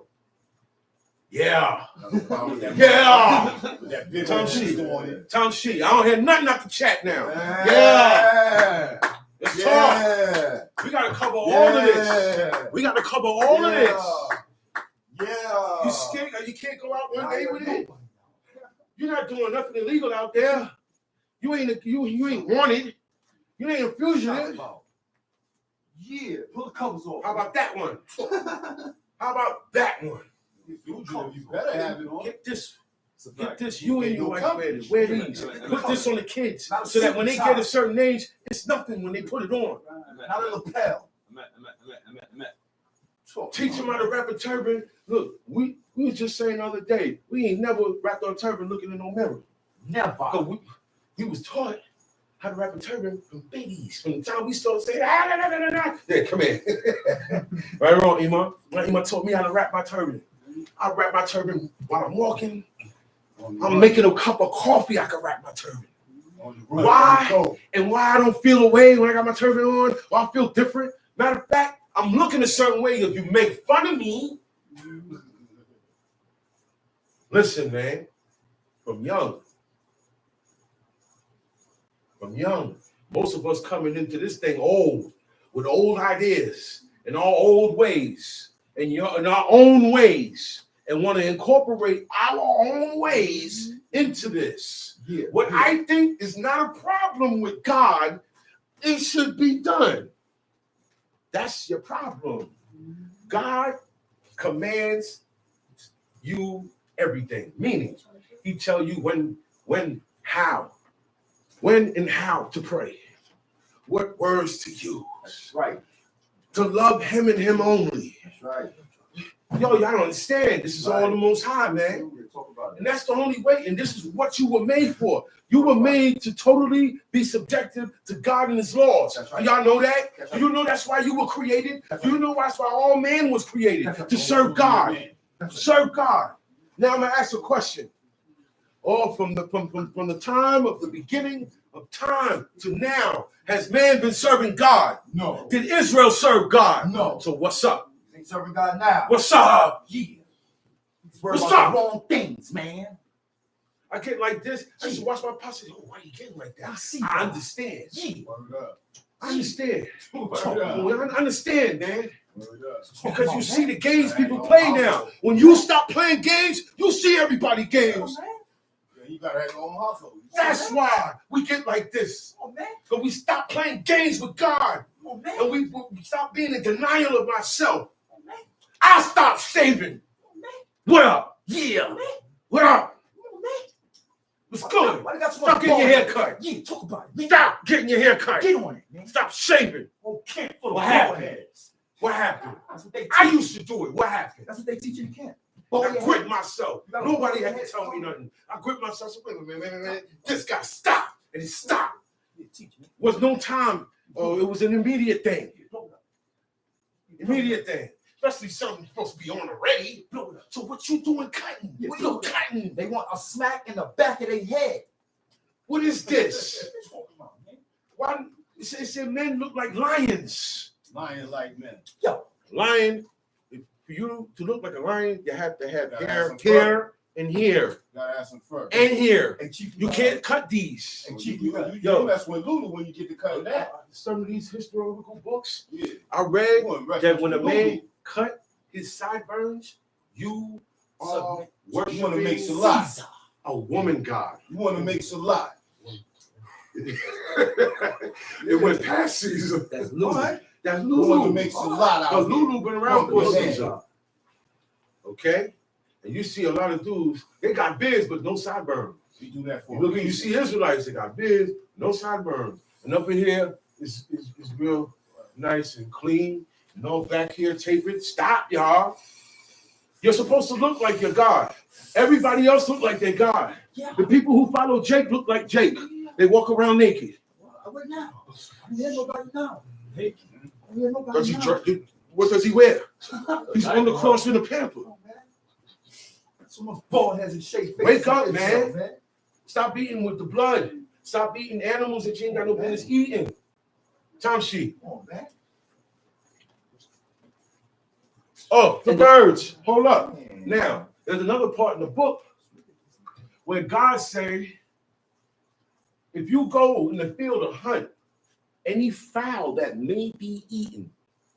So that told me they knew the birds automatically that they could go out there and hunt. Because not every bird you go in the field and hunt. They hunted certain birds. Now the chicken comes from the ancestor of the jungle. No, hold on. Calm down. Calm down. Stay with me. The jungle red fowl. Before we get to the dinosaur, the chicken come from the jungle red fowl bird. You got jungle blue fowl, jungle red fowl, and jungle silver fowl. There is no information on this planet that can confirm if that jungle fowl was clean. Okay? I'm years. I've been on this for years. And I go all the way to the top. I said, wait a minute. Now I'm going to take it further. Yeah. Theropod. Y'all know what theropod is? Yeah. Theropod is all birds that got three. They got three. That's what they walk on. 3 toes. All those birds that got theropods, that are theropods, come from dinosaurs. Yeah. They are actually reptilian in nature. That's why they lay eggs. That's why most birds come from dinosaurs. Even if it isn't the chicken, it could be the turkey. And I know the turkey come out of the buzzard family. Mm-hmm. Before any turkey, there was buzzards, and they come from the buzzard family. And this chicken is something diabolical about this bird. This chicken is used on Sunday worship meal. Oh yeah. This chicken is used in witchcraft. That's right. The blood of that chicken is used in witchcraft. Right. Not the pigeon. I don't see where they sacrifice any chicken blood in the temple. Mm-hmm. Matter of fact, if you look for the word chicken in the Old Testament, it don't exist. Mm-hmm. Never seen that. If you look for the word turkey in the Old Testament, it don't exist. Mm-hmm. Not even in Hebrew. I'm just putting down the facts. I'm not telling nobody what to eat, what not to eat. Facts. Heaven forbid I do that. Man. I'm not telling nobody that. I'm just showing y'all the facts. Absolutely. I'll go all the way to the origin. They use words like hybrid. This was this from. So I said, okay. They're playing word games. Let me go all the way back. Okay. Jungle red fowl. Okay. Now, the jungle red fowl was never in the Middle East, where Israel is at. So important, nigga. It was in China and in India. And the turkey is from here. Wild turkeys all over the place. These are wild animals.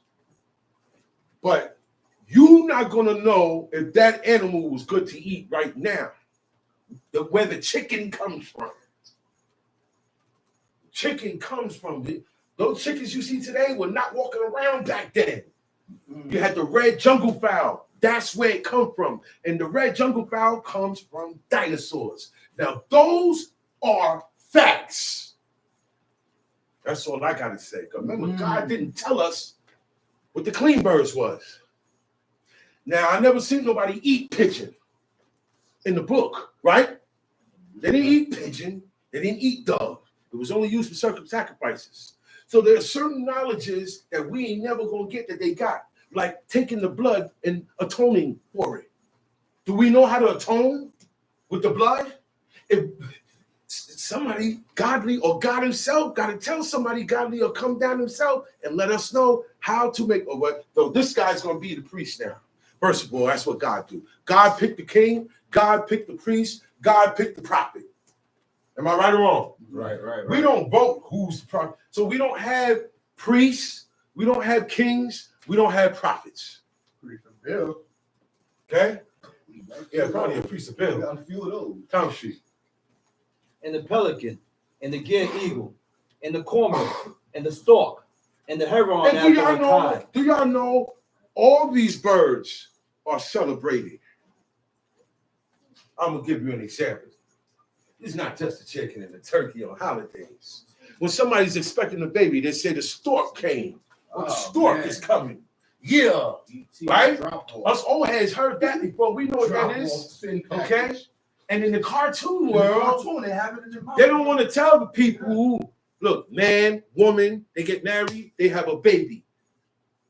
Tell them Lies. Look, they don't want to tell them that, but they want to tell them that they could be gay today. This is something else. They didn't want to tell them that in the cartoons, so they make up the stork. Lies. Where the baby came to the stork. Man, so what? Why your stomach? One of the kids said, so mommy, what was wrong with your stomach? You say the stork dropped that too? The eagle. The eagle is the number one symbol for the Roman Empire. America is a branch of that Roman Empire. Okay? Their architecture and their ways are still the same. And their beginnings, America's beginnings is really started in Rome. And what's on the back of your quarter? America.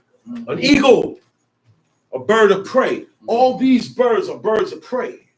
All these birds eat. But God never said don't eat them because they eat dead animals. He just said they are unclean to you. Do y'all understand? The beast had characteristics, right? Y'all with me? In the water, they got characteristics. But when we get to the air, there is no characteristic. Leave those birds and leave those eggs alone. That's right. Okay? Most birds come from reptiles we called dinosaurs. All right? Dinosaur bones was also found up in the highest mountains after the flood, besides stuff that was coming out of the sea. Because all of them was trying to get away from that. So it's a lot of stuff y'all don't know that happened back then. It's a lot of stuff. All right? All birds, 99.9% of birds come from dinosaurs. When you look at the bottom of the chicken's feet, you see scales. Am I correct? Yes. Right. The chicken feet are scales. And then as you go up, it's feathers. And it is a known fact now. Those scales evolved into feathers. Yep. That's what those feathers are. They're really Large. scales. So when you eat eggs, you eating reptiles and lizards that fly now. That's right. And got feathers. You don't have to believe none of this. Yeah. But don't stop anybody else from believing what they hear. That's for you not to believe. Because you like chicken. You like chicken patties. You like drumsticks. Yo, all that stuff is made with the blood. Y'all know that, right? It's really totally impossible to eat an animal from as far as a bird. You can't eat the wing. You got to devein everything, man, because they got veins like us. So just think about that. Chickens and turkeys was nowhere involved in this. Okay? And it never will be. Oh, man. He said, every creeping thing that flieth is unclean unto you, it shall not be eaten. Every creeping thing that flies. Every creeping thing that flies. Right. Every creeping thing that flies. He said, shall be what? Unclean unto you. He said, they shall not be eaten. So, what we call certain things, creeping things like insects that have wings. Gotta leave, because you got creeping things that don't have wings, you got creeping things that have wings. Okay? Time sheet. And the pelicans and the gay eagle and the cormorant and the stork and the heron after her kind and the lapwing and the bat and every creeping thing that flieth is unclean unto you. They shall not eat it. It shall not be eaten. But of all clean fowls ye may eat. But we still don't know. He said, of all clean fowls we may eat. Right. Does it say what fowls were good? No. Did it say the chicken is good? Did it say the turkey is good? Did it say the chicken is good? Or did it say the turkey is good? So why you still eat it? Because you really don't know. And these people are not giving you a definitive answer. But the one thing I do know, 2 things, I'm going to say it again. It comes from the red jungle fowl, and the red jungle fowl comes from dinosaurs. Okay? Dinosaurs. All right? That's why all birds lay eggs, because they come from reptiles. All reptiles lay eggs. That's why. But hey, those are the facts. All right? Tamshi. You should not eat of anything that died of itself. You should not eat of anything that died of itself. Thou shalt give it unto the stranger that is in thy gates, that he may eat it, or thou mayest sell it unto an alien, but thou art an holy people unto the Lord thy God. Keep reading. Thou shalt not seethe the kid in his mother's milk. It said you should not die of anything that died of itself. So if we don't know how the animal died, we shouldn't be eating it. If we don't know how the animal died, we shouldn't be eating it. Okay? Well, you said it died of itself. That died of itself. How you know if it died of itself? Did you buy it? I mean, did you go out there and get it? Remember, these are for people. These are for people. Peculiar people. No, not peculiar people. No, these are for people who didn't have stores. These are for people who grow their own food. These are for people who catch their own food. Facts. You don't get your food from foreigners. We get all our food, even the apple. We get them from foreigners because we don't own nothing no more. We have been kicked out of our land. Okay? Name me one Israelite that got 250 acres of farmland. None. They got land, but I want to see farm on it. You ain't growing. What you gonna do with the land? You ain't cultivating nothing. Nothing's happening. Let's really think about these things. How did it die? If I'm not supposed to eat things that died of itself, okay, the blood is out, the fat is out, but how do I know? How do I know? Do I know? Do you know? Oh, well, okay, I'll go to the farm, or I go here, or I go there. Okay. Where you go, how do you know if that animal wasn't sick? How do you know? Because most farmers don't even know. Because they sell it. They don't care because they're selling it. Just sellers. See, back then, I'm not selling my sheep. All that is for me and my family. When I die, that family of sheep gonna be there for my sons. So it's a different mindset. You buying your meat with the blood and fat in it already. You're not buying whole cows. You don't know how it died, do you? Right. I was taught when in doubt, do it out. And God, I read later on in the prophecy, God called the people riotous eaters of flesh. Right. Why did he call them that? Right. Fluid on the fly upon the spoil. Means that you are riotous. You know what riotous means? Can't help yourself. You always ready to go against in a rioting way. You act like you were rioting. Okay? And you eat flesh all the damn time. Can't help yourself. Now, the only ones that ate flesh all the time in Israel back then was the rich, the kings, the noblemen. That was part of their menu every day. In my house, I got four lambs, 2 goats, and a cow. You think I'm eating meat every day? Think about it. I don't know more than you eat that. You think I'm eating flesh every day? Do you know what has to be? It said to prepare it. It said she took a calf and prepared it. You know what prepared means? Kill. And it has to be killed the right way. You don't kill it a certain way where the blood stays still in the body. You hit it one good time across this neck. Because I was taught that's the beginning of getting rid of the blood in the animal. And I was taught that by a heathen. That's a fact. He took me hunting. And you know what he said? He said, well, look, you never had deer meat. We're going to catch a deer today. And he's a licensed veterinarian also. One of Nikki's uncles. And he showed me. He said, look, I'm going to show you how to see if they got anything sick in them. Because they could have something wrong. You got tuberculosis too. They get all that. Scurvy, right? True. And I remember what my Ima told me what she learned from her father. Because her father is a hunter and a fisher. Back in Panama. That's a fact. He's a hunter and a fisherman.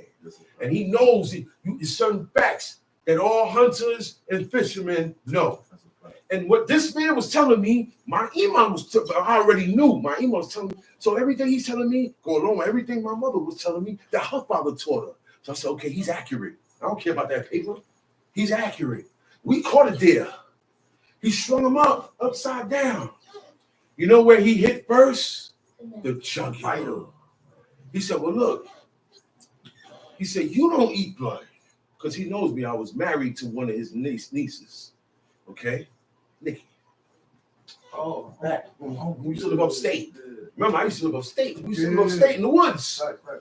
So we learned a lot of stuff up there. Yes, sir. We saw raccoons up there first. Yes, sir. Way before they got out here. Right or wrong. So with certain, we had this certain knowledge we had to get in order to live out there. Certain wildlife, if you don't know what you're doing, you'll die. Or they'll be up in your house. Anyway, he said, for you to get the blood out, he said the beginning of all of that is you got to have the right kill. You got to hit it here. Already hit it. I mean, man, it was like a fire hose. You know, when a water hose. That thing, that blood. And it's thick. It's thick. It's thick. It's very thick. It's very dark. And that thing pulled out. Yeah, he had made like a hole in the ground so it won't spread all over. And that thing, man, he said, yo, let's go roll up and it's gonna pour. It took a while. It took hours. We forgot about it. You know when it stopped, you don't see not one drop coming out. And he said, yeah, it ain't ready yet though. The legs. Yeah. You start yanking the legs because now it's still blood caught. See, he must. And everything that I said, yeah, he didn't say that, okay? Because if he tell me something, he didn't say it ain't happening. I'm gonna just help you catch the animal. I ain't eating it. Then he split, took the skin off, took all the skin off, and he looked under the skin, the epidermis, because skin is fat. Out here and under is fat. Epidermis and the dermis. Okay, this is the dermis. Under on the inside is the epidermis. That's the hide of the animal. That's the part that they take and they cut and they make coats. They make coats and rolls out of them. Now, they make carpets. Not the whole bear.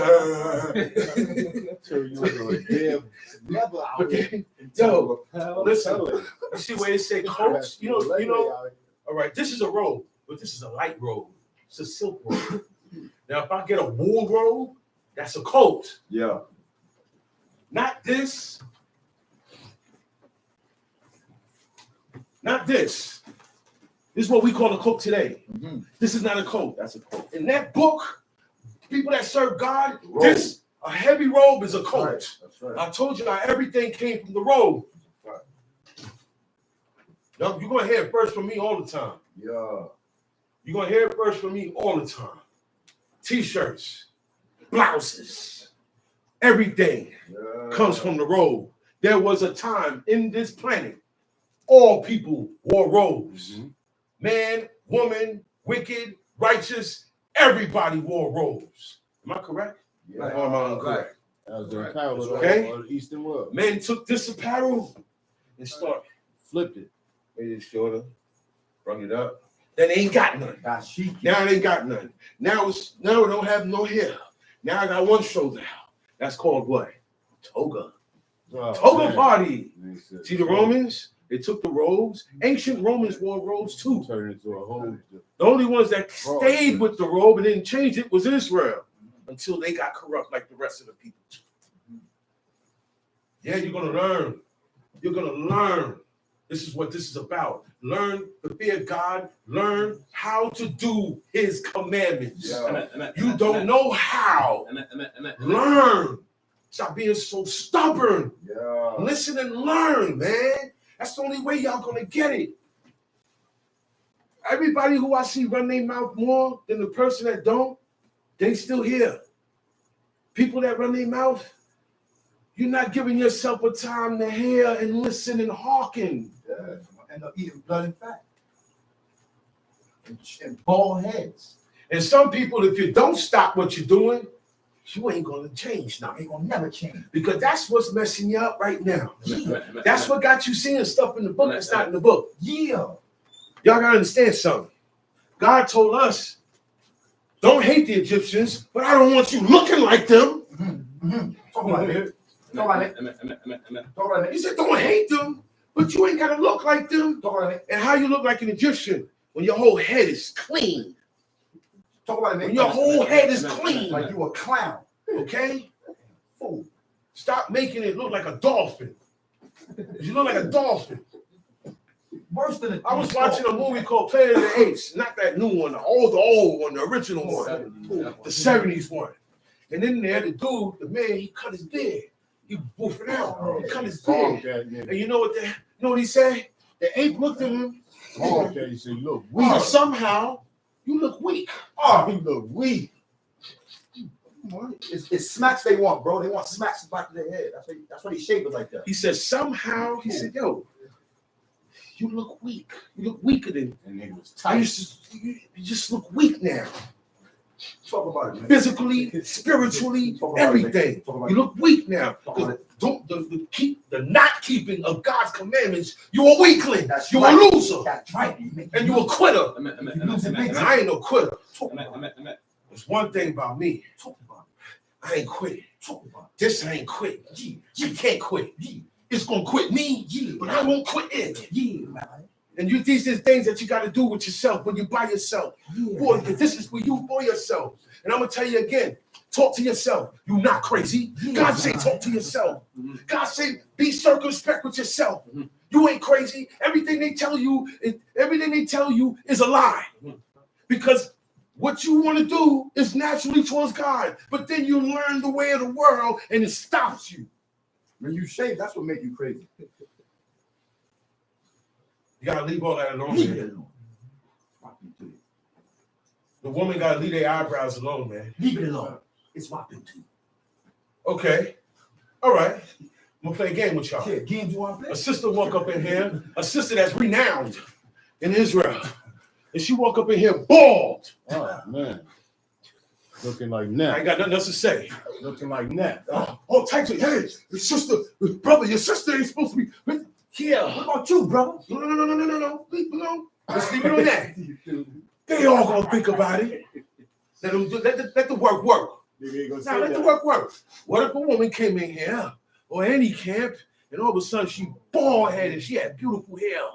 With a ring Everybody around gonna her say what they gonna say. What they gonna say? It's okay? No. They gonna say, "Oh, sister, you ain't supposed to." But what about the men? He ain't gonna check her. The 'cause he woman bald ain't too. doing nothing unless the men set it off. And he ain't gonna say There nothing. weren't dice on this planet until you got fags. That's what I mean. That's what I mean. Talk about it, man. Okay? Talk about it, man. It start with the men. And it ends with the men. Like I told one man, he said, "Oh yeah." He said, "Yeah." I said, "Well, look, listen, I'll tell you, I got the power to stop it. I got the power to tell my woman stop it. You don't have that power." So I had to tell one dude. I got look, matter of fact, woman, come here right now. And I laid my command, look, on, but just because he said what he said. Fact. And guess what? I still love her, even though we ain't together. But she rolled with it. She looked at me like, Kane. She knew what I was doing, and she rolled with it. That's right. Because she ain't gonna have me looking embarrassed. Because we were one. Talk about it, man. Yeah, you got the power, but you're not exercising it, man. Talk about it, brother. You got the power. God say you are gods. God say you gods, but you died like princes of one of the men because you flesh. Because you got the power to be godly. Yeah. Well, he wouldn't be telling you this. God ain't gonna tell you something that you can't be. You ain't gonna believe that if you got a haircut. Time sheet. Bald. It don't work that way. Thou shalt give it unto the stranger that is in the gates, Whoa.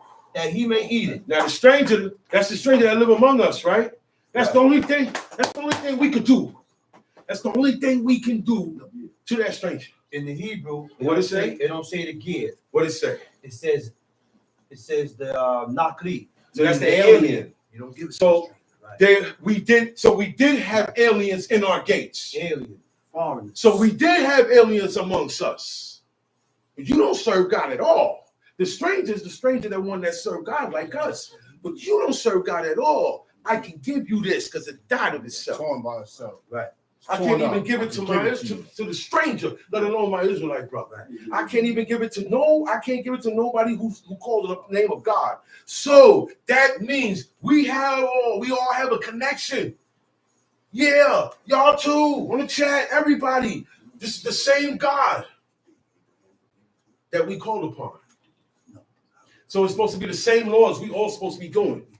Am I right or wrong? It's supposed to be the same laws. That's right. All the laws of God are supposed to be done the same everywhere. That's right. Time sheet.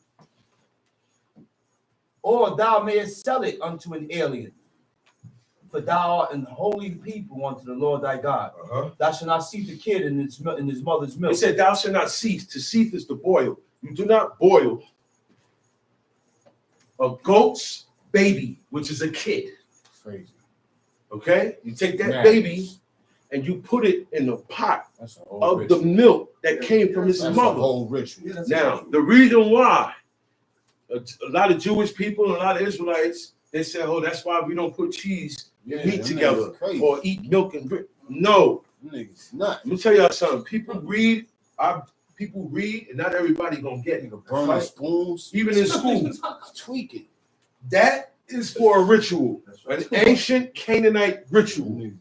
God said, yo, he started telling them that. He said, because you're going to see what these people do when you get down there. You're going to see them boiling the kid in his mother's milk. What they do now, they boil it. They throw away the kid, the baby. They throw that away. They take that milk and go out in their farmland and sprinkle it over their crops. That's barbaric.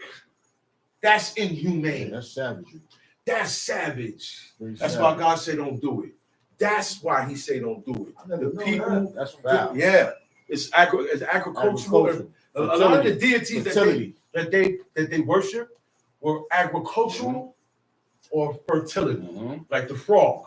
In Egypt, the frog. You remember Apollo?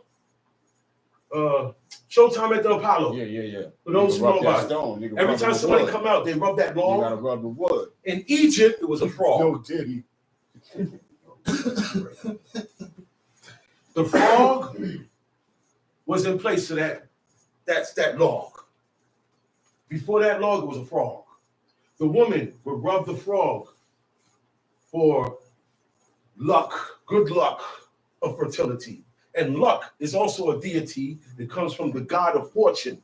See, all these things, man, good luck, bad luck. Put the incense in there. It don't got nothing to do with that. Right. And then the incense now only supposed to be burned by the high priest in the temple at a certain time. We don't have the temple, we don't have a high priest, so leave that alone. Okay? We don't burn incense to make your house smell good. See, the purpose of incense to be burnt was to God, be burnt to God. So God is smell that. He likes the sweet savior of that incense and that fat burning. We took that. We took what he liked and made it our liking. Said I'm gonna get some money. That's why God said, don't make it for yourself. Time sheet. Thou shalt truly tithe all the increase of thy seed. Oh, you ain't got to do that today. The field bringeth forth year by year. You ain't got no field. You ain't in the land. This is not even your field. Even if you got a field here, you still can't do it because you got the field from America. The government can easily take it. Who you got it to? Who gave it to you? America. All right? The government. That don't count now. Time sheet. And thou shalt eat before the Lord thy God in the place which he shall choose to place his name there. Where is the place that God chose to place his name? Jerusalem. And is the place there? No. No, the temple. The temple ain't there. That's what he's talking about. Right. You can go anywhere in Jerusalem, but it's a certain spot. Yeah. The temple. Is that temple there? No. It's not there no more. So did God choose? Right now, is there any place chosen for God put his name there? His name is not in no place on the planet. Why are you still saying it? Read. Choosing his name there. The tithe of the corn of the wine and of the oil, You tax yourself. and the firstlings of the herd, You tax 10% of everything that you get. and And of you the bring flocks. it, and you bring it to the place that God chose to place his name there. You know when that happens? 3 times a year. 20 times. 3 appointed times. We know what those times are, right? Chag Matzo, which is the Feast of Unleavened Bread. Okay? The Feast of Tabernacles. Okay? Feast of Booths. Okay? And Sukkot, which is the 1-day feast. Feast of Weeks. Okay? Those three party days. Those 3 days, they're not holidays. There are days to be memorized and commemorated Appointed because of times. what happened. These are the appointed times. Times of the Most That's High. how you refer to those days. That's right. They're not holidays. All right? There are appointed times that all men must appear, and that's when you tax. Now that you tax everything that you got. Well, I got cornfields, I got wheat fields, and I got apples. I out of everything I got, I tax myself 10% of what I have, and I take that with me down to Jerusalem and do what Tobit did. That's why they said the Apocrypha is no good. No. There's a reason why they took that out, because it commendates. It commendates the Old Testament. Commendates the Old Testament. Time sheet. That thou mayest learn to fear the Lord thy God always. So, in doing his commandments, that's how you learn how to fear him. So, if I don't follow his commandments, if I eat blood, I shave, I profane the Shabbat, I commit adultery, I take women's virginities, all right? Oh, there's all types of just violating his laws all over the place. You ain't gonna learn to fear him. And that's why we don't see no change. And that's why we don't hear people saying, yeah, man, I stopped doing this. Yeah, I don't do that no more. I don't hear nobody saying that. I don't hear nobody saying that. Certain people ain't supposed to look the way they look. Yeah, say it again. Certain people ain't supposed to look the way they look. Say it one more time, bro. Certain people ain't supposed to look the way they Yeah. look. Time sheet. Yeah. And if the way be too long for thee, so that thou art not able to carry it, or if the place be too far from thee, If it's too which far. the Lord thy God shall choose to set his name Because there. sometimes it's too far. Right? What you do? When the Lord thy God has blessed thee, then shalt thou turn it into money. Meaning, when God bless you, meaning when he allowed that land to put up what you put in. That's a blessing. We got blessings wrong too. Oh yeah, that's a blessing. That's not a blessing. No. That's just common things that happen today.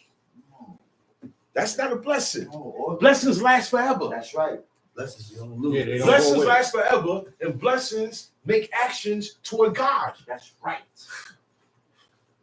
Man, That's right. that's what blessings are. Yeah. Time sheet.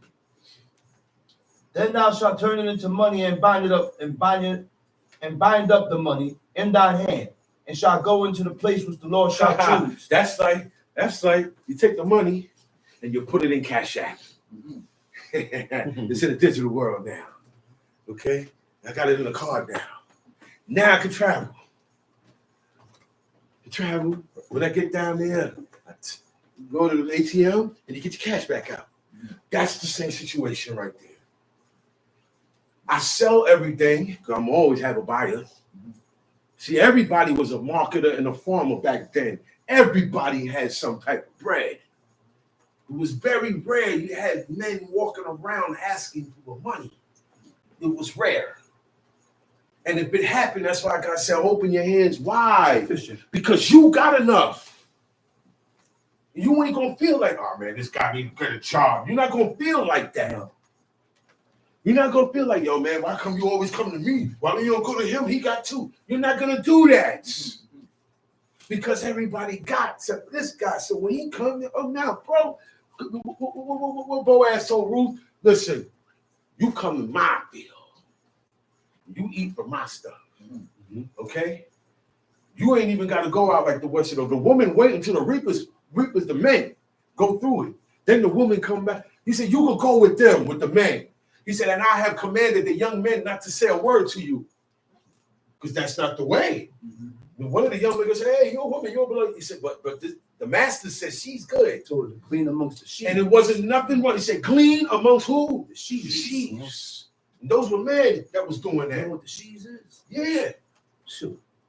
That's the bag. That's the thing. That means tied up on the yeah, head. and that's what we do. Already ready to go. That's what we do. It's thousands of dudes in that field. They boom, boom, boom, throwing it on the side. Boom. She right there. She can say, "Hey, hold on, let me get that." Say clean it. Look. When it's your baby girl, she ain't get gotta to go do all the whatever way she there. want to do. Say clean. Right or wrong. When it's your baby girl, and that's your woman, hold up. And don't nobody say nothing to her. Nobody say nothing to her. That's why he said that. I have commanded the young men to shut up when it concerns you. Actually, gonna get a pass until the men said Until the man said something. Because they said, well, she did. She look, right now, my woman looking like, and she's still the queen, huh? Word. Well, I could do the same thing. Look, if Top Dog do it, the rest gonna do it. Eleanor Roosevelt put on a pair of overall pants. After that, women started wearing pants. And this is the 1900s. Mm-hmm. When we was in 1901, women wasn't wearing pants. Because I see a lot of Israelites, women, they wear pants and they justify it. And I want to know where you can find that at, where you find that at. It's for my job. So what if I wear a dress for my job? Oh man. The requirements, you gotta wear a dress. BT. I'm a man. So I said, look, I need this job. I'll put the dress on. The job is your Look, God. I need this job. I need to be in this new movie. I need to be in this movie. I need to I'll be in put this the new dress movie. on. The job is your God. You see what goes on? The movie is Yeah, I your need to God. be in this new movie. You see what goes on? You see? Yeah. Talk about it, Nick. The men becoming women, the woman becoming men. Talk about it. And that's why Surely everything is thou hast found a all- different God. The kids have become the parents. Yep. Did my neck twirl? The kids are the Yeah. parents, and the parents are the kids. Talk about it. I Straight kill up. you, man. Get Like your God head said. bust Talk open. about it. Because the kids want the parents to listen to them. Yep.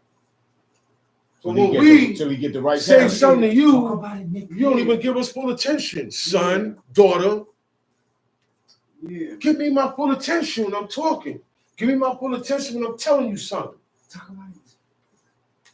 That's why I say the parents have become the kids, and the kids became the parents. Yeah. Because I see how the kids are moving, and what they're saying, that's what the parents and the kids supposed to be doing. Yeah. So I said, wait a minute, this thing is out of whack. This is all wrong. It's going off wrong. Everybody's out of The place. cutoff has. And don't forget though, Has been released. they have also done thus to their parents as well. It don't matter. It's not an excuse. It ain't an excuse. Hell It's no. not an excuse. Not an excuse. That's what God take care of. That's a fact. We are supposed to honor our parents, no matter how they treated us. See my hands, see my arms can't stay still. This is what the word of God do. And make your body retort. Okay? And put a kneecap on my Talk elbow. about it, Nick. Yeah, man. Everybody's out of place. Yeah.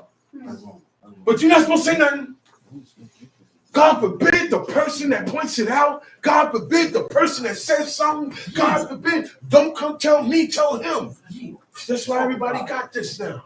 God forbid. You can't tell this guy he wrong. You can't tell this woman she wrong. I can't say, hey, that was not the right thing for you to say. You can't do this no more. So we don't need to do the law. What you doing this for? Talk about it, man. But we can't listen to each other. You ain't listening to God. That's a fact. Right. It's a fact. You're not going to listen to God. That's right. You can't listen to your parents. That's right. Nah, don't even If work we that can't way. listen to each other, at least Don't let me even give work you. that way. Look. Even though what you're saying is wrong, I'm going to let you finish. Because of who we are to each other, man. You need to start having a heart, man. Man. It gets to the point where sometimes it makes me want to cry. For real, man. Yeah, we in a bad state. Because we act like we hate each other, man. Man. It's Israelites, man. We act like we hate each other. Families. We act like we hate each other. It's not a good thing. Now, we got to get this straight. Oh, okay. Yeah, we got to get this straight, man. Everybody just stay in their place, man. Things will work out. Like you don't know your place. Say it again. Say it again. Everybody stays in their place. You don't know your business. Like you don't know your Everything will be more better. Because when I step out of my place, the guns is like this. You tuck back in. Hey, you too old. Right? So now I'm going to give it all back. I'm going to make it to where you can't point no finger. Now you don't make me even better. Thank you for the pressure. Thank you. Thank you. I love pressure. Nobody gave me pressure like my father. Yeah, And I hate all that pressure. Yeah, me too. I stayed there. Right? You know what I'm saying? And after a while, we became pressure. Talk about. Now I'm pressure. Talk about, man. Talk about. That's the only way you're going to serve God. Yeah. I ain't sharp enough. Messing with the Nah. rock, man. Listen, it's the only way you're going to serve God. Not bald headed. You can't serve God bald headed Nah, and shaved up. nah. Yeah. We're supposed to look like God. Yeah. Everybody looks like their God. Talk The about. people who follow Buddha look like Yeah, him. look at like that nigga. Yeah. Old half a roll with a baldy. Hey, young Locks, they all look like him. Yeah. Old You know, half a roll with a I see baldy. when y'all young men laugh at certain things, I know I hit a button because it's true. Yeah. And that's what make you laugh. Yeah. Yeah. Yeah. So why we don't look like God? Yeah. Like Caesar. He said God got dreads. I said Caesar. He got a roll. Caesar. You gotta be careful. That's not looking like our God. You gotta be careful lest you get charged with certain. You gotta have another God. You should change the name to Caesar, man. All your name is Caesar, man. And thou shalt bestow that money for whatsoever thy soul lusted after, for oxen, for sheep, for wine, Okay, or for cut strong that. drinks. Cut that real quick. Go to Psalm 14 till we rock out, till I get the bell. Scipius O'Connor. We're going to stay in Psalm 14 till I get the bell. Scipius O'Connor. Don't do what you do, gang. And there comes a time when there is a difference made. Yes. There comes a time where a difference is made and it has to be spoken upon. So you like you see things, nobody's saying nothing. Then when the person says something about it's a problem, the prophet Zechariah says, yo, thus said the Lord, what you doing is wrong. He said, get him and kill him. Yeah. Just think about that. Yeah. The prophet, we had a prophet here today, y'all kill him. Y'all kill him. Yeah. Y'all would say, oh man, what he say, look, just like they did with Jeremiah. They did it with Jeremiah. What make you think if you could, oh man, if we get it, y'all play a lot, y'all cap a lot, man. Y'all cap a lot. Because it was a prophet here right now and tell you what God said, you wouldn't believe him. Because those people were the true and living Hebrews, and they didn't believe Jeremiah. They say, hey, Jeremiah, go ask God, what should we do? Because Babylon then came through here, and we all that's left. We ain't got nothing here. It's an inquire of the Lord, and we will do all that the Lord has said through your mouth. He said, okay. And he went and inquired. And God told them, stay in this land. Don't be afraid. Keep my laws, and I'm going to rebuild the nation through you little bit of people that's left. They said, God didn't say that. They said, yo. They said, man, we made a covenant with death already anyway. That nigga's crazy. When you break God's law, you automatically make a covenant with death. That's right. You know, you can make a deal by your actions. That's right. You don't have to always say, I agree, Yeah, or I'm down with that. By my actions against God, against this, I automatically have a covenant with death. So when I leave here, whenever I die, I'm going to the pit because I made a covenant with death. That's what they said.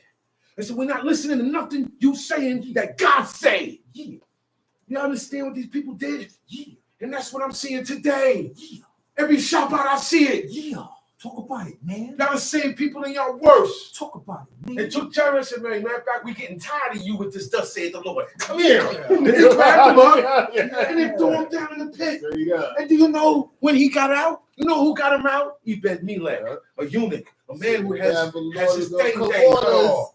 He had his thing cut off. Tripping. And a eunuch, one who you would look at me, get out of here, you damn eunuch. That's the one that honored God's Shabbat, though. Right. God said he honored my Shabbat. Yeah. He got an everlasting covenant with me. Right. Because of what he did for you. Right. Look, knowing he could get killed. That's right. If they catch him, saving Jeremiah, because he was put there to drown in mud, a slow death. And he tied old ropes and cords and pulled him out of there. And God said, because you did that, and the reason why you did that is because you already honor my Sabbaths. That's right. We don't honor nothing. Yeah. Everything God say honor, we don't honor it. Yeah. The smallest little thing will make me dishonor this day, but it's your fault. Yeah. Your fault. Well, I feel this way on God's day. I have no control over myself and over my mouth and over my feelings on God's day. But I love God's day so much. And I love this so much. And I love that so much. I have no control over myself when it comes to these days. Amen. Feast of unleavened bread, we get together, there's an argument. Right. I'm talking in general. I'm talking in general as Israelites. Okay? Talk about it. That gotta stop, man. Talk about it. Stirrers of strife. Talk about it, man. Strife stirrers. Yo, man. If the pioneers that started Ben Isaac King was still alive, getting what? They would frown at you. Yeah. And they would be disappointed at all of us. Talk about because of the behavior and how we're getting at each other and how the laws are not being kept. Laws, because the first thing a dude wanted to do was grow braids. The first thing he did, everybody had braids. Your ID. Everybody had braids. And then the young man started getting peace buds. They say, you know, we got lions up in here. We don't have lions no more. We got Egyptians in here. We got barbershop sitters, man. Niggas sit in barbershops, man. We got some. Give me the half an inch. You got half an inch razor. Give me a double low. Give me a triple low. Triple O. Ball around you. That's what, look, most people get killed in them chairs. Yeah. What? Oh, yeah. Biggest gangsters in the world got killed. Come up behind you and splash them. Think about it. That's the cut season. Okay? Albert, it was a teacher. One of the most feared gangsters. Look, all the gangsters you heard about in the mafia were scared of this one guy. His name was Albert Anastasia. He got killed right in the village square. Right in Manhattan. Right in the ball. He gets a haircut over here. See, when you live the life of a heathen, you become predictable. Yeah. I know where you get your haircut at. I know where you go to church at. I know you're gonna be here on Christmas. You're gonna come out on your birthday. Your son's birthday, you're gonna come out. That's how they caught Pablo Escobar. Like this. How they caught Pablo Escobar? His son's birthday. He was hiding. But he said it was his son's birthday, and I miss my son and it's his birthday today. And he said, "Get me to the top of the roof where I can have to make a call." And when he made that call to tell his son happy birthday, that's how America bagged him. That's how Pablo Escobar got caught. Him right down the roof. I'm just showing y'all certain things. The baddest gangsters got caught in the barbershop. Yep. From the mafia. Bloods, right in that shit. To Bloods, to Crips. Let us. Yeah, that's a bad place. Whatever. That's the worst place to go. You got right here. That's beyond life. Okay. Chop about it, man. Just think about these things, man. They don't go together, man. Chop about it. And one more bomb on the drop. Jacob used a stone as a pillow. He ain't have a ball head. He ain't have a Caesar.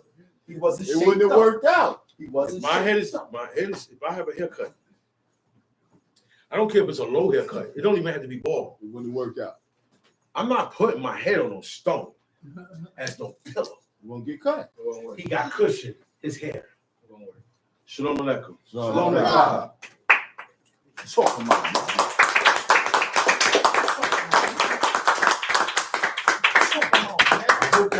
I hope that put the bed with the chicken.